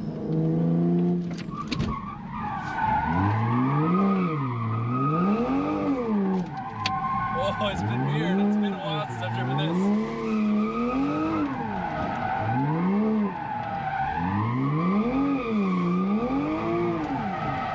Works pretty well. Go down to first.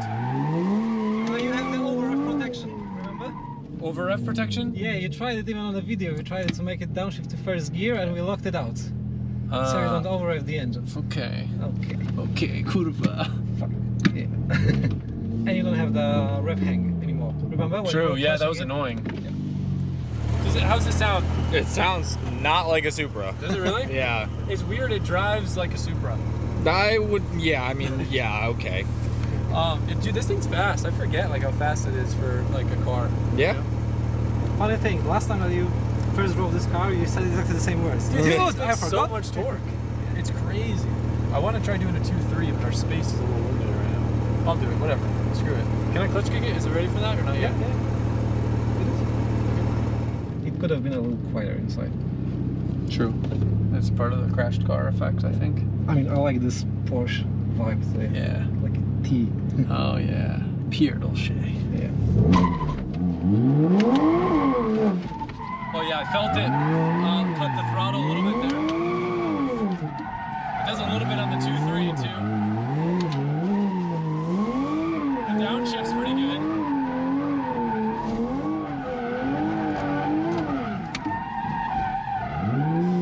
Why do I feel like this handbrake isn't working as well as it used to? No, it's kind of like... It seems like it's not really locking up. Well, brakes overall they kind of like suck. The brakes? Yeah, even driving on the street, yeah, when you try to like decelerate, it kind of like... I think my brakes are good. There shouldn't be anything wrong with them. All right, I'll try a clutch kick. You sure it's ready for it? Yep.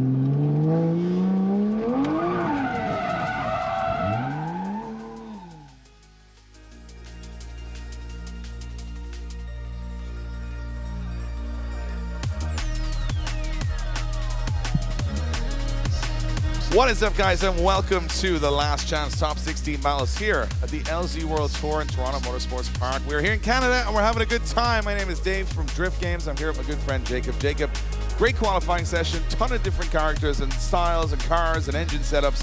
We're now down to what we'll call the guys qualifying less than 14th, which means they got a battle to get themselves back in the main event tomorrow. This is a nice little addition to the LZ World Tour, which means that it's not do or die. Yeah, it's great. I love this layout. I love the fact that even if you had a rough qualifying, you still get to battle it out. There are plenty of drivers that do way better in tandem competition as opposed to qualifying, so this gives them a chance to shine. And yeah, we have horsepowers ranging from maybe 200 to up to 1,000. Like, anything can happen, anything can go down, and the way this track layout has been, there's going to be some contact. Absolutely. What I love about the format of this event is it's almost like playing Forza, just hitting random. And you get a random car, random person, random track, random location. It's awesome. The people here in Canada showing up. We are having a blast. And I mean, I've got to say, when we saw this on the calendar, we didn't know what to expect. But when we got here, we were like, wow, this place is incredible. The car scene in Canada, along with the people, everybody's so friendly. We've been chatting with everybody throughout the day, mixing and mingling, and it's been awesome. I think this is a record crowd for a drift event at this venue, so we're so pumped on that, and thank every single person for coming out. For you guys joining us on the stream, we've got some action for you this evening, and it's going to be an interesting one. But what I will do is, if you're just joining us now, and you've arrived at the venue a little late, we've got to go back to qualifying and show you guys what happened earlier today. Because I'll tell you what, it was hot and heavy in qualifying. There was a lot of interesting things happen. Some dirt drops, we had some breakdowns with some people jumping between different cars. Some people doing qualifying in 2 different cars on 2 different runs. So the qualifying earlier on was really exciting to watch.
So a little throwback to qualifying there, some nice little shots. I love this track, it's awesome. It's got the big wall run entry, it's got the tight technical little inner clips, along with the high speed outer clips, and a big old slowdown at the end where we're gonna see guys get really close. I feel it's gonna be the sketchiest track of the year, Jacob, simply because the first corner is such a high speed into big decel at zone 1, then you gotta get wide for zone 2, outside for zone 3, and then this is our big pull up to zone 4.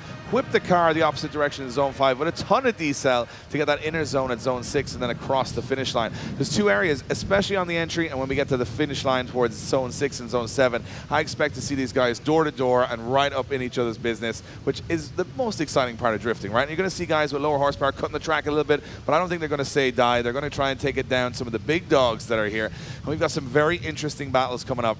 Of course, this is the battle format. Each driver will take turn at lead and chase. The lead driver must run the qualifying line and aim to run as close to a 100-point run as possible. The chase driver must mirror the lead driver and try to gain as much proximity as possible without making contact. Our judges will determine who is the better driver over the 2 runs combined and determine the winner. If scoring results in a draw, we'll have a one more time battle to determine the winner. There's only one more time per face-off. Yeah, it's, I mean, if you've never watched drifting before, essentially what you're looking for is we want these guys to be mirroring each other, right on each other's doors, swap and paint the entire time.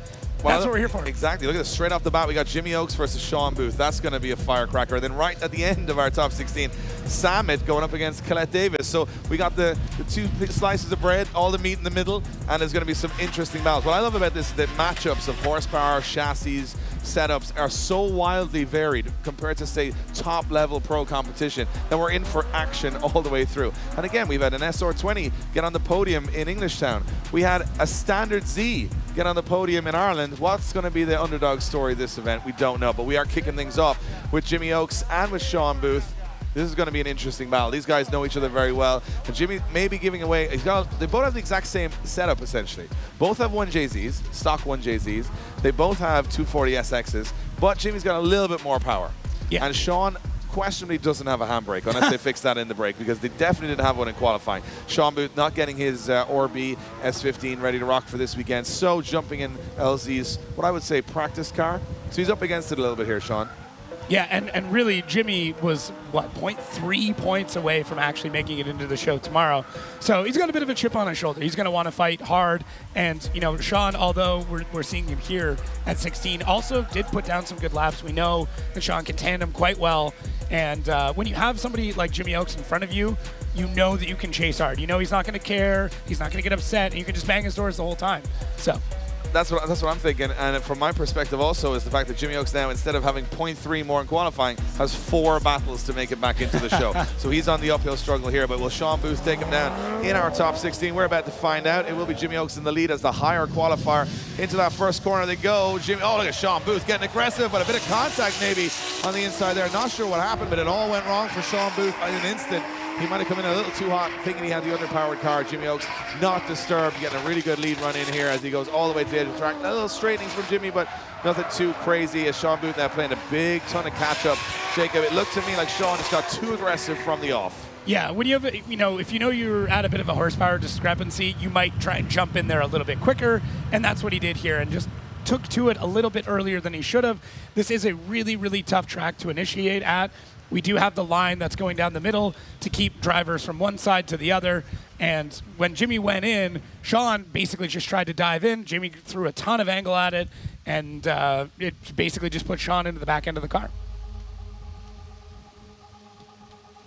So there you have it. We will switch him around. And from my perspective, it looks like Sean Booth at a big disadvantage here going into the second half of this top 16. And you know what? I like it, though. I like that aggression. I think if you're going to go out, you might as well go out swinging, right? Yep. You go in there, and he could have pulled it off. It would have been beautiful. He'd be in on the door, and he knew Jimmy had all the pace and power. Watch as they come through here. I think there's a nudge there. I think there's a little bit of contact. Yeah, there's a little boop, as we call it. But after that, I mean, Jimmy just kind of felt it, probably checked his rearview mirror and went, okay, something happened there, and just kept going. I think the handbrake problems, again, I think he went in with Jimmy, pulled the handbrake, not a lot of lockup on the rear, which meant the front just dove forward. Yeah. He actually couldn't decel enough and hit Jimmy. So that's from my first initial impression. Of course, our judges will be analyzing every single run here a totally different way because we watch it as entertainers. We watch it as just like you guys, like fans. We're sitting on the couch there with you, or in the grandstands with you, or wherever you are around the fences here. We're with you, watching it the same way you are. But our judges, they've done the briefings. They've gone through all the technical aspects, and actually, one of our judges, Marsh, just about 20,000 laps of the track yesterday, so he knows all the ins and outs of this track. So it's going to be interesting to see which way they go. I think that the interesting part on this second run is going to be Jimmy Oakes dealing with Sean Booth if he doesn't initiate. That's going to be a worry for Jimmy. Does he go aggressive, or will Sean straighten up a little bit? That could be curtains for Jimmy too. Maybe backing off is the right move. Let's see what he goes with. Sean Booth out front, goes for a feint initiation. Looks like he does lock up the rear end, so maybe that e-brake is working. But now Jimmy is kind of a bit on the back foot. He's got to pick up a little bit of ground with Sean out front. Good initiation there. Jimmy tucking back in as we get through this power alley. You see them translate through, and this is it. This is the spot where Jimmy can make or break this entire run, and he's able to get in. It's a little bit of wavering that we see from Sean. He does get across the line, though. Yeah, I think the mistake from Sean in the first run was pretty, it was a bad one. It was a big one. But I like the fact that he came back out swinging, did a good lead run, shows that he can do it even in a car that may be hurting a little bit. And I think Jimmy Oakes, he did the right thing. He didn't back off too much. He stayed with him throughout the whole course. It was interesting to watch. Jimmy goes for it here, and you can see a much cleaner initiation from Sean Booth as they come through. You can see Jimmy up on that curb, just lifting that front wheel as they go through. That's actually a really good run from Sean Booth. He might not have been in this situation if he did this in his qualifying.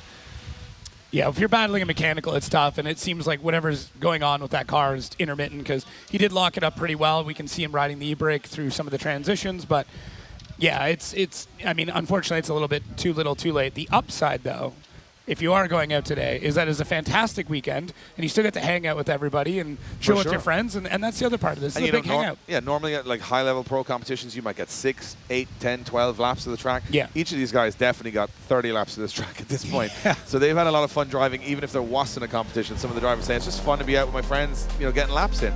So they're going to bring the cars down in front of the audience here in Toronto Motorsports Park, and they're going to get a decision from our track marshal of who is going through to our Grade 8. Will it be Jimmy Oakes, or will it be Sean Booth?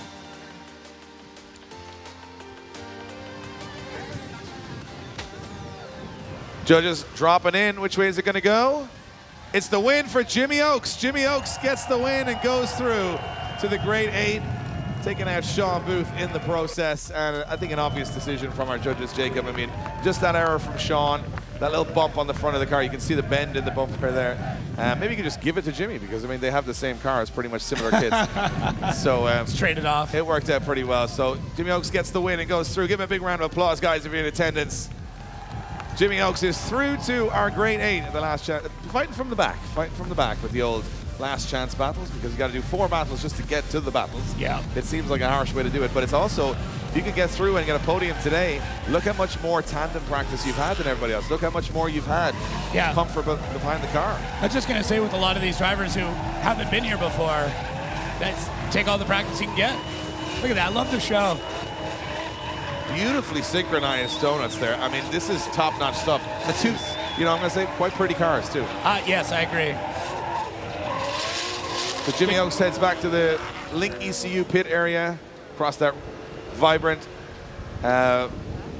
Also, guys, just a little announcement. If we have a drone in the air here in front of us in the garage, if you could take that drone down, that'd be super, because we have got an FPV drone showing everybody what's going on, and it can't fly with your drone in the sky. So if your drone is in the sky right now, if you could bring it down, that would be fantastic. Or we will shoot it down. We won't shoot it down. No. We're asking nicely. Maybe we will shoot it down. That's the Canadian way. Ask politely. I think there's some pretty good. I'm sure some people around here out in the the woods of Canada have got the aim for that. No, they're around. They don't need an invitation. Nah. So we are heading back up to the start line. Next battle up on deck will be Grant Anderson versus Joshua DeLees. Now this is an interesting one. Two very different cars. You got the V8 in Grant Anderson's E36. You got the SR in Joshua DeLees, but similar-ish horsepower. Nothing too crazy in either. So this should be a well-matched battle. Grant, of course, having a bit of bad run of luck. His car, big crash in English Town, and then not getting. He had to drive a Stock Z very well. He drove that Stock Z in Ireland, and now he's back in his own machine here in Toronto. Can he get the job done? Well, Joshua DeLees is going to have an argument against that as they come off the line. It's another top 16 battle here in the LZ World Tour Toronto. Yeah, Grant Anderson out front. Great initiation there. Josh following in behind, keeping a good proximity as they come to our third outside zone. Let's see through the transition here. You really got to get on the power. Josh swinging it really wide. So Grant, did he straighten? Josh looks like he might have as well. As they come to the last section, Josh really pushing it out wide. He's washing it all out. Oh, looking for some side bite. It started good. It kind of fell apart in the middle. So it looked to me like, Grant has it straightened through the center section. So does Joshua. And then Joshua goes way wide on the last corner. So we'll get to have a look at it again. I mean, I love these FPV drone shots. I mean, these didn't exist in drifting a couple of years ago, and now we're so reliant on them. Eye in the sky. Right here, you think everything's going fantastic. Couldn't be going better. And then they transition, and then Grant goes, I don't want to drift anymore. I'd prefer to drive this bit. And Joshua goes, oh, we're not drifting? I'll give that a go. And then obviously Joshua's so far behind, he goes way too fast into the corner. Grant gets it back together. Joshua goes way too wide and goes off, not off the circuit. There's no zeros here, but it's just a little bit messy. Yeah, it was pretty close. But the great battle rages again between BMW versus S Chassis. What is the superior platform? I mean, it'll never be won or lost because no one will ever agree. Some people love the BMW stuff. Some people love the Japanese stuff. I think both can work very well. But you got an American engine in a European car there and a Japanese engine in a Japanese car. Not too many cars on the grid with their original engine still in there. So, the old SR20 doing a good job. Joshua DeLees now in the lead. Grant Anderson is in the chase. Grant very close on initiation, very tight. As they come through that first section, you can see Grant pushing the issue here. This is some really good proximity from Grant Anderson as they transition. This is where it fell apart the last time. Looks like Joshua's got a better lead line here as he goes right to the edge of the circuit. Grant transitions in. Very brave dive from Grant Anderson as he comes up into that inner zone. Joshua again washing a little bit wide as they come across the finish line. Looks to me like we got a much cleaner run there and a better lead run from Joshua and a better chase run from Grant. So everything just went up a notch there. Yeah, I think the judges are going to have to take a look to see if we did get another straight in there. It's really tough when you come to that Manji section, the power rally, whatever you want to call it. It can be tough, but great initiation there by Josh. Grant playing things maybe a little bit safer than he could. As they start to transition through here, you can see them load up, and this is where we need to watch and see if there was any straightening, because it is tough. You have to get on the power, and I think Josh... Yeah, it's minuscule. I think Josh might have gotten away with it, but then obviously we see Grant getting back in there, trying to find that door, getting the tandem in real close, and that's that FPV in the perfect place to show just how close these guys can get to each other. Absolutely. So we'll have to get a decision from our judges as the two guys roll back down in front of the audience here, and you can see Nick Swan. Look at that. That's a man that's impressed. Yes. He's saying that's some good drifting. We're waiting for that all day. He is not an easy man to impress. He's seen a lot of drifting. He's seen a lot of drifting. So it's tough to get him clapping, and he was happy with that one. You can see Grant and Joshua rolling up in front of the audience to get their decision and see who goes through to our grade 8. This will be to face Jimmy Oakes. So either way, it's going to be a tough battle for Jimmy Oakes, whether he gets Joshua or Grant here. out of the car they go. Give him a big round of applause. Grant Anderson and Joshua DeLees putting in some runs right now. And we're going to see, oh, we got a one more time between Grant and Joshua DeLees. They got to go back at it again. I can see that. Yeah, I can see that. Both messed up the first run. Both were excellent on the second. Nobody better than the other. Let's go one more time, right? That makes sense.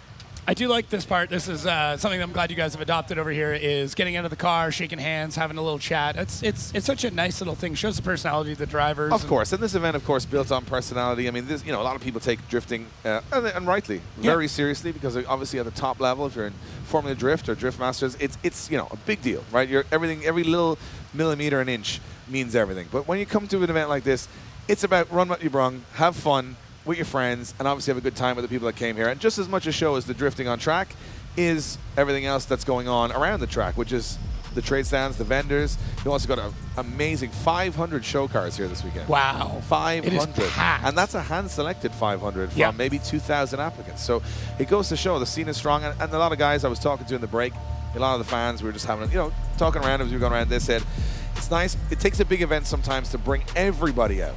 And that's a nice vibe when a country comes together, everybody comes out in every car, and it's a good time. And then you can also mix in the local drifters with the international drifters. And to me, it just is a nice little melting pot for car culture. And it puts, a smile on faces for everybody in that region. We've done it in, in New Jersey. We've done it in Ireland. And, really in Ireland, from my perspective, it brought a lot of people together. You might have 4 big shows a year and different people go to different things. The LZ World Tour comes there. Everybody brings their best out. And everybody's so happy. They're, meeting people they haven't seen in a long time from the car scene, or meeting people they know on Instagram, or they got parts from online or whatever, and now they get to see face to face, which is really cool about these events. So while the drifting is a huge part of it, the live for me in the flesh part of it is also just as important. Yeah, it's massive. I mean, the car community can get so divided so quickly, and it's great to see we've got RC drifters out here. We've got people. I've talked to so many people who have no interest in drifting whatsoever. This is the first time they've experienced it, and what a great place to do it. It's so welcoming. Everybody's super friendly. It is. I can't get over just how packed it is in here. We've had to add fence to get more people in. We were moving fences today. Yeah. There was a moving barrier to as many people rolling in. So thank you guys for coming out. Each and every one of you is making this possible. We hope you're having a good time. We're back on the line with the one more time straight away. I love it. Love it. Straight back out there with Grant Anderson and Joshua DeLees. These guys know they can do at least 4 runs on these tires, so they can just keep going.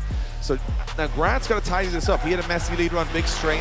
Joshua had a pretty poor chase. This is the run that was messy the last time. Let's see if they can tidy this one up. Yeah, Grant Anderson with a perfect initiation there. Coming around, getting a nice wide line. Joshua able to keep on his door quite well. This is going to be a great tandem as they come through this next transitioning section into that power alley. Grant again, though. Did he straighten? He is almost needing to shift up to get through this last section as we come through the hairpin.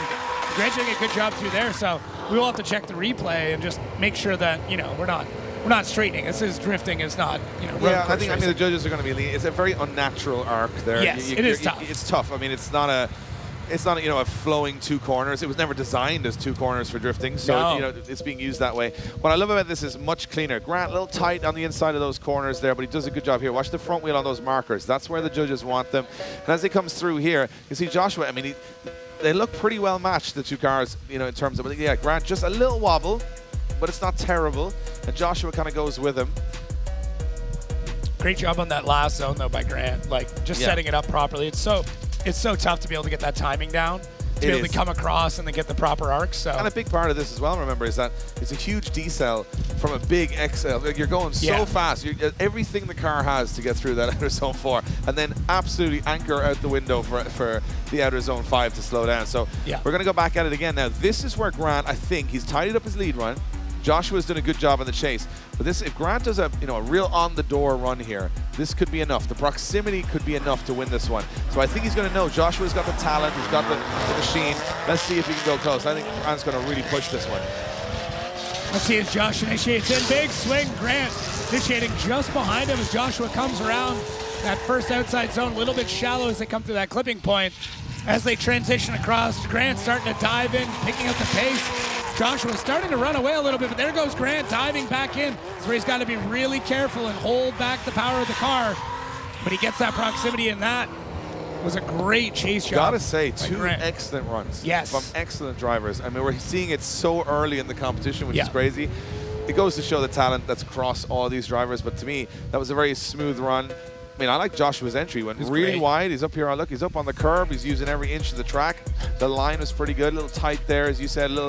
He could have been on a bit more angle, but, you know, he's making it work how he can. Not a huge amount of angle from Joshua in the lead position. Grant did a good job in the chase. And, yeah, pretty similar when you put them side by side. Yeah, they were very, very close. And I really like what Grant did here, as he was able to kind of pull in that proximity. Cut just a little bit of line, but was able to get back on the power much earlier, pull in that proximity. And yeah, I mean, I don't really have an opinion on this. You don't have to. That's I know, it's part. great. We know everyone likes us. We don't eliminate anybody. So far. We make no decisions. We are just here to shout out what's happening. Remember, they can't go one more time. There has to be a decision here, so only one more time. That is an excellent rule. Yeah, so they got to have a look. And sometimes the judges can look back over both if they're really stuck on who's going to go through. But yeah, there's got to be a decision here between Grant Anderson and Joshua DeLees of someone that's going to go through to the Grade 8 to face Jimmy Oakes. Who will it be? I did not They're realize. stoked on the runs, though. They're happy with that. Oh, yeah. That was, you know what, a good testament to their talent, because the first was a little sketch. This one was much better. And it's Grant Anderson getting the win.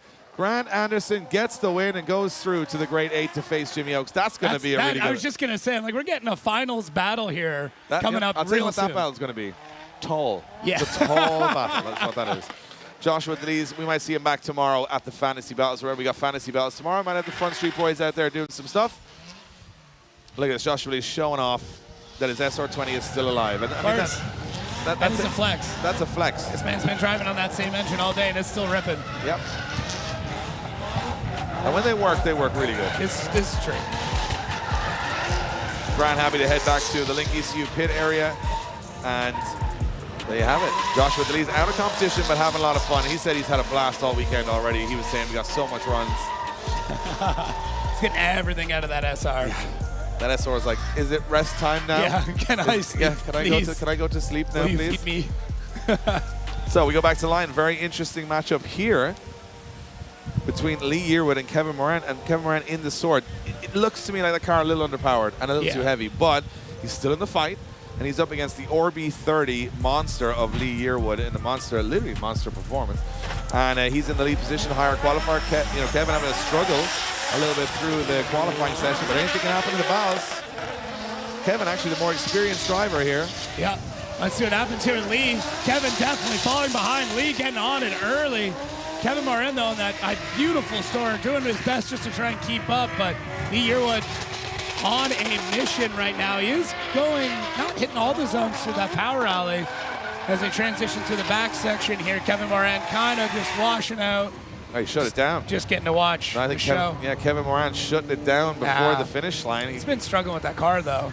They had an issue with his S15. They had an engine failure. Then the Soarer broke, and then he was in a 370Z. And right now, maybe the 370Z was the better shout, because this car also having some issues. Whatever happened on the first half of the run, it looked to me like he completely shut off on the last corner. We'll have a look back at it, but yeah, to me it looked like he didn't keep that thing moving. Yeah, down on power. I mean, it's struggling. There's some sort of underlying issue going on here. But yeah, you know what? He came out, run the car.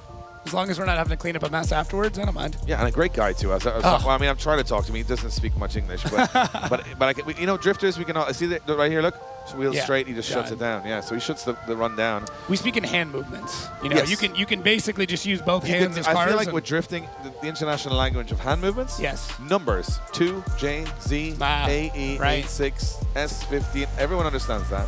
And then just the international symbol for broken. Yeah. And that's pretty much what sums up all of drifting. I would say if that doesn't cover it, engine noises afterwards. Yeah, engine noise. You can speak in engine noises pretty well. And everyone speaks the same language. Yes. We're all, no matter where you're from or what you speak or your background, we're all as moronic as each other doing what we do. It's the most ridiculous And the more sport. of us that get together, we can self-justify this stuff. Here we go, second mile. Can Kevin Moran get it on the button this time? Comes out slow out of the blocks there as Lee Yearwood backing off a little bit. Kevin Moran running that Soarer up along the wall. This looks better. Through that first section, nice job so far. As you can see, the sun starting to set here at Toronto Motorsports Park. Look at Lee Yearwood, though, bullying the back end of Kevin Moran's car as they come through the transition. Lee's got to watch this transition. Gets it timed right. Now, Kevin struggled with this the last time to slow the car down. Does a much better job this time, but he pushes wide. And Lee Yearwood not making any major mistakes. So I feel like this one might come down to that shutdown on the first run from Kevin Moran. I mean, it was a bit of a bad shutdown. Yeah. Whenever you're chasing a driver that's got less horsepower or less grip or whatever it is, it's not easy, especially in a car that's super well built like the one that Lee Irwood's got. But he does a great job here. I mean, he's able to hold the car back. He keeps the tire smoke going. You can see him playing a lot with the throttle, doing a lot of left foot braking to hold the car back. You'll watch him grab the e-brake to kind of get the car to tuck back in. And then, Kevin Moran kept the car running. I don't know what they did. Looking at the line. I know. It's really good. I'm not sure what it's really weird because it's like you say, we're struggling with the car, and then all of a sudden he does a really good run. Yeah. And you're like, well, I'm not sure what's going on there. But again, very little practice. I think qualifying was his first lap in the car this weekend on this layout. So, we'll see what happens when they come up for their result. But to me, I mean, you know what? Here's another thing. Another chassis not used enough for drifting. The Toyota Soarer. Love me a Soarer. Yeah. I know my good buddy Kyle is here, and he is a massive Soarer fan. I've had a few in my day. Really? Yeah, I've had a few in my day. I wouldn't say they are better than a Mark IV Supra, but they run a very close second. I wouldn't agree with that. No? I would say I very much like the way close would be the only word. Yes. Second, yes. Close, no. Okay. I think the Mark IV has left the building when it comes to value. The Soarer is like the affordable brother. Yes. Yeah. I agree. But they're cool, and they can be made look very cool. There you go. Give it up, guys, for Kevin Moran and Lee Irwood. Lee Irwood gets the win. Lee Irwood gets the win. Goes through to our top 8. That's an obvious one. We had the shutdown from Kevin, but I feel if we had Kevin in his S15, things would be a little different. It would be a little tougher for Lee. But hey, that's the way the cookie crumbles. You can't win the Grand National with a horse and a jockey, and sometimes the horse falls down. And that's a new one. And you can't win by running. I've checked it. You have to have the horse as well. Oh, okay. I feel like drifting's the same. Yeah, you can't drift. You just got to do the movements around the corner. It doesn't work. There you go, some twin donuts. Two very nice looking cars. I actually think that Toyota Soarer is very well put together. Not a lot of power though. He says like 300, 350 horsepower. It's more of a practice car than the real deal. Yeah, I do know his S15 is a monster. So it would have been. Yeah, it's crazy. I went looking around that car and I'm like, not one piece of that car hasn't been engineered or changed or upgraded. And then for something completely different, we have got a Subaru Impreza, which drifts with a 2JZ. Yep. This is still blowing my mind here today. I just feel like this is an interesting, and it's going up against an R32 Skyline with probably the least amount of horsepower on the grid. So this is going to be a very interesting battle. Yeah, both cars don't have a ton of grip. So two cars, 8 doors, 2 drivers, and it's going to be Liam Stanford in the lead position. We got Jason Farron all the way from Australia to keep it read R32 in the chase. Late initiation from Liam there. Oh, it looked too late to me. Yeah, dropping a wheel off the track. Just left that one a little lazy as Jason backs off there as they transition back. Oh, very close of Jason Farron as he starts to turn the dial into that last corner. Jason not got the pace to be up on his business, but he's going to try and close that gap. But look at Liam pushing wide early there. He's going to hit the grass. He's going to put 2 wheels off across the finish line. That vibrant finish line, which looks super easy, Jacob. Yeah. Tightens up a lot, which is causing a lot of these dirt drops around there. Yeah, it is a very, very difficult corner to understand and to grasp. And we'll see as the battles continue that they get better. But Liam here, kind of a herky-jerky initiation. The car doesn't kind of snap to initiation like he wants, which pushes him wide through this zone. Gets that nice dirt shot at our drone. And as you can see him transitioning through here, you can just tell this car does not have a lot of side bite. It makes good jams, good 600 horsepower, but just does not want to slow down when you want it to slow down. No. Jason falling behind a little bit. And you can see here with Liam, you can watch how that car just pushes out. He's trying to get the car back in. He's throwing the wheel speed. You can even see the front brake locking a little bit, but the car was said, we're going over there. The only way to deal with the car is you just throw angle at it and then try and power out. Yeah, and I think on a track where it's so line-based like this, that doesn't work because you got to slow all that momentum down. So 2 wheels off the track from Liam, and I would say a good one. Definitely for the people over there in the bleachers, 1 wheel definitely went off the track. They had the remnants of that in their face right now. Yeah, they're wiping their brow. They're wiping their brow with that. So Liam dropping a wheel. So now Jason with not the perfect chase run, but doesn't make as big errors as Liam does. And then he's now in the lead position. So he gets a solid lead in here. But can Jason connect out of zone 4 to 5 is his issue with so little power.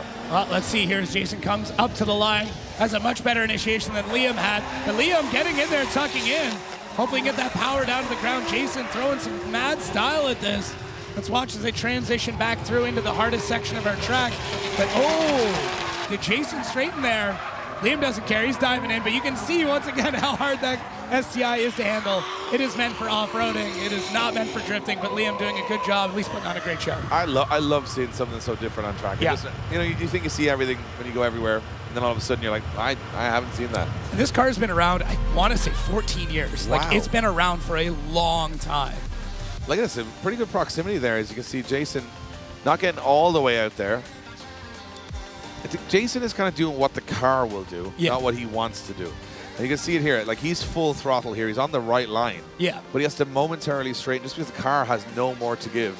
And then just when he gets to the right point that he can transition, that's all he can do. He's been doing it all day.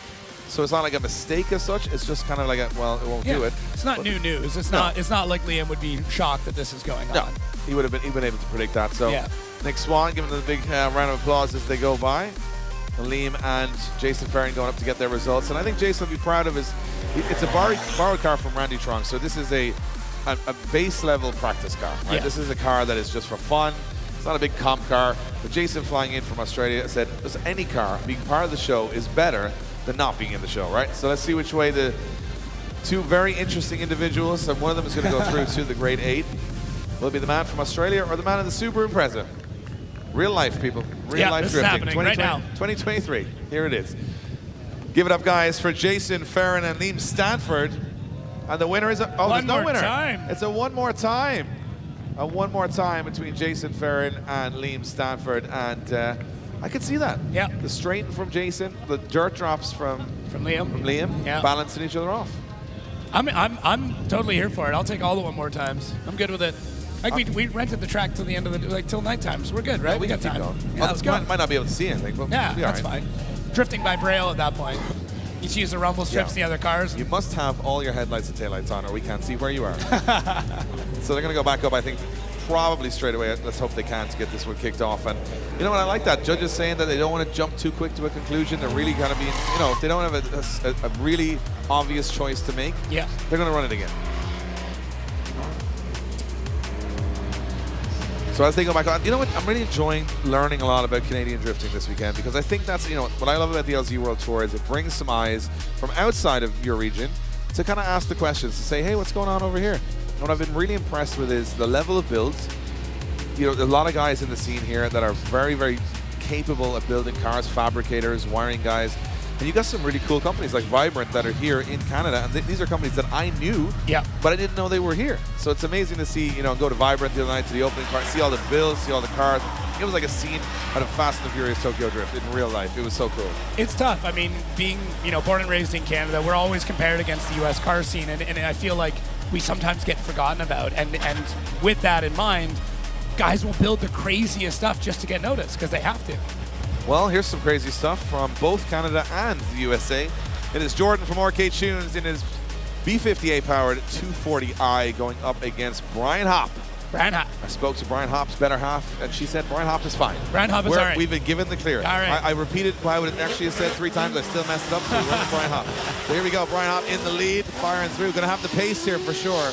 All right, let's see what this initiation is. It is fantastic. He gets a nice wide line going out, using all of that track. But Jordan struggling a little bit behind. I mean, it is mostly a daily driver, but Brian doing a good job in rocketing through this track. This car is driving faster than it should be. Can he slow it down into our last zone? He can. Oh. Well, Jordan takes that BMW out to the picnic. Yeah, Jordan. Some grass.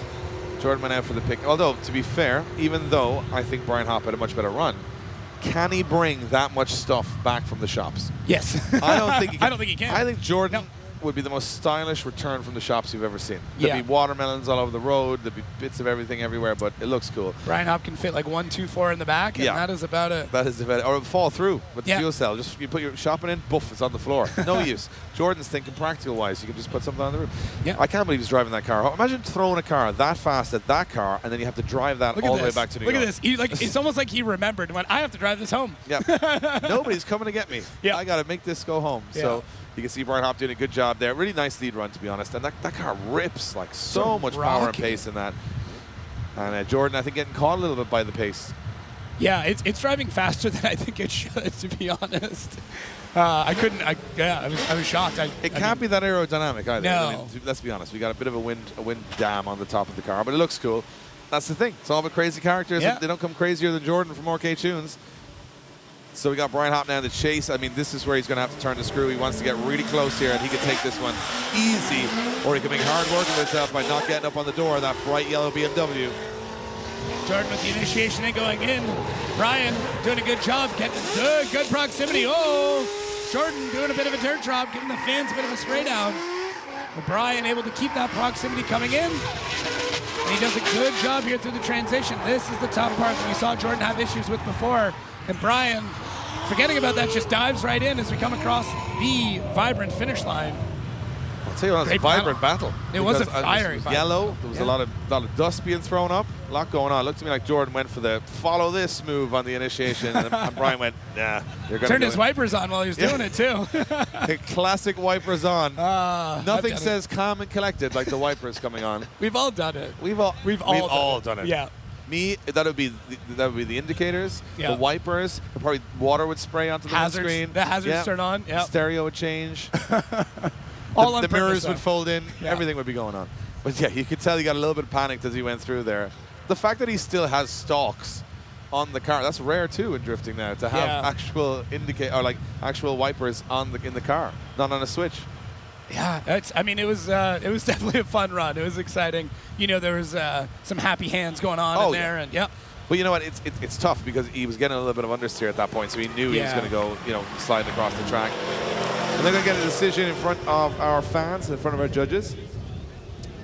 I think Jordan could use some slightly bigger tires up front too. Like those look fairly narrow from up here. It's like 205s. Good for a road trip, though. Great for a road trip. Nice and comfortable. Got to think of the fuel economy. Yeah, let's see which one is going through to the top 8. Will it be Brian Hopp? Will it be Jordan from RK Tunes? Brian Hopp gets the win. Brian Hopp's going through. Obvious decision, I think, from the judges there. Jordan not with a lot of proximity and dropping those wheels off the track. And Brian Hopp did a good job over the 2 runs. Nicely played. He's through to the top 8. Yeah, we get to see who he battles next, which is a great set of battles. Dave Briggs and Kevin Darwish. So Kevin actually is a mechanic for Dave. What? So we were talking about this earlier. And That's why you're up here, Jacob. I love these facts. I know, and he's like, I said, let's put it on his door. He's like, yeah, but then I have to change that door. Oh, so if he hits the car, he's got to fix the car, even if he it. hits the other car. Wow. Yeah, so he's actually running Dave's old car. So Dave, this is Dave Briggs' new car. Correct. VQ. Yeah. Love it. Yeah.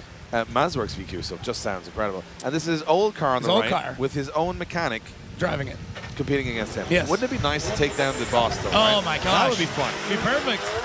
All right, Dave Briggs out on the line. BQ screaming. Let's see what Kevin's able to do in the chase. Dave with a big initiation. Kevin having to cut a little bit of line to get back in and around. Doing a fairly good job right now as Dave turns on the smoke machine and takes off. Dave is one of the fastest drivers we're going to have out here. But Kevin, never say die. Look at this. Big backing to save it. They're both gone. They both go. They're both gone. Oh. Oh, Oh, no. Oh. Well, they're having a polite conversation, I swear. Yeah, so just so that you know the rules, which are new to you probably as well, Jacob. Probably. So the way we work it here is first 0. So it's not 2 incompletes, it's first 0. So someone has to have scored a 0, both spun. So who spun first is kind of what that's going to come down to. Interesting. Which could be either way the judges look at it. Dave Briggs was going off and Kevin bailed out, or Dave Briggs was already going off and he was, or Kevin was already spinning before that point. So hard to know. I like Dave Briggs' car because it looks quite reserved from the outside. It just looks like a blue car. Which is also, if you look at Dave Briggs, he also looks very reserved from the outside. And then not so reserved when it's drifting. So let's have a look at what happened. Which driver lost control of the car first? Because we score first 0 always. So as they transition back, looks to me here that I would think Kevin is gone first. Yeah.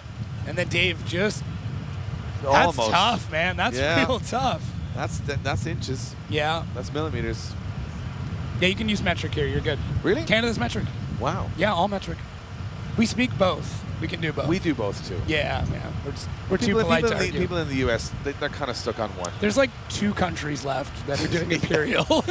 That's true, but they're also quite big. So it's true. Yeah, so they win. That's how it works. So we're going to go back to the start line. We don't know what the judges have said on that one. Both on a spin. Someone spun before, the other spun, and now we're back to the start line. Let's hope nobody spins. Yeah. Just get a run. It'd be nice. Here we go. They're off the start line. This time it will be Kevin in the lead. Kevin firing in. Dave Briggs, a little bit of separation here. Surprised by this so far.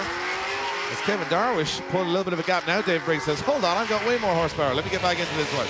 As they fired out Dave on a very shallow line, look, they're coming down. They've struggled here in the past, but this time they're like, no, let's not make it happen again. And Kevin, it looks to me like Kevin with the bit of, yeah. But it'll come down to the spin, I think, more than anything. But as I said, whoever they think spun or lost control first, judges will make that call. That run, though, surprised me that Kevin had so much pace. Yeah, Dave, I'm not quite sure what was going on there. I wonder if maybe he thought that because of that rule that he could play a little bit safer, which, I mean, that's bitten so many people over the years. But going back to our replay, you can see here Kevin doing a good job initiating when he should. A little bit shallow. And then as Dave starts to dive in, I was expecting him just to light it up and really catch up here, but he doesn't. Takes a much shallower line all the way through, and then the smoke comes on. But Kevin's already lit up. And when they start to transition, Kevin starts walking away, and Dave has to scrub a bunch of angle out. Well, I mean, at the same time, Kevin's car is 150 horsepower, so yeah, he's got some pace in there. But I think Dave was kind of lighting him up without much forward bite. Like he was making smoke, but not moving faster. And he won't be happy that his old car is beating his new car, because that would annoy me. I wouldn't be pleased. I mean, there's a little bit of pride in it where you're like, I always knew that one was better. Everyone here says, I'm not taking it that seriously. Until they do. Until they do. Until your old car beats your new car. Yeah. And then you're like, why did I even build this car? Yeah. Anyway, Dave can't hear me now, so I'll start being quiet. Yeah. So here we are. It is going to be a decision for a top 8. Will it be Dave Briggs? Will it be Kevin Darwish? It's going to come down to that spin, I think, on the first double spin, but who spun first is the rules here at the LZ World Tour. It's first 0.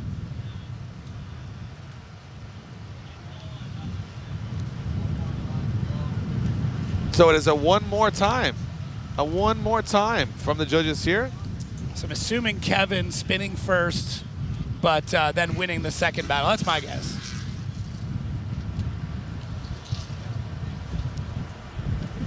Okay, so here's, do you know what? I love these events because they bring up moments in drifting where you can put it all on a sheet. I mean, we put it all on a sheet, here's all the rules. But what the judges are saying is that it is first spin is a 0.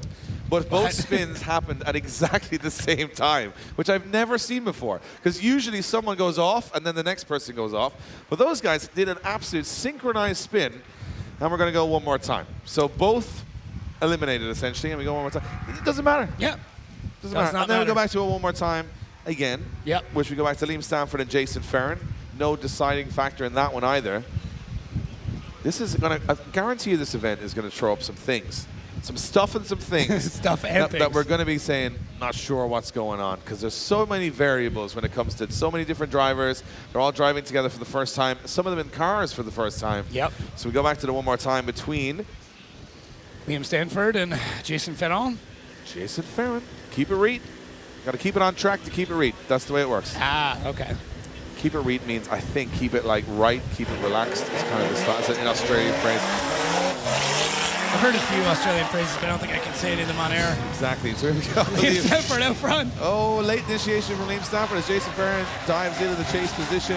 Liam Stanford wide. You can see the sun setting. Looks beautiful here at Toronto Motorsports Park. As they transition back, Jason Farron getting a bit more aggressive this time. But can he keep that R32 at angle? He can. And this is where it's won and lost. Down here, look at this. Oh, big wash again from Liam. He's going even wider than the first time. Barely keeping it on track and allowing Jason back into the battle. Wow. I thought he was going to lose it. I think everything was locked up there. Yeah. He was like, just don't go off the track. And if it did, it would be well capable because it's Subaru and it'd be fine. It would just drive straight out again. In fact, it's probably attracted to the off-road. Yeah, that could be the case. It would have just driven to the next rally event. Yeah. It's like, okay, done here. The Impreza's like, what am I doing going sideways here? I should be sideways over there. Grass magnet. So here we go. You can see Jason doing a good job. You know, Jason, that, I suppose, lighter line that he comes in a little later on suits that car a little bit more than his lead line. So he doesn't straighten up. He does miss some zones in the chase, but this is the point where I think the mistake is made. Liam Stanford going wide. He's off throttle here as well because he knows he's going up. You know, it didn't go off too far, to be honest. He did really well. He missed the inner zone, but he did really well not to go off the track. So Jason allowed him to get that little bit of proximity that he mightn't have due to pace other than that mistake. I think Liam, too, I mean, he comes from driving BMWs, and I think he's just waiting for that side bite to come in. It's so hard to fight that when it becomes instinct and you drive. Yeah, you get used to it. So you different. get used to a certain chassis or setup, and then all of a sudden you're like, this car does nothing that car did. He's just got to huck a ton of angle at it. Honestly, that's the best way to drive that car, is just throw as much angle as possible. So Jason Farron from Australia and Kiva Reed in the lead as he comes through the gears. transitioning up onto the wall. Nice. Oh, look at that, up onto the wall from Jason Farron. And Liam playing a little bit of catch-up right now as Jason Farron looking very smooth through the center section. Not a lot of angle from both drivers. Although a bit of a mistake from Liam. He's going to get very early to the edge of the track. Have to straighten this one out, I think. Gets away with it. Jason Farron now on the inside of the track. Look at this, putting a wheel up on the curb and a little bit of a gap pulled at the end by Jason Farron. And that's from having the correct line. If you're on the correct line, you get that kind of slingshot out of that last corner. You're not kind of washing off the circuit. So Jason doing a good job. Liam, no major errors. I thought he was going to straighten up in the chase, but somehow managed to make it work. No, he did a great job here. He initiated way shallower just to try and make sure that he wasn't going to hit Jason out front. And Liam doing a pretty decent job here in the chase, all things considered. But that being said, Jason out front, I mean, as you said, he's running a bit shallower, he's running less horsepower, but he's doing a good job. Liam can see how far back he gets and then just gets on the go pedal and starts to bring that gap in. And he made the correction to his mistake before where he initiated way earlier for that last zone and then gets back on the power. I think one of the things that I probably would notice from that is the fact that Liam did the wrong line. Yeah. He went on too much angle the other way and he got caught. He got away with it because he had a little horsepower in the car. Yeah. But he was on the wrong line, missing the zone. So maybe the judges having a look at that as well. Just, you know, there's little nuances here that's going to make a big difference. And this is a battle that can't go one more time again. So a decision has to be made between Jason Farron and Liam Stanford here. Someone's going through to the top 8 to take on Lee Yearwood. That'll be a good battle. No matter who's going on, it'll be a good battle. Who's going to get the win? It's going to be Jason Farron. Jason Farron gets the win and goes through to our top 8. Amazing. People from Australia coming to Canada to drive Japanese cars against Subarus with Japanese engines in front of it. Yeah, there's a lot to take in here. It's a lot. You might have to process this on Wednesday. It's going to take me a bit. I'm not going to lie. But I've taken Monday off just to try and get my head around this whole weekend. But I'm going to be honest. I hope it's not the last time I see a Subaru in president competition. Absolutely love that car. Liam Stanford did himself proud. As you said, tough car to drive, did really well. And Jason, I think, you know what, he's had a big season, Jason, competing in D1NZ in New Zealand and, you know, obviously running all of his Keep It Read events. And, of course, he is our co-host of the final event of the calendar in Australia. So, Jason, he's all having fun now. He'll be stressing out when he gets there. Yeah, I'll keep the seat warm for you. Yep, keep it seat. There you go. So it's going to be another great battle. Oh, it's all, yes, SR20 versus SR20. Sit yourselves down. You just realized this one, huh? I did. Yeah. I just realized this one looking down. So we got Mike Martino against Tom Nazzaro. Mike Martino in the lead. Oh, coming in very early. Mark Martino. It's just a pretty battle, whatever way you look at it here. If you squint your eyes, it looks like 2005 has just come up on your screens. Mark Martino did a good job getting it. Oh, Tom straightening up in that chase position. He's put a big dirt drop in as well, Tom, in the chase. Martino, though, going really wide, very wide on that last corner. Got a little bit out of shape. That one got a little messy towards the end, Jacob. Yeah, I got distracted from the judging by just how good looking the cars were. As much as I want to see these guys bang doors, I don't want to see either of these cars damaged because, they're so beautiful, especially just in motion, both these cars. So Mike out front and Tom following in behind. It does look like 2005. It does. It really does.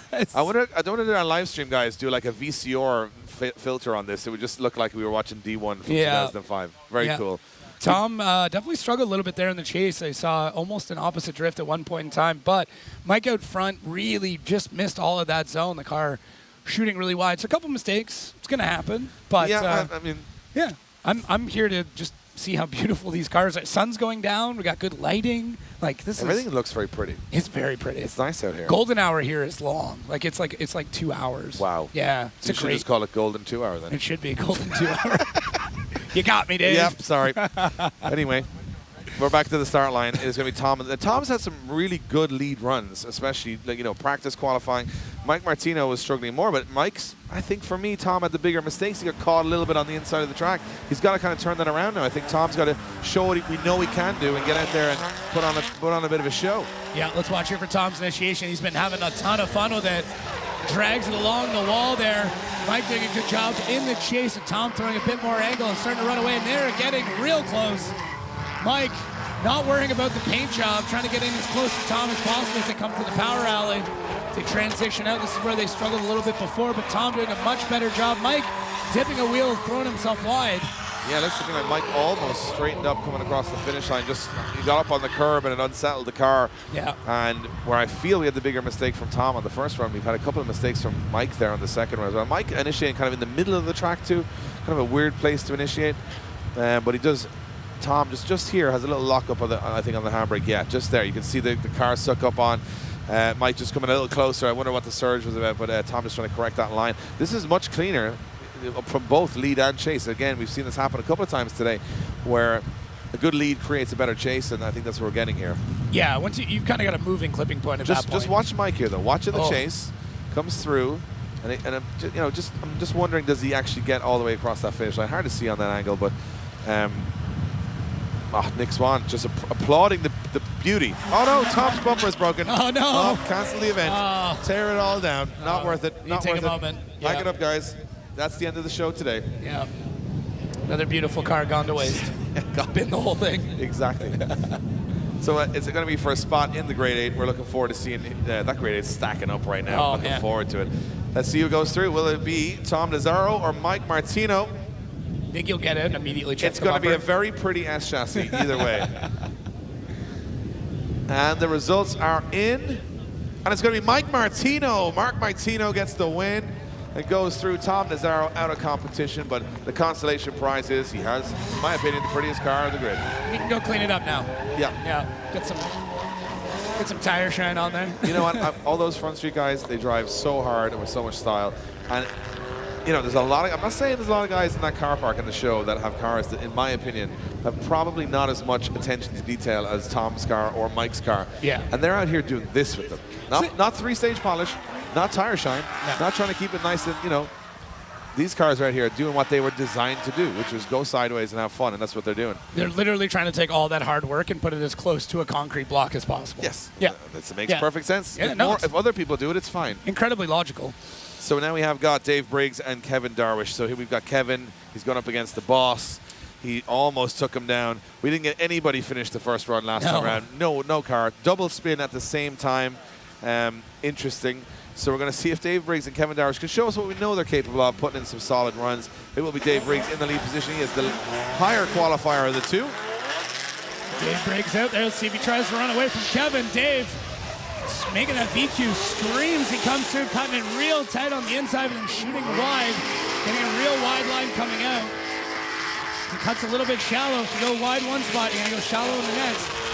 Let's see how they come through this next section. Are they going to spin again? Dave going wide. He holds onto it, onto the power. Oh, Dave. Dave, you know, he scared me there. I thought he was doing the same thing. I was like, no, Dave, we have to learn. Learn from the first run. Don't go off the track. No, Davey. But he held it together. Yeah. Kevin did a great job here in the chase. I mean, Dave, I still think Dave's got a bit more power under the hood than Kevin does, but he does a good job of keeping up. But I'll be honest, I think Kevin's line there is better because he's getting a bit more momentum. Dave's on a very wide line, which makes it a little bit. You see how far he is off the reference points, allowing Kevin to get back into the mix. So judges will watch that. I mean, not anywhere near the catastrophe that was the first time round where both of them spun around. No, Dave made a good go of it here, though. He was like, oh, and he's like, nope, power. I remember, that's it, power. If I put power down, I'll go the other direction. So then Kevin came in, all was good. And I think we got through a first. And see, Dave, I think in the chase position, knows he's got the faster car. He's going up against his old car. Yeah. So let's be honest. He's hit that car before. Oh, 100%. Now he's just hitting it from the outside. It's It's like third-person view in Gran Turismo. You're outside your own car. You can hit it. It's fine. Dave's got to go close. It's like running the ghost car. It is. Yeah. It's like running. He must go down the straight going, this is what I used to look like from another perspective. That's interesting. So he's got to chase him in here now. He's got to go up onto the door, try his best. But I think this has got to be a little closer. He's got to go for it here. Kevin's not going away easy. Now, let's see if Kevin keep that good line coming through. Initiates a little bit shallow. Oh, real shallow. Dave going for a bit of a loop there, but Dave's able to hang on to it. Kevin kind of botched that initiation. He said, let's keep going. Get a much shallower line, and Dave playing catch-up. Let's see if he can slow this car down in time. He was full throttle all the way through. And Kevin able to go across, but Kevin had a big mistake there. I think it's going to come down to that first corner. Yeah. It looked to me like Kevin just launched himself through the first corner over the curb. There was no, watch the lead car here, just said, nope, I'm going this way.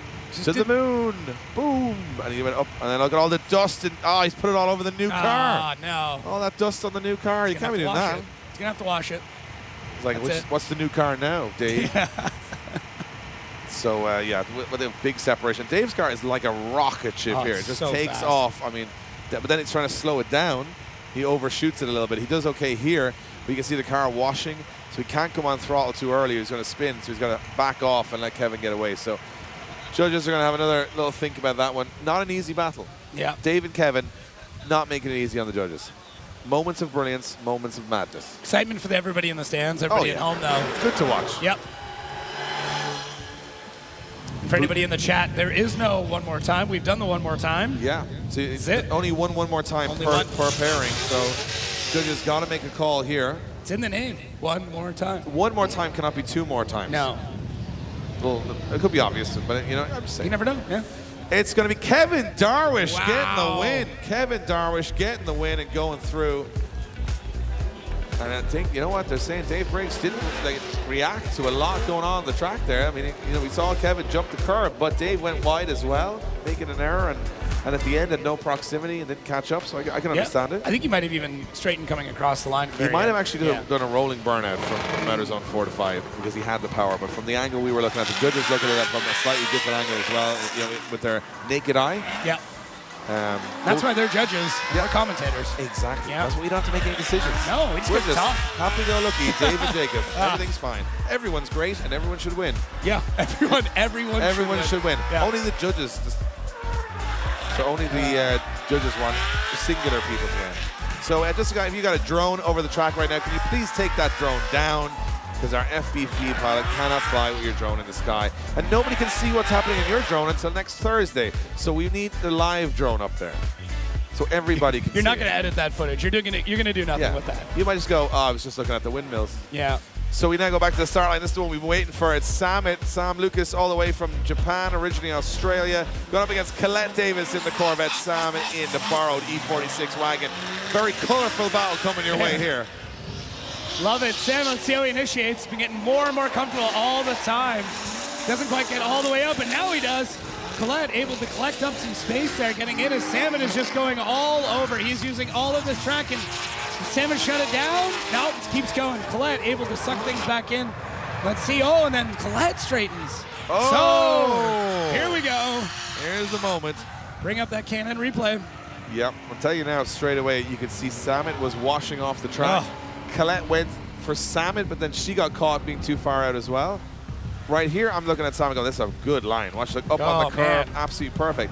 Now this is where Colette gets aggressive. She goes down the inside. Does she time this wrong? Samet's on the correct line, little wheel drop, transitions back. Colette goes very aggressive. Oh, Samet has a wobble. Here's the issue. Yeah, Samet has a wobble there. Colette has to react to that, and then as she transitions back, Samet's going way too fast here. You can see it straight away. He's on the wrong line. He's washing off the circuit. He has to put big angle on. Colette dives to him, but he's not even on power at that point. He's kind of washing there. So you can see it a number of different ways.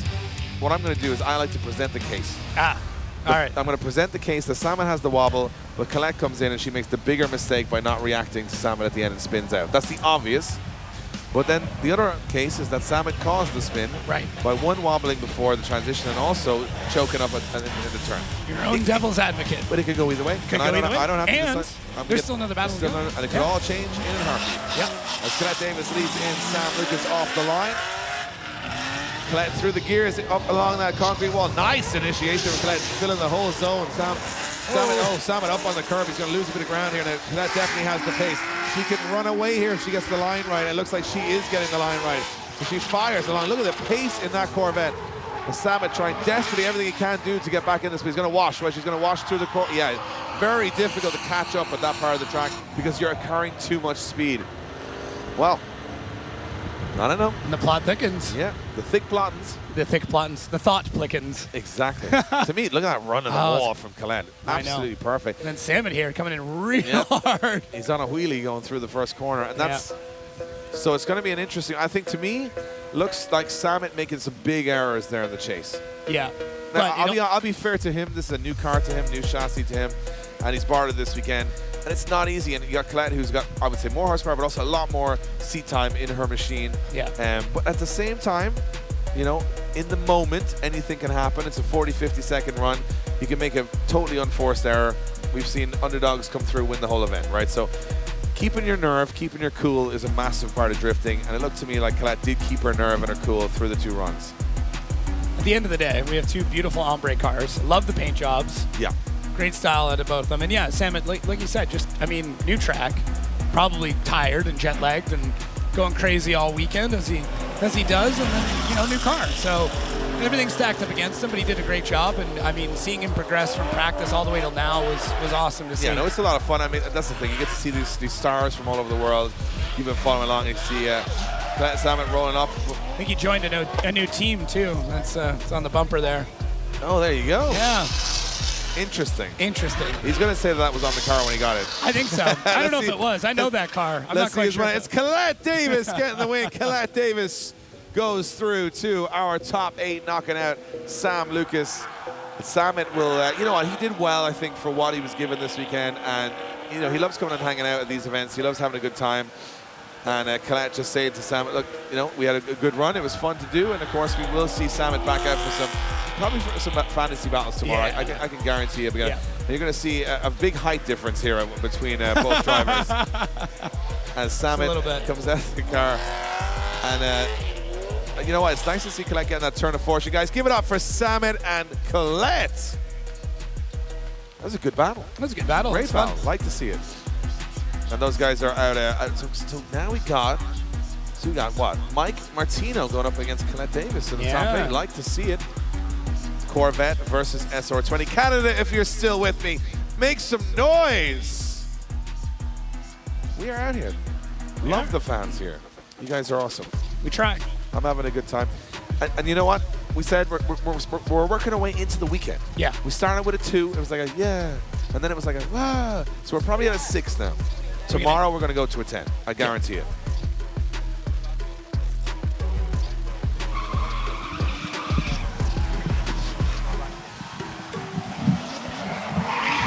You guys see some donuts on track from Samet as he lights up the back end of that E46 BMW. And Colette Davis is like, please don't hurt my car. I've got more work to do. She's through to the top 8. Well, what an interesting, you see another interesting Corvette on your screens right now. We got the Josiah. Look, as you see, beautiful cars. Such a variety of the 29 to 32 drivers. We started with 32. We had some mechanicals. 29, look at this, Audi A5. Corvettes. 1JZ. So we can just see that drone over the first corner. If that is your drone, can you please take it down? Looks to me like a DJI drone. If you could bring that drone down, that would be fantastic. Drone is now running away very fast, but not also coming down. So we need that drone off the track if possible. So if your drone is on the track, please take it down off the track. We know you got it for Christmas. We know you want to show it to everybody, but maybe now is the time to just let the professionals do their droning, if that's a phrase. As we head towards our top 8 here at the LZ World Tour. Some great action from our top 16. This is the last chance top 16 if you're joining us. Tomorrow is the main event. You might be wondering where Adam LZ is. You might be wondering where all the guys are.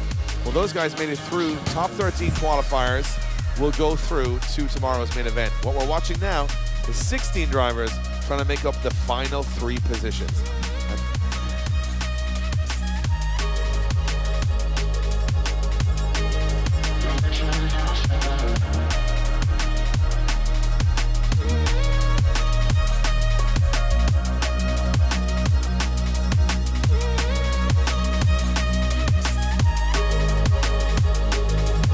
So here we are, top 16 becomes top 8. We're kicking things off with a big one. Jimmy Oakes versus Grant Anderson, a real grudge match. And remember, 3 drivers from these 8 drivers will go through to our podium essentially today, but also through to tomorrow's main event. So there's 16 drivers to get a second chance. We might call them second chance top 16. That'd be good, right? Second chance. I like that. And we are battling for 4th then. So this is the big one. So the 3rd and 4th place battle is actually nearly more important than the final. Right. Because the final you're guaranteed in the show tomorrow is just for bragging rights. But 3rd and 4th, that's the one that matters. Because you win, you're in. You don't, you're out.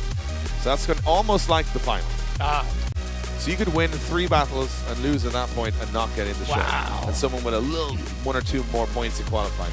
Yeah. Harsh, right? Yeah, that's real But we harsh. get to see more battles. The guys in attendance get to see more battles. You guys at home get to see more battles. Nobody's complaining. Probably the drivers, but nobody else is complaining. They'll be fine. They'll be fine. They'll get over it. Yeah, they get to drive. So we're going to a big one. Jimmy Oakes and Grant Anderson. Yes, let's sir. go. We are going to go for it here. This is a big one. They will not want to lose at this stage of the competition and not get to the main event. Grant Anderson and Jimmy Oakes. Jimmy will be the lead driver, higher qualifier. Jacob, this one is a grudge match. This is a big battle right now. A lot is going down as we see Jimmy. Big initiation. There we go. Grant Anderson following in behind. Jimmy out front, just crushing it right now, filling out all those zones, but Grant not letting him get away. You are seeing a finals battle already here. What a job as they come around this last clip. They're killing it. They filled all. This is it. That's an unbelievable run. That's the best run we've seen today. Jimmy Oakes nailing the lead. And Grant Anderson nailing the chase. Look at that initiation, though. Jimmy was 90 degrees there, and he still made the outer zone.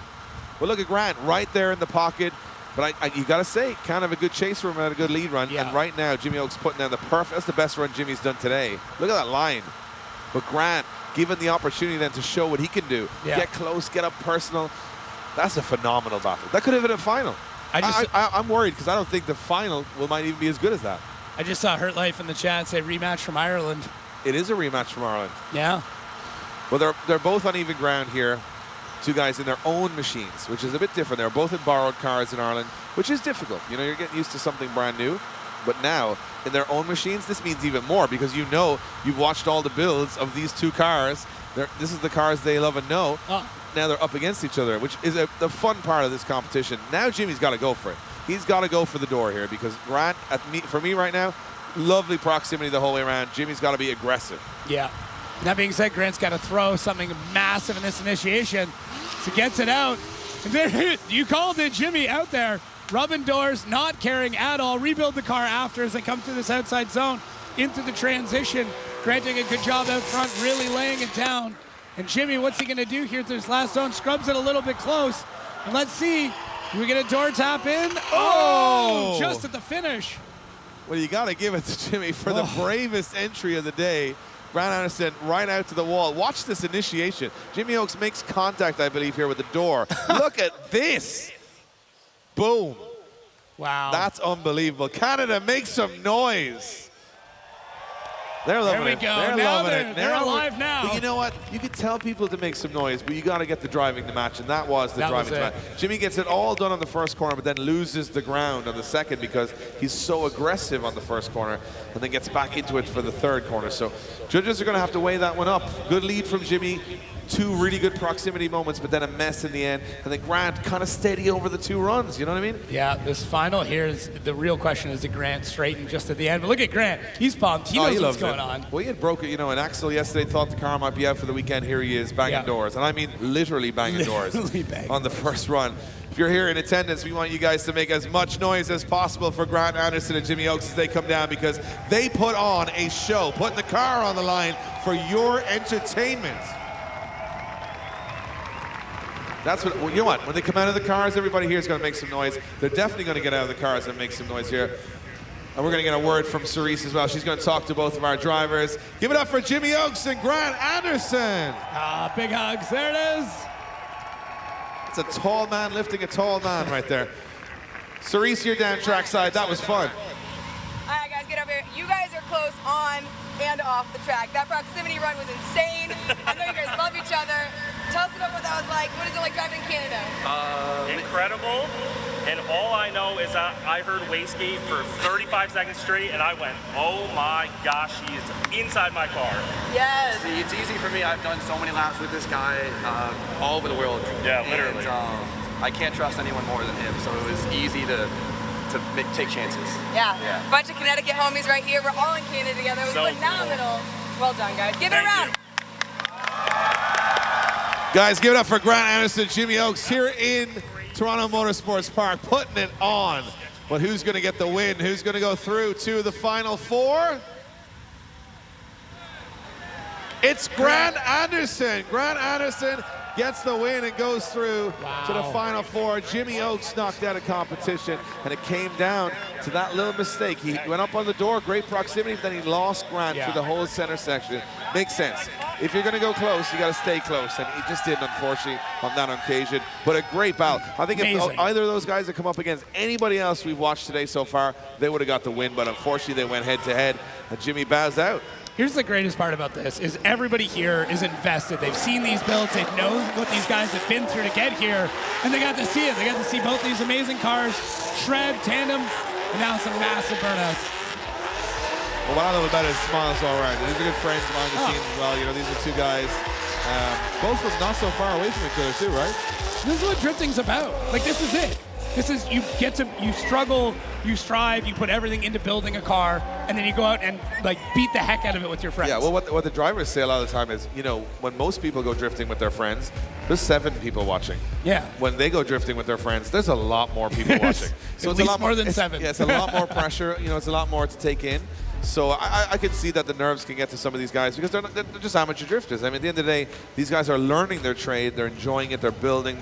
It's the early stages. And what I love about this is you guys get to see that progression. Yeah. Normally, when you see someone get to a top-level competition, they've already done all this. But you get to see the whole journey, right? Through the channels, through the videos, through the events. And that's the beauty of the LZ World Tour, bringing all these crazy people together. And then you can just go home and watch how their story was for the weekend. You get to literally rewatch this like 8 times. From 20 angles, if you want. That's up next battle for another spot in the top 4. It is going to be Lee Yearwood against Jason Farrett. Jason getting left a little here. See what Lee does out front. Big horsepower discrepancy here, but Lee having a ton of fun. Jason, you know what? He's still in this battle. Anything can happen. Lee stretching this out, though. Let's see if he can hold on to this last zone. That being said, Jason doing a good job to get back in. That's tough. That's tough. Yeah, I mean, Jason just went, well, I mean, Jason was turning off the air conditioning halfway through the run to get the extra 2 horsepower to try and catch up. You know, jumping back and forth, trying to get the extra bit. But here's the hard part. Now they have to swap. So Lee has to hold that car back. He does, and I think he's gonna struggle because he's used to just driving that one fast line through the course. And Exactly. Jason is smooth, but he's not going to be as fast. So Lee's got to back down a little bit here, unless he can make a big error. And to be honest, as much as there was a huge separation, Jason didn't zero that run. He wasn't way off. So yeah, we could still see a one mistake cost Lee if he doesn't keep it together here. Yeah, it's consistency. Like, consistency in drifting is the biggest thing that you need to worry about. Having a ton of horsepower is great. Having, all the crazy builds, but like just having seat time and being able to drive that car no matter what's going on, that's going to take you much further. Which is really unusual from Lee here. Watch this after this inner zone. He kind of just shoots on the inside of the track. Just a little bit of an error. Watch, he's supposed to go wide, but he stays on that side of the track. It's like, the car just bit forward. A ton of grip in that thing. Oh, the looks of things. Well, you can tell the smoke coming off, right? Oh, for sure. So here we go. It's going to be another battle for supremacy. Top 4 awaits. Grant Anderson awaits, in fact, as a top 4 battle. It's going to be Jason Farrett from Australia and Keeper Reed in the lead. You got Lee Yearwood pulling some gears in the chase. Lee backing off a little bit here, maybe too much. Yeah, you can't have an inactive chase, and that's not what Lee wants to do here. He's going to have to pick up the pace a little bit. You see Jason doing a good job out front, running the line that he's got to run, and Lee just has to keep on him. And we almost saw that correction. We almost saw the mistake that could have taken Lee out of this battle completely. Yeah, I actually think that was, to me, at first glance, that was Jason's mistake. Looked to me like Jason straightened up. Okay. And Lee had to back off. That was just my first initial impression. I think Lee thinking, Jason's not put a great chase together. Let's back off. Let's see what he's got. And then I think around about here, Lee's like, nope, he's not that slow. I got to kind of catch up. Watch this as they transition. Jason, another little wobble here. I just don't think that car can do that clutch. You just can't do it. It's barely on angle. But this is where it gets interesting. Just watch. We watched a different version of this, but watch Jason's car. As they come through here, Lee's starting to make up the ground. Watch the front wheels of Jason's car. It looks to me like he just dials off a little bit of angle there. Not terrible. No. You're just being nitpicky. I am. Who am I? I don't know. I shouldn't be this. I just met you. But Jacob, the thing is, I'm just trying to find a difference. And you know what? I think it's going to come down, if it comes down to proximity, Jason just didn't have any. Yeah. There was just nothing there. Lee at least had a little bit towards the end. So, well, it's a lead versus lead, chase versus chase. And that's the thing. You're looking at 4 elements of every battle, right? Exactly. Every run is 2 elements you're trying to judge. We got Cerise making her way down there to talk to these 2 very interesting characters. This is going to be an interesting interview. I'm looking forward to this maybe more than the battle. Jason and Lee. Cerise is down with Jason Farron all the way from Australia and Lee Yearwood. Let's see what they had to say about that crazy battle. Cerise, they're having fun out there for sure. All right, guys, we are here with a couple of foreigners. We got you all the way from Australia driving a car that you've never competed in before. The League BMW. That was actually like kind of toe-to-toe. How are you guys feeling? It happens. You guys both put on a phenomenal show. Cars are feeling dialed in, ready for the deliberation? Hopefully we can go. All right, come on. Let's do it. Let's do it. Let's go, guys. Let's see what you have to say in the scoring booth. All right, so we got our judges here, and they're going to make the call on this one. Who's going to go through? Will it be Jason? Will it be Lee? Look at that stare down. Who's going through to the top 4? It's Lee Yearwood. Lee Yearwood gets the win and goes through to the final 4 to take on Grant Aniston. He is pumped up, and an obvious call. I think he got a little out card there, Jacob, was the problem. Yeah, I agree. I mean, it's tough when you're running probably half the horsepower of the guy next to you. And the BMW is so gripped up. It's tough, but hey, still fun, still have a blast, still do some donuts.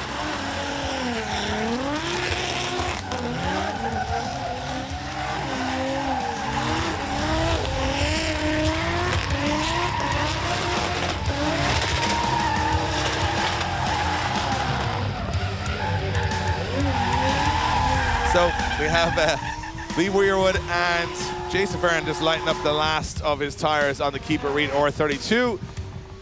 You know what, Lee Yearwood, he's kind of like the dark horse here, Jacob. He's kind of been, cruising through these battles. It'll be a tough one for Grant Anderson, I think. I think it'll be a good one. I think it's going to be very fairly matched. Both guys can drive amazing, and it's going to be good. It's going to be a great, great battle. Speaking of great battles, coming up next, Brian Hopp and Kevin Darwish. This will be good. This will be really good. Not as much of a power discrepancy as we've seen, but you can see how this top 16 bracket is shaping up. Well, Dave Briggs is just furious right now because he's not his old car has gone further in the competition. I don't know Dave Briggs very well, but I feel like if I did, he'd be now. Is he the mechanic now? Is that how that works? Maybe. He could be. He's now the mechanic for Kevin. So here we go. It's going to be Brian in the lead, Kevin in the chase. Brian Hopp rolling into that first corner, very close to the wall. Brian Hopp coming in on big old angle here. Can he hold it? Very wide. That's a hell of a first corner for Brian Hopp as Kevin fires the transition through, and Kevin losing a little bit of ground here. Brian Hopp, not a lot of angle, but he is a rocket ship. He'll never slow this down, will he? He will slow it down. What a run from Brian Hopp. Wow. That is a fast car, Jacob. It's a good job to scrub at that speed. It is so hard to do that. Like when you're coming in I that thought quick, that was going to be 50 feet in the grass. Yeah, no, sure. I was getting ready to get the lawn equipment out to clean up the mess grass after that. seed. But yeah, I mean, great initiation there by Brian. Kevin doing a good job there in the chase in the beginning here. And you can see Brian start to put it on right as they come through this transition. But Kevin throwing the angle, he's matching angle really, really well. He's able to get the line, although he's a little bit further back. You can see a little bit of a bobble as they come through there. But then Brian, right here, I swore that was it. It was going into the grass, but he gets back on the power and then aims the car correctly, but he doesn't even adjust angle. He just saw where he needed to go and sent it the whole way through. You know what? The problem is if you get out-carred like that, there's not much you can do. No. Like, there's not a whole chance you have to sit there and go, I'm going to react to that. You can't turn around and say that. So I'll be honest when I think about this. I think Kevin is now in the lead position. He's going to have to dictate the pace here. Brian cannot use pace to get away. But if he has the pace, Brian, he can go close, right? Yeah. There's a couple of ways that you can attack this, but it really is going to come down to what Kevin does here, especially at this initiation. You can shake Brian off right here. Let's see what happens. They come into the first zone. Kevin with a really good initiation, pushing him out to a mid-line. As they come back around, Brian pouring the smoke to him. We'll see him start to dive in here. Kevin needs to really push out, and he does. Big correction, though. Brian able to push through and get a little bit further out into that zone, but man, great job from both drivers. Kevin definitely had a bit of a horsepower discrepancy there, but was able to make up for it. Well, I'll tell you, the one thing I've noticed from both of those runs is that it's difficult to return the favor when, as I said, you don't have the same lead run to chase. I think from my perspective, Kevin did a really good job here in the lead position. Brian had something to work with, and I think Kevin, the other way around, just couldn't catch Brian no matter what. I mean, when you think about the horsepower here, it's not massively different. But it could be grip setup. Here's the thing, like if you're, we're not even talking about tires. We haven't even touched on tires this entire time because there are so many different brands out there, different treadwears out there. Yeah, there's also a treadwear limit. Right. So here there's a treadwear limit of 200. So you could say, oh, he's got really sticky tires. They all have the same, more or less, tires. That's a good point. So to me, when you see a really fast car, you've got to look at it from a perspective of, They've got a better setup, maybe. They're running lower pressures. They're maybe running better gear ratio. That could be a big difference maker there, too. As they come back in front of you guys, give it up for these two gentlemen. I'll tell you one thing. Brian Hopp and Kevin have had an absolute phenomenal battle. Kevin Darwish in Dave Briggs' old car, which we've learned today. But it is could be brand new if it gets to the top 4. Who's going to get the call here? It's down to Cerise on the track. She's down with the drivers. Cerise, how are they feeling after that one? I don't know, guys. Let's check in with the driver. How are you feeling after that run? He's awesome and he's happy to be here. Brian, give me a... All right, Brian, you're taking the car right now. How are you feeling after that run? I don't know. It was close. We'll see what happens, but I hope I got it. He's just happy to be here. Same. Same. All right, cool. Let's see how they do. Back to you guys. Thank you, Cerise. And you know what? I love the fact that we get to talk to the drivers throughout the competition as well. It's good to see how pumped up they are, but we got a decision to be made, and the winner is Brian Hopp getting the win. Brian Hopp gets the win. It shows that speed means success. Yeah. And consistency. He's been driving, like, it's not just that he's fast, he's driving well. Yeah, I agree. He's been driving with the sort of, in my opinion, the sort of consistency that it's going to be tough to beat him, especially through that center section. Yeah. He hasn't got the most amount of angle, but what he does have is a ton of pace, and he carries that pace very well. Other drivers have been carrying that pace, but they've been going way off the track at the end. So from my perspective, I think that he's going to be one to beat. Yeah, and the crazy part, too, is even if he gets through all this, what he is going to be facing next are the fastest drivers that we saw in qualifying. True. Because if you go through and take a look at all the battles that are going to happen tomorrow, all of those drivers are insanely fast. Yes. So he might be really quick here, but then he's going to go up against, like, Nate, and it's not going to look that fast anymore. Well, next up, we got our last top 8 battle, which will see Colette Davis go up against Mike Martino. Yep. Mike Martino. SR versus V8. Here we go. Mike in the lead. Martino firing in, but will he hold it? He will hold it. Wow, what an entry from Mike Martino. It was unusual, but he made it work. Colette Davis playing a little bit of catch-up. Well, Mike Martino is on a bit of a wobbler in the middle of the run there, but then Colette making that big gap look a lot smaller as we come to the last corner. Colette washing wide. Tough to slow the car down there. I'd like to look at the initiation again because Mike snappy. Martino did a big snappy one, but I'm not sure he was in inner zone 1, right? Yeah, it looked like he just kind of threw it in and just clutch kicked as hard as he possibly could to get the car around. You can see it right here as we get into this. So he's going for it, and then he kind of initiates outside the zone. Yeah. Quite shallow, but he makes it work. He gets to the outside zone here, just a little shallow. Yeah, and Colette has to go shallow, too, to kind of make up for it. Yeah, and I think if you look at the wash, and this is another little moment for me, Mike in the lead. Watch this. It was a little tight to the corner, meaning that the line gets a little tight for him, and he has to kind of just dial out the angle, maybe missing that zone as well. So while it looked like Colette had no proximity, Mike was, not perfect in the way he was getting that gap either. Yeah, I think Colette did a good job in the chase, considering Mike did have some decent mistakes in the lead. She could have been closer. It's weird when you've got a guy up front that's kind of going all over the place. You don't necessarily just want to get on their door because you don't know what's going to happen. So, and she's here to drive all weekend. So, stay back a little bit, stay safe. I don't know. I think it might have been the right move. So, but we'll see. We won't know. Yeah. If Mike is on the door here, then it was the wrong move. I think he's going to have to be. I think he's going to have to. It's going to be a fast car. Colette's is a fast car to chase. The SR20 is going to be dialed up to 11 here to try and stay in this one. Into that first corner, go a bit of a straight line entry from, both drivers going very shallow to the first corner. Mike having a big straighten before he went through. And then Colette Davis starting to put the foot down and get that grip. That's a fast car as it goes through the center section. But Colette, can she slow it down? Just about, but missing that inner zone, getting very close to the edge of the track. So interesting to know what way the judges will look at that. To me, it looked like another mistake on entry. Both drivers doing similar things, going a little bit short. You see the way Colette actually pushed Mike. You can see it there on the inside. Yeah, and Colette didn't get all the way out there, and then as they come to that inner zone, she does a good job. She gets the front wheel on it, gets that second outer zone. Good transition through here. Mike, not super, not at a ton of angle, just trying to keep up because that Corvette is wicked fast. And then Colette right here, and you can see how she starts to shore up. Mike sees it, starts throwing on a bunch of angle. Both of them are throwing on a bunch of angle. Both kind of have that feeling like, okay, just keep it off the mud. Yeah, keep it in the game. Yeah. And you can see Colette Davis just, you know what, both both didn't do a bad job. Both didn't do a great job. It's kind of down the middle. There's a couple of mistakes both ways. We'll see which way the judges call this one as they roll back around. Some mistakes. Entry seems to be a tough part of the track. I mean, I think we're obviously getting later in the day. Sun's going away. Yeah. Track's getting a little colder. A lot of people feeling maybe the grip is starting to go away from the track a little bit as well. So that makes a big difference. A lot of people don't think that, but the temperature of the, the asphalt makes a huge difference. Huge difference. Yeah, on these tires. So we got two incredible machines on track, guys. Give it up as they're in front of you, waiting for their decision for Mark Martino and Colette Davis. Cerise is down on track. Cerise, what's the feeling after that one? It was a sketchy one, but they both made it home in one piece.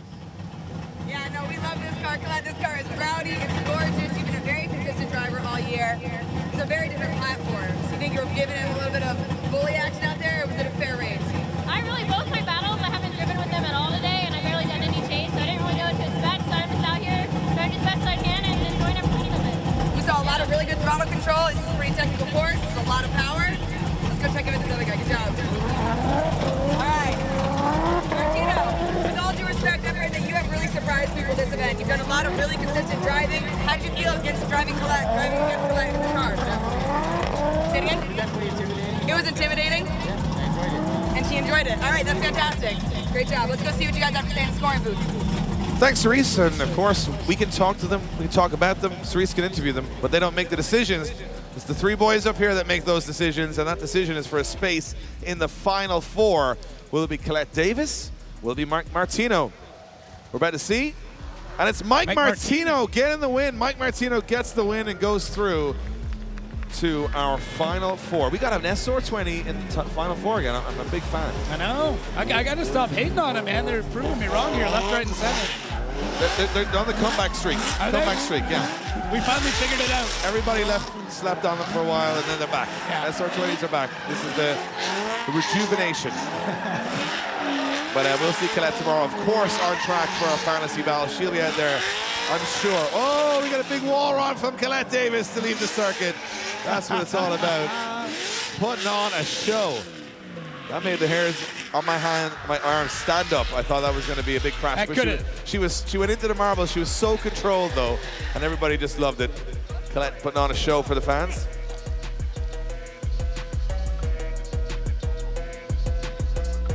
All right, next up, we're going to be seeing Grant Anderson and Lee Yearwood heading to battle. This is going to be great. This is going to be great. I mean, two BMW chassis. Both guys are gripped up.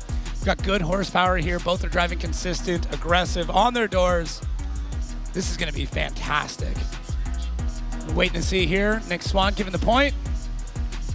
And here we go. So here we have. Next is the first of our top four battles. It's going to be Grant Anderson. Oh. We get a failure to launch. Wasn't that a romantic comedy? Was it? Yeah, it was.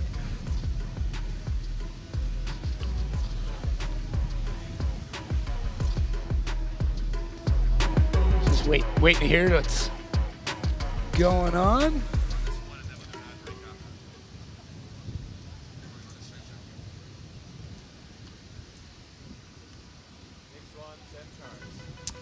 All right, we are getting the go-ahead here. So here we go. It's going to be a relaunch from the start line. Lee Yearwood, RB30 in the lead. Grant Anderson with the V8 E36 in the chase. Here we go. Big move from Lee Yearwood as he pulls a massive gap. That car is a rocket ship through that first corner. As Grant Anderson right now with no response to the pace of Lee Yearwood. Look at this. Can Lee Yearwood slow this down is the question. I don't know if he can. He's going too fast. He can't. He makes the big error. And after all of that advantage, Grant Anderson just Mario Kart shortcutted through the last corner and said, see you later, buddy. This is what we're talking about. Like you can have this phenomenal run and then this happens. And you know, you can have a car that's super, super fast and this track equalizes you out right at the beginning. Right at the end. The jump that Lee Yearwood got off, crazy. The car just hooked up and went. And Grant Anderson was like, where is this guy going? What is happening? And then I'm sure Grant's going into that last corner saying, nah, it's all over. I'm never going to catch him. And then Lee's like, I've got this, bro. And then all of a sudden he's like, Where's the edge of the track? You can see it. He's still throttling, and then he goes like not straight, but like pushes harder. He picks up more pace. You need to be like at full angle at that zone. Look at this to hold on. I think that looks to me like 3 wheels off the track. I think Grant might have waved. I think Grant went, see ya. Yeah, bye-bye. Oh, Lee threw it away on the last corner. Happens to the best of us. It does. More often than not, that's happened to me than anything else. Yeah. Oh. I get that. I'm doing really well. Everything's going. Oh, no. Yeah. I've gone off the track again. So we will see them come back up to the start line. Canada, you still having a good time? Yeah. That's what we want to see. Staying warm. These are people of the cold. See, I feel like Canadians and Irish are very similar. We have this, we can deal with it face. Yeah. We can deal with this weather. We've been through it. This is nothing. This is nothing. No, we still got minus 30 ahead of us. This is nothing. This is mild. We're good. So we got Lee Yearwood now rolling up. Grant Anderson will be in the lead position. And then he will, well, I feel like if he does a good clean run here, Jacob, he's going to get the win. So he's just got to keep it together. And that's all Lee had to do when he went off the track. So I think Lee's just going to try and shove it in his door the whole way around. I think Lee feels now, after that mistake, with the pace, that he can put on a show here. So Grant, very solid lead driver. He's going to know that he can trust Grant in the lead. So I think Lee's going to try and go for it here. Try and upset. It's a big upset.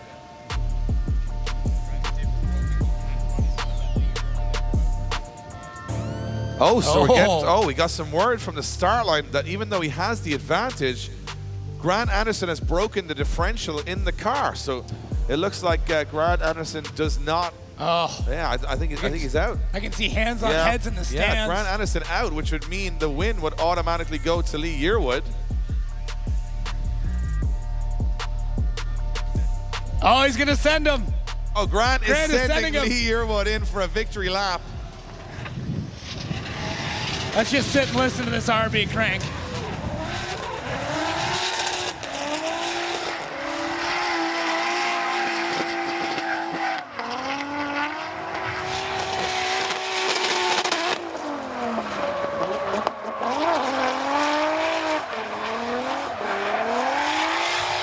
So Lee Yearwood putting in a victory lap is what it's going to be, Jacob, because that's such a shame. Such a shame to see Grant not get the run. And Lee, you know what, I told you, dark horse, right? He's just coming through. He's kind of keeping it chilled. He's not doing too much craziness except going off the track a little bit. But he's got a very fast car. He's a very good driver. And sometimes on a night like this, you get a little bit of luck. Yeah. And you could be the winner. And then all of a sudden tomorrow you build on that momentum and things happen. And we've seen it happen many times. Luck of the Irish? Is that a thing? I feel it's over-exaggerated, if anything. I don't know how much luck we get. But, yeah, you can see, look at this as he goes across the finish. Like, he's looking, that was one of the better runs he's done. Yeah, it was really good. So we do have, you can see that Grant Anderson is able to limp his way to the result. Give him a round of applause, guys. Grant breaking down on track, but he put on a good show today. Nothing worse than your car letting you down and breaking down. So we're going to give him a big cheer when he gets out of the car because it's going to knock him out of competition, unfortunately. It's going to hand, I think, the win to Lee Yearwood is going to be a pretty obvious one there. Cerise is down on the track. Cerise, guys, give it up for Lee Yearwood and Grant Anderson. Cerise is down. Cerise, what went wrong? What happened? What broke? That's a little bit of a disappointing end for you, Grant. Lee, congratulations. We're very happy to see you win. Grant, what's going on in your head right now, bud? Should have turned the night yourself. Yeah, I don't know. I've had dip issues all weekend, and decided to fall out of the car. So that was a good one. I couldn't have lost anybody better, and you got some good competition coming up next. Yeah, sometimes you can't help these things, guys, but we loved a good battle. You guys are great drivers. We're so happy that you're both here. Back to you guys in the booth. Thank you, guys. Once again, give it up for Lee Yearwood and Grant Anderson. But it's going to be Lee going through to the top three. Here's hoping we can get Grant another car for tomorrow. I mean, fantasy battles-wise, there's a few that I wouldn't mind lining him up with. So now at this point, we know Lee Yearwood is going to be into the final. He's also guaranteed action tomorrow. So Lee has got all the pressure off. And if Grant has no way of getting back onto the track, that would mean that whoever loses the next battle would automatically get third. Am I right? Am I wrong? We'll get it confirmed. But I assume that whoever loses the next battle will be third.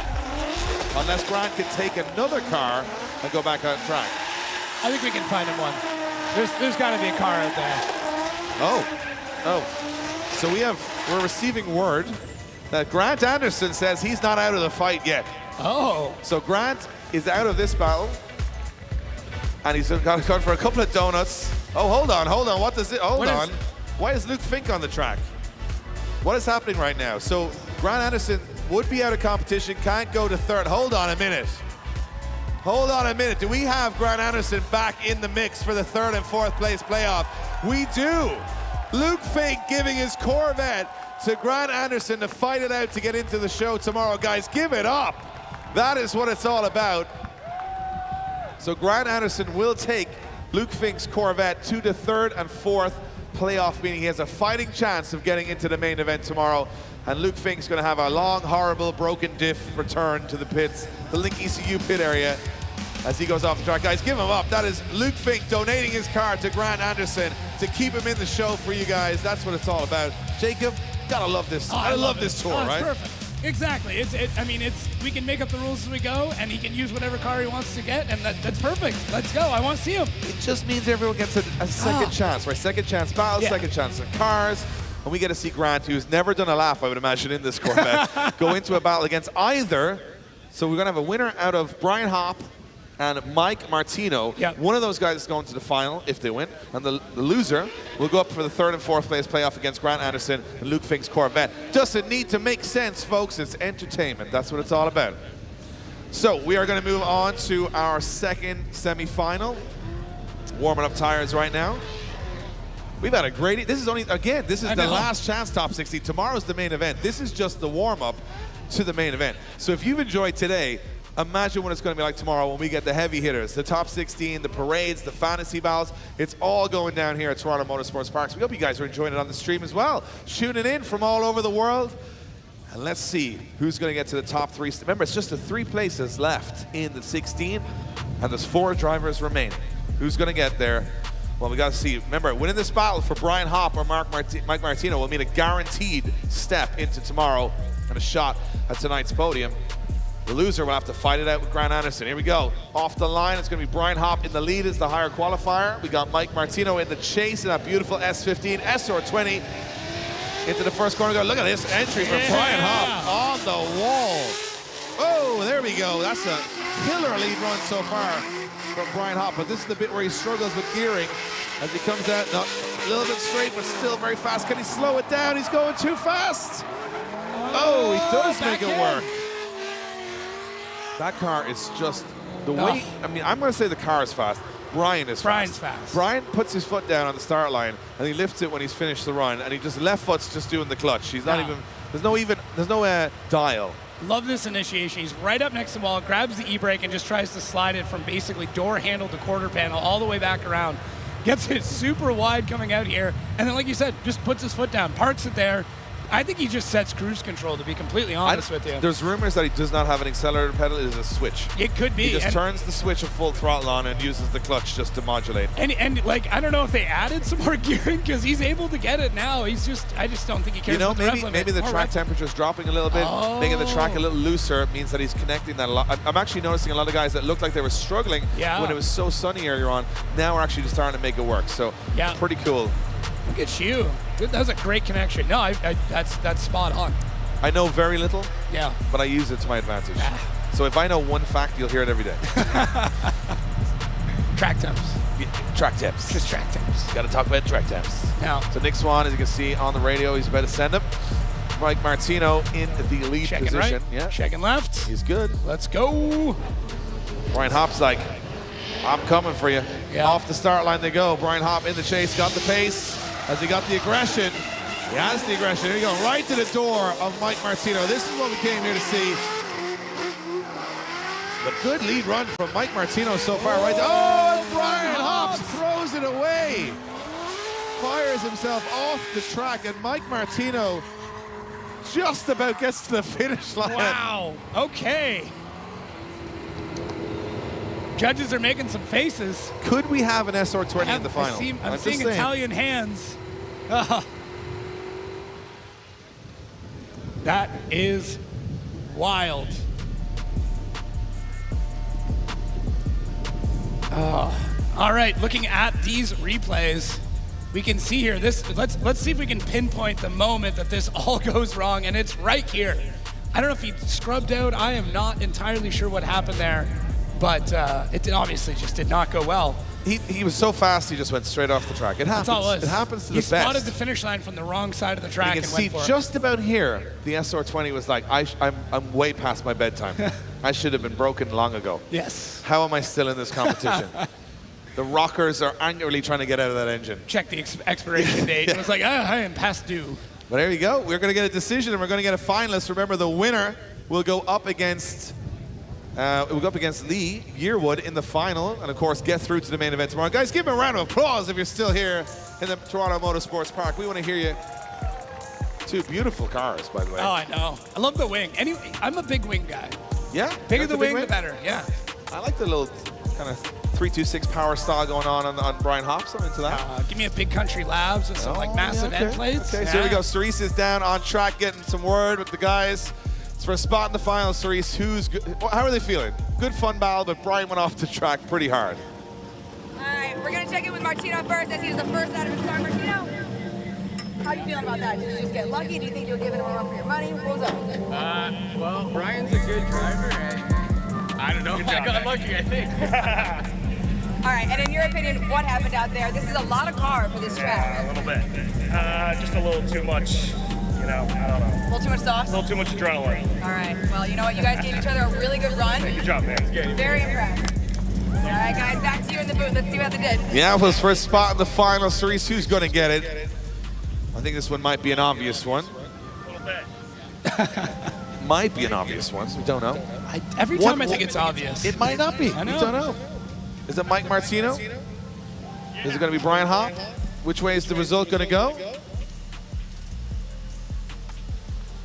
I will say shouts out to Charisse for the Canadian tuxedo. That's Like what it. we call that. All denim is called really? Canadian tuxedo. Wow. Yeah. You guys big into denim. Yes, yeah. It's Big coming denim back. people. It's coming back. It's coming back. So Mike Martino, Brian Hop.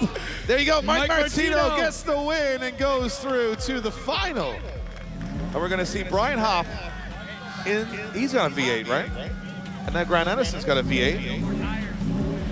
And Mike Martino saying he's got... I'm not doing it yet. Mike Martino saying he's got no more tires left in the car. So we wanted to make a quick announcement, Jacob, if possible. We want to get the car, blue car, registration CXBD 787. Can you please remove your car as it is causing an obstruction? That is CXBD 787. If you can move that car straight away, or we'll move it for you, which would be not as fun. We do have a tow truck. Me and Jacob are going to lift it up. Yes. Strong guys. Sure. Well, we'll give it a go. Yeah, we'll go. Yeah. Better not be a truck. I hope it's a hatchback. Free healthcare, so it's fine. We can blow our backs out, go to the hospital. We're set. Fine. Free healthcare, Canada? Yeah. Nice. I know. Okay, I'm going to hurt myself a lot this weekend. I'm going to convince you to move here. That's what I'm going for. Well, you know, it's a nice place. I like the scenery. I like the fresh air up here. And I'm also liking the track and the driving this weekend. Also the people, amazing people. I've been talking to the guys, the fans all day. It's been awesome, having smiles on faces and some of the most amazing show cars. I'm hoping you guys will see it in all of those, this in a different So anyway, we have got 2 battles remaining, ladies and gentlemen. And before we get them up on the line, we're just going to get some fuel and tires. We're going to be back in a couple of moments' time with the final 2 battles for the top 3 steps on the podium here in Toronto Motorsports Park. Don't go anywhere. It's getting hot very, very soon. Since 1997, Vibrant Performance made its mark as one of the industry leaders in the development and engineering of exhaust and induction components for the automotive aftermarket. Over the years, Vibrant has seen its evolution pivot from the chambers of an exhaust and induction components brand to becoming the primary source of professional fabrication components for professional fabricators. Please be sure to find us at vibrantperformance.com. Hey guys, Jeff Jones here. I'm Dylan Hughes. I'm Travis Reeder. I'm Ken Gushin. I'm Matt Field. I drive Link.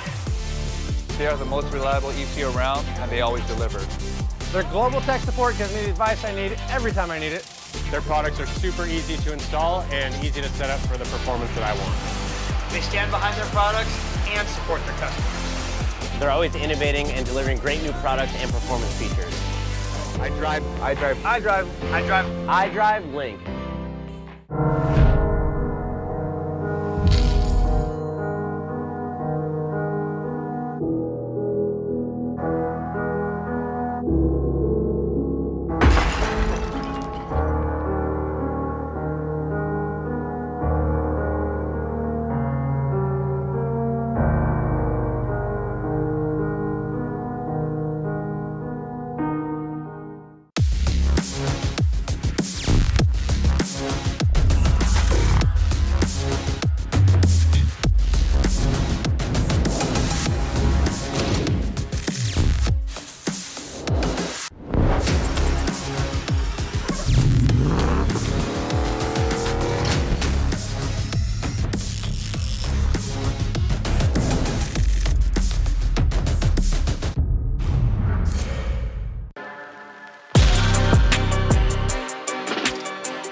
Welcome back to Toronto Motorsports Park. We are ready for the final 2 battles of the day here at the last chance top 16. So this is not the main event, but we had 16 drivers.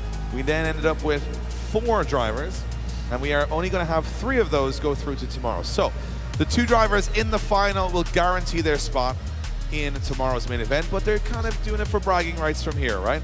After that, we have got this very important battle between Grant Anderson and Brian Hopp, right? Yep.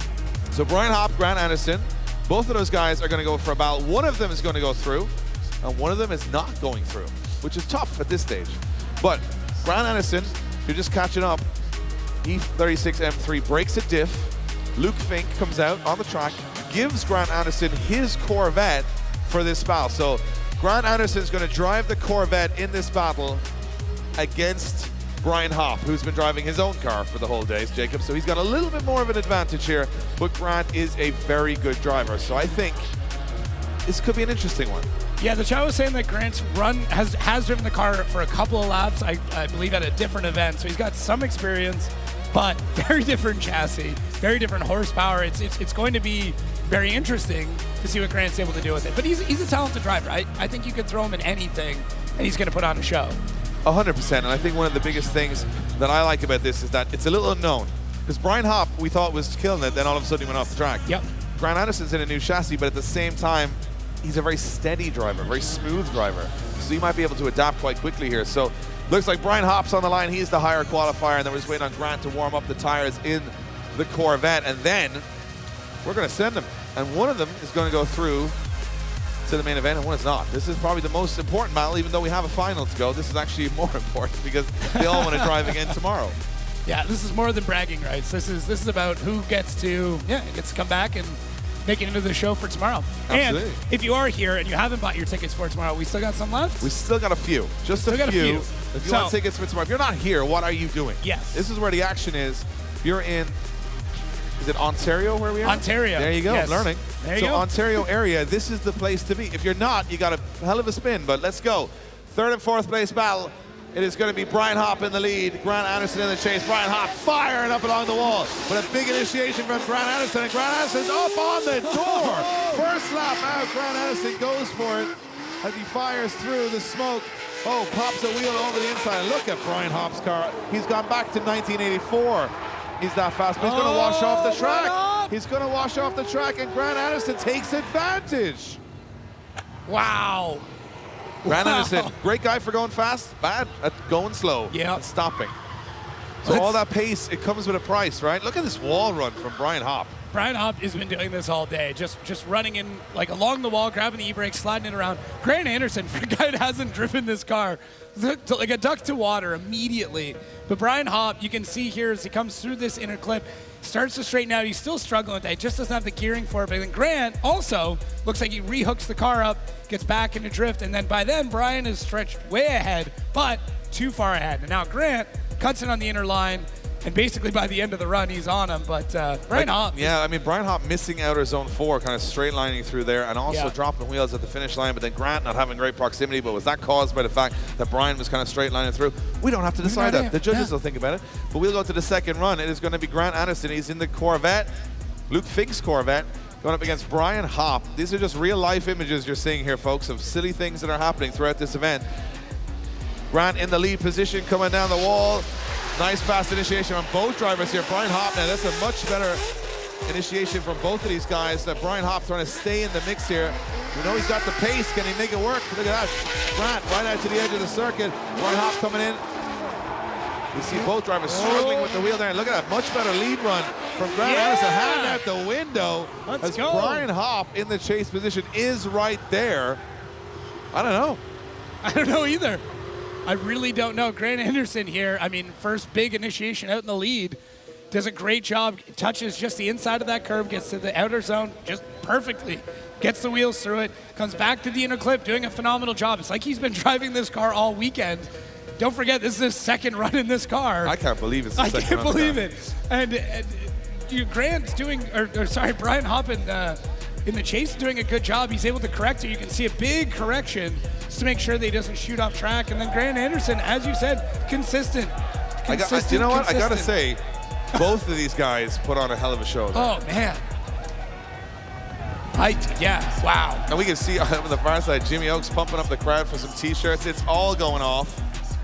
The real winners are the fans. Because, like, you know, we got to see Grant get back out there in a car he's really never driven and crush it. And then we see Brian Hopp come out of nowhere and just start taking everybody down. Absolutely. We're coming towards the business end here of day one of the LZ World Tour. We got Grant Anderson, we got Brian Hopp, we got Canada in the house. Canada, make some noise. Gotta love it. Silly things happening on track. And I'll tell you what, for a man that's never driven that car before, I don't think Luke Fink's gonna get that Corvette back. Grant Anderson hops out. Cerise is down with him. Cerise, that was insane. Are we going? Are we good? Okay. What the hell was that? You just hopped in a Corvette, you just ripped it? I can't figure out how to shut it off. Okay. That's how little I know about this car. So I'm just glad I made it around the track in one piece. I know I was shallow in some zones. But I trust Luke, and Luke trusted me enough to let me drive it, and no matter the outcome, I'm just freaking pumped that I made it around the track. Drove it awesome for not having driven that before. Good job. Thank you so much. You guys are both extremely skilled drivers. I had so much fun watching both of you. It's not because I'm biased and we're all from the East Coast, I swear to God. That was really good. That was really good. Right, how are you feeling right now? I don't know, a little nervous. He followed me really well. I dropped the tire, I know I did that, so. But I followed you pretty close too. Yeah. Kind of too tight. Again, this track is not super easy to navigate, but you both put on a really good show. Let's send it back to the scoring booth and see how they did. Yeah, Cerise, well, it's a big decision. One's going through to the main event and one is not. Decisions are in. Grant Anderson's going to the main event. Buddy, you got to go find yourself a car because you are in the main event tomorrow. Unfortunately for Brian Hopp, he bows out, but what a competitor he's been today. I think we're going to find Grant Anderson out in the parking lot checking out BMWs, see if he can find himself a diff. There's going to be some stripped BMWs in a close area to this track. If you own an E36 in this parking lot, beware. We can see the crowd are absolutely pumped. Guys, give it up for Grant Anderson and Brian Hopp. And Grant Anderson going through to the main event tomorrow. We got the boys from Oaks Garage down at the bleachers, throwing out some T-shirts, getting things pumped up for the final. And this is the warm-up final. I know, warm-up. That's, you know, you gotta pace yourself. Gotta pace yourself. Oh, I forgot about that. I forgot about it too. I know. Awesome to see. Grant Anderson did a great job. I gotta say, from my perspective right now, we got a very interesting final. Yeah. Now both of these guys are through. It's almost like you got Mike, right? Mike Martino with the SR20. Imagine, how long has it been since an SR20 won an event? How long has it been? It's probably been, it could be 10, like 5 to 10 years. It could be, yeah. History in the making. I'm just saying, I can't remember. It's been a while. Yeah, I think I know like one guy in like the local community. I remember that James Dean in an SR20 in his RX-7, but that's got to be like 8 years ago. That was a while like ago, 8, 9 years ago. So SR20, but when's the last time you heard an RB30 win an event? Right. So that's also interesting, right? I didn't even know what an RB30 was until Lee Yearwood built that car. So we have 2 engines that should not be here, that here, should not be running, and here they are. LZ World Tour, baby. This was all about silly things happening on track. We got Lee Yearwood in the chase, Mike Martino in the lead. Yeah, Mike Martino qualifying 3rd, Lee Yearwood qualifying 4th. Canada, you still with me? It's the final of day one. Let's see what happens. Martino in the lead, Yearwood in the chase. All right, Mike Martino coming across the line. Lee Yearwood following in behind. Big initiation there. Can he hang on to it all the way through? Throws more angle at it. Mike Martino coming through those zones. Lee Yearwood just pulling up. And Mike Martino going a little bit straighter, but Lee Yearwood not going to let him run away. Mike Martino, let's see what he does. Can they hold on to this last zone? They do. As they come across the line. Oh, man. I like that. That summed that up. It's like, I don't know. I don't know. I don't know. Once again, Jacob and I have lost our professionalism, and we just started talking like there's nobody We're listening. just grunting at this point. Mike Martino, I like that. He's like a kind of a 4-wheel understeer, but makes the zone move. Throws the angle back on it here at the end. Love it. Really good. I think it goes to show why these two guys have made it to the final. Oh. Just adapting, throwing style. I mean, this is just like a good old-fashioned jam session between these two drivers. So, and that's what we want. I mean, Lee I'm excited to see what Lee's going to do out in the lead here. I think he knows he's got to throw something big just because he did have a couple of gaps here and there. And every time that Lee seems like he's been a little bit behind, he throws something wild. Yeah. So that's what I'm looking forward to. I was kind of hoping to get a bit behind just so we'd see something crazy. So for you guys in attendance, we're going to remind everybody, once we finish up today, do not come onto the track under any circumstance. Do not come onto the track.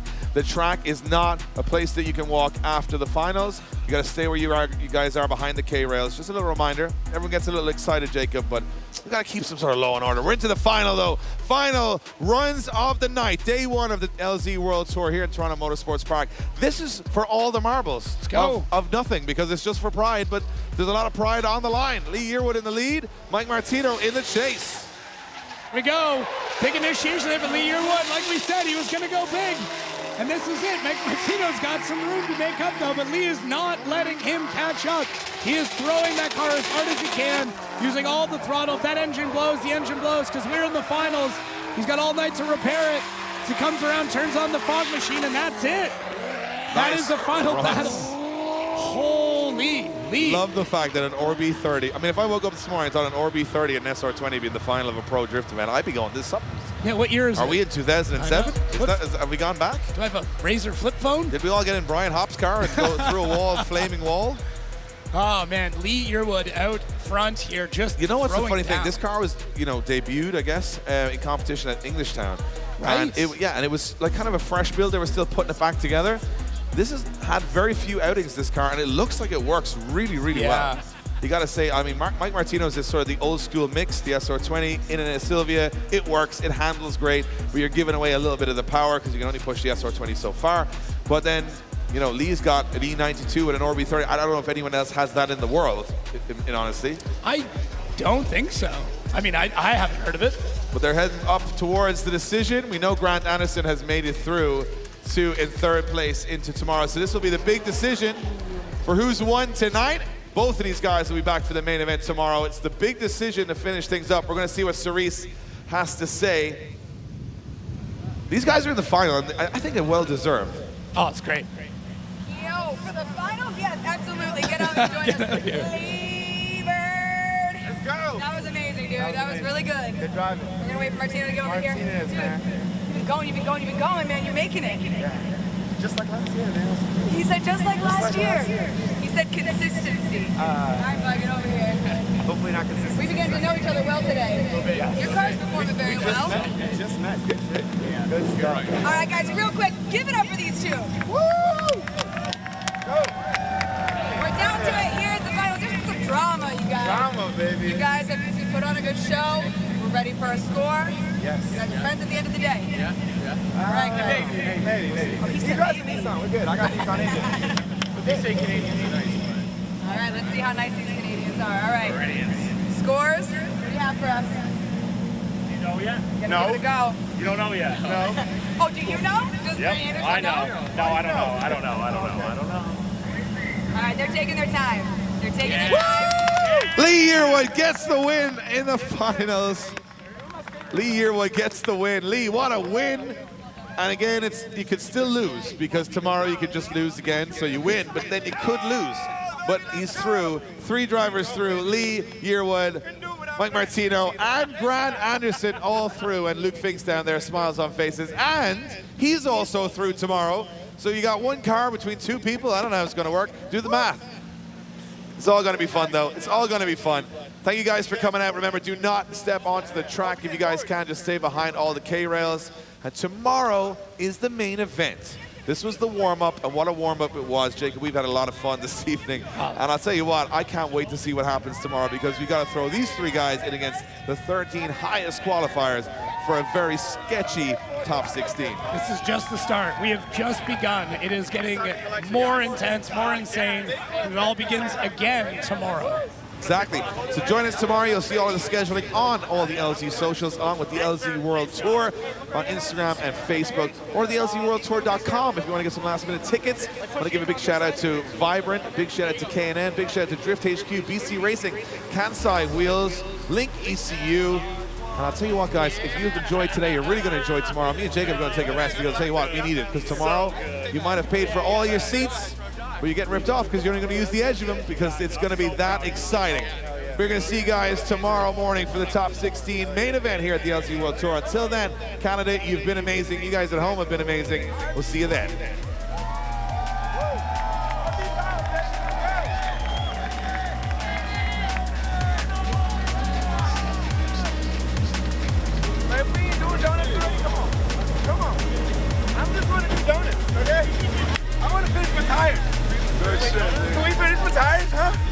For the brown people, the color When we was in grid, I was like, That's gonna be singing on dash. Give me up.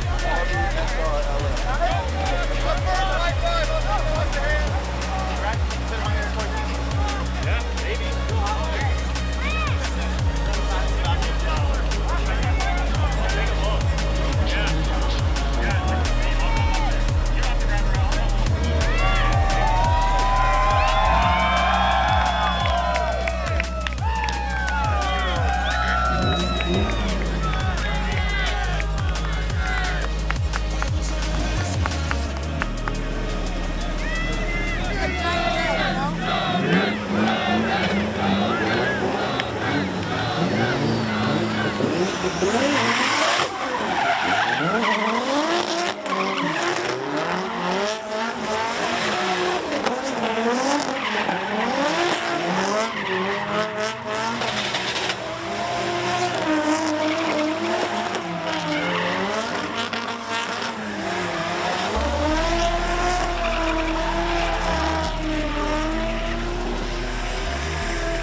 As one of the industry leaders in the development and engineering of exhaust and induction components for the automotive aftermarket.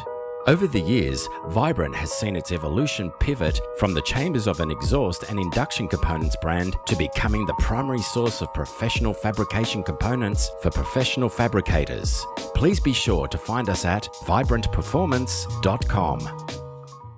Hey guys, Jeff Jones here. I'm Dylan Hughes. I'm Travis Reeder. I'm Ken Gushin. I'm Matt Field. I drive Lincoln. They are the most reliable ECU around, and they always deliver. Their global tech support gives me the advice I need every time I need it. Their products are super easy to install and easy to set up for the performance that I want. They stand behind their products and support their customers. They're always innovating and delivering great new products and performance features. I drive Link.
We'll turn this around.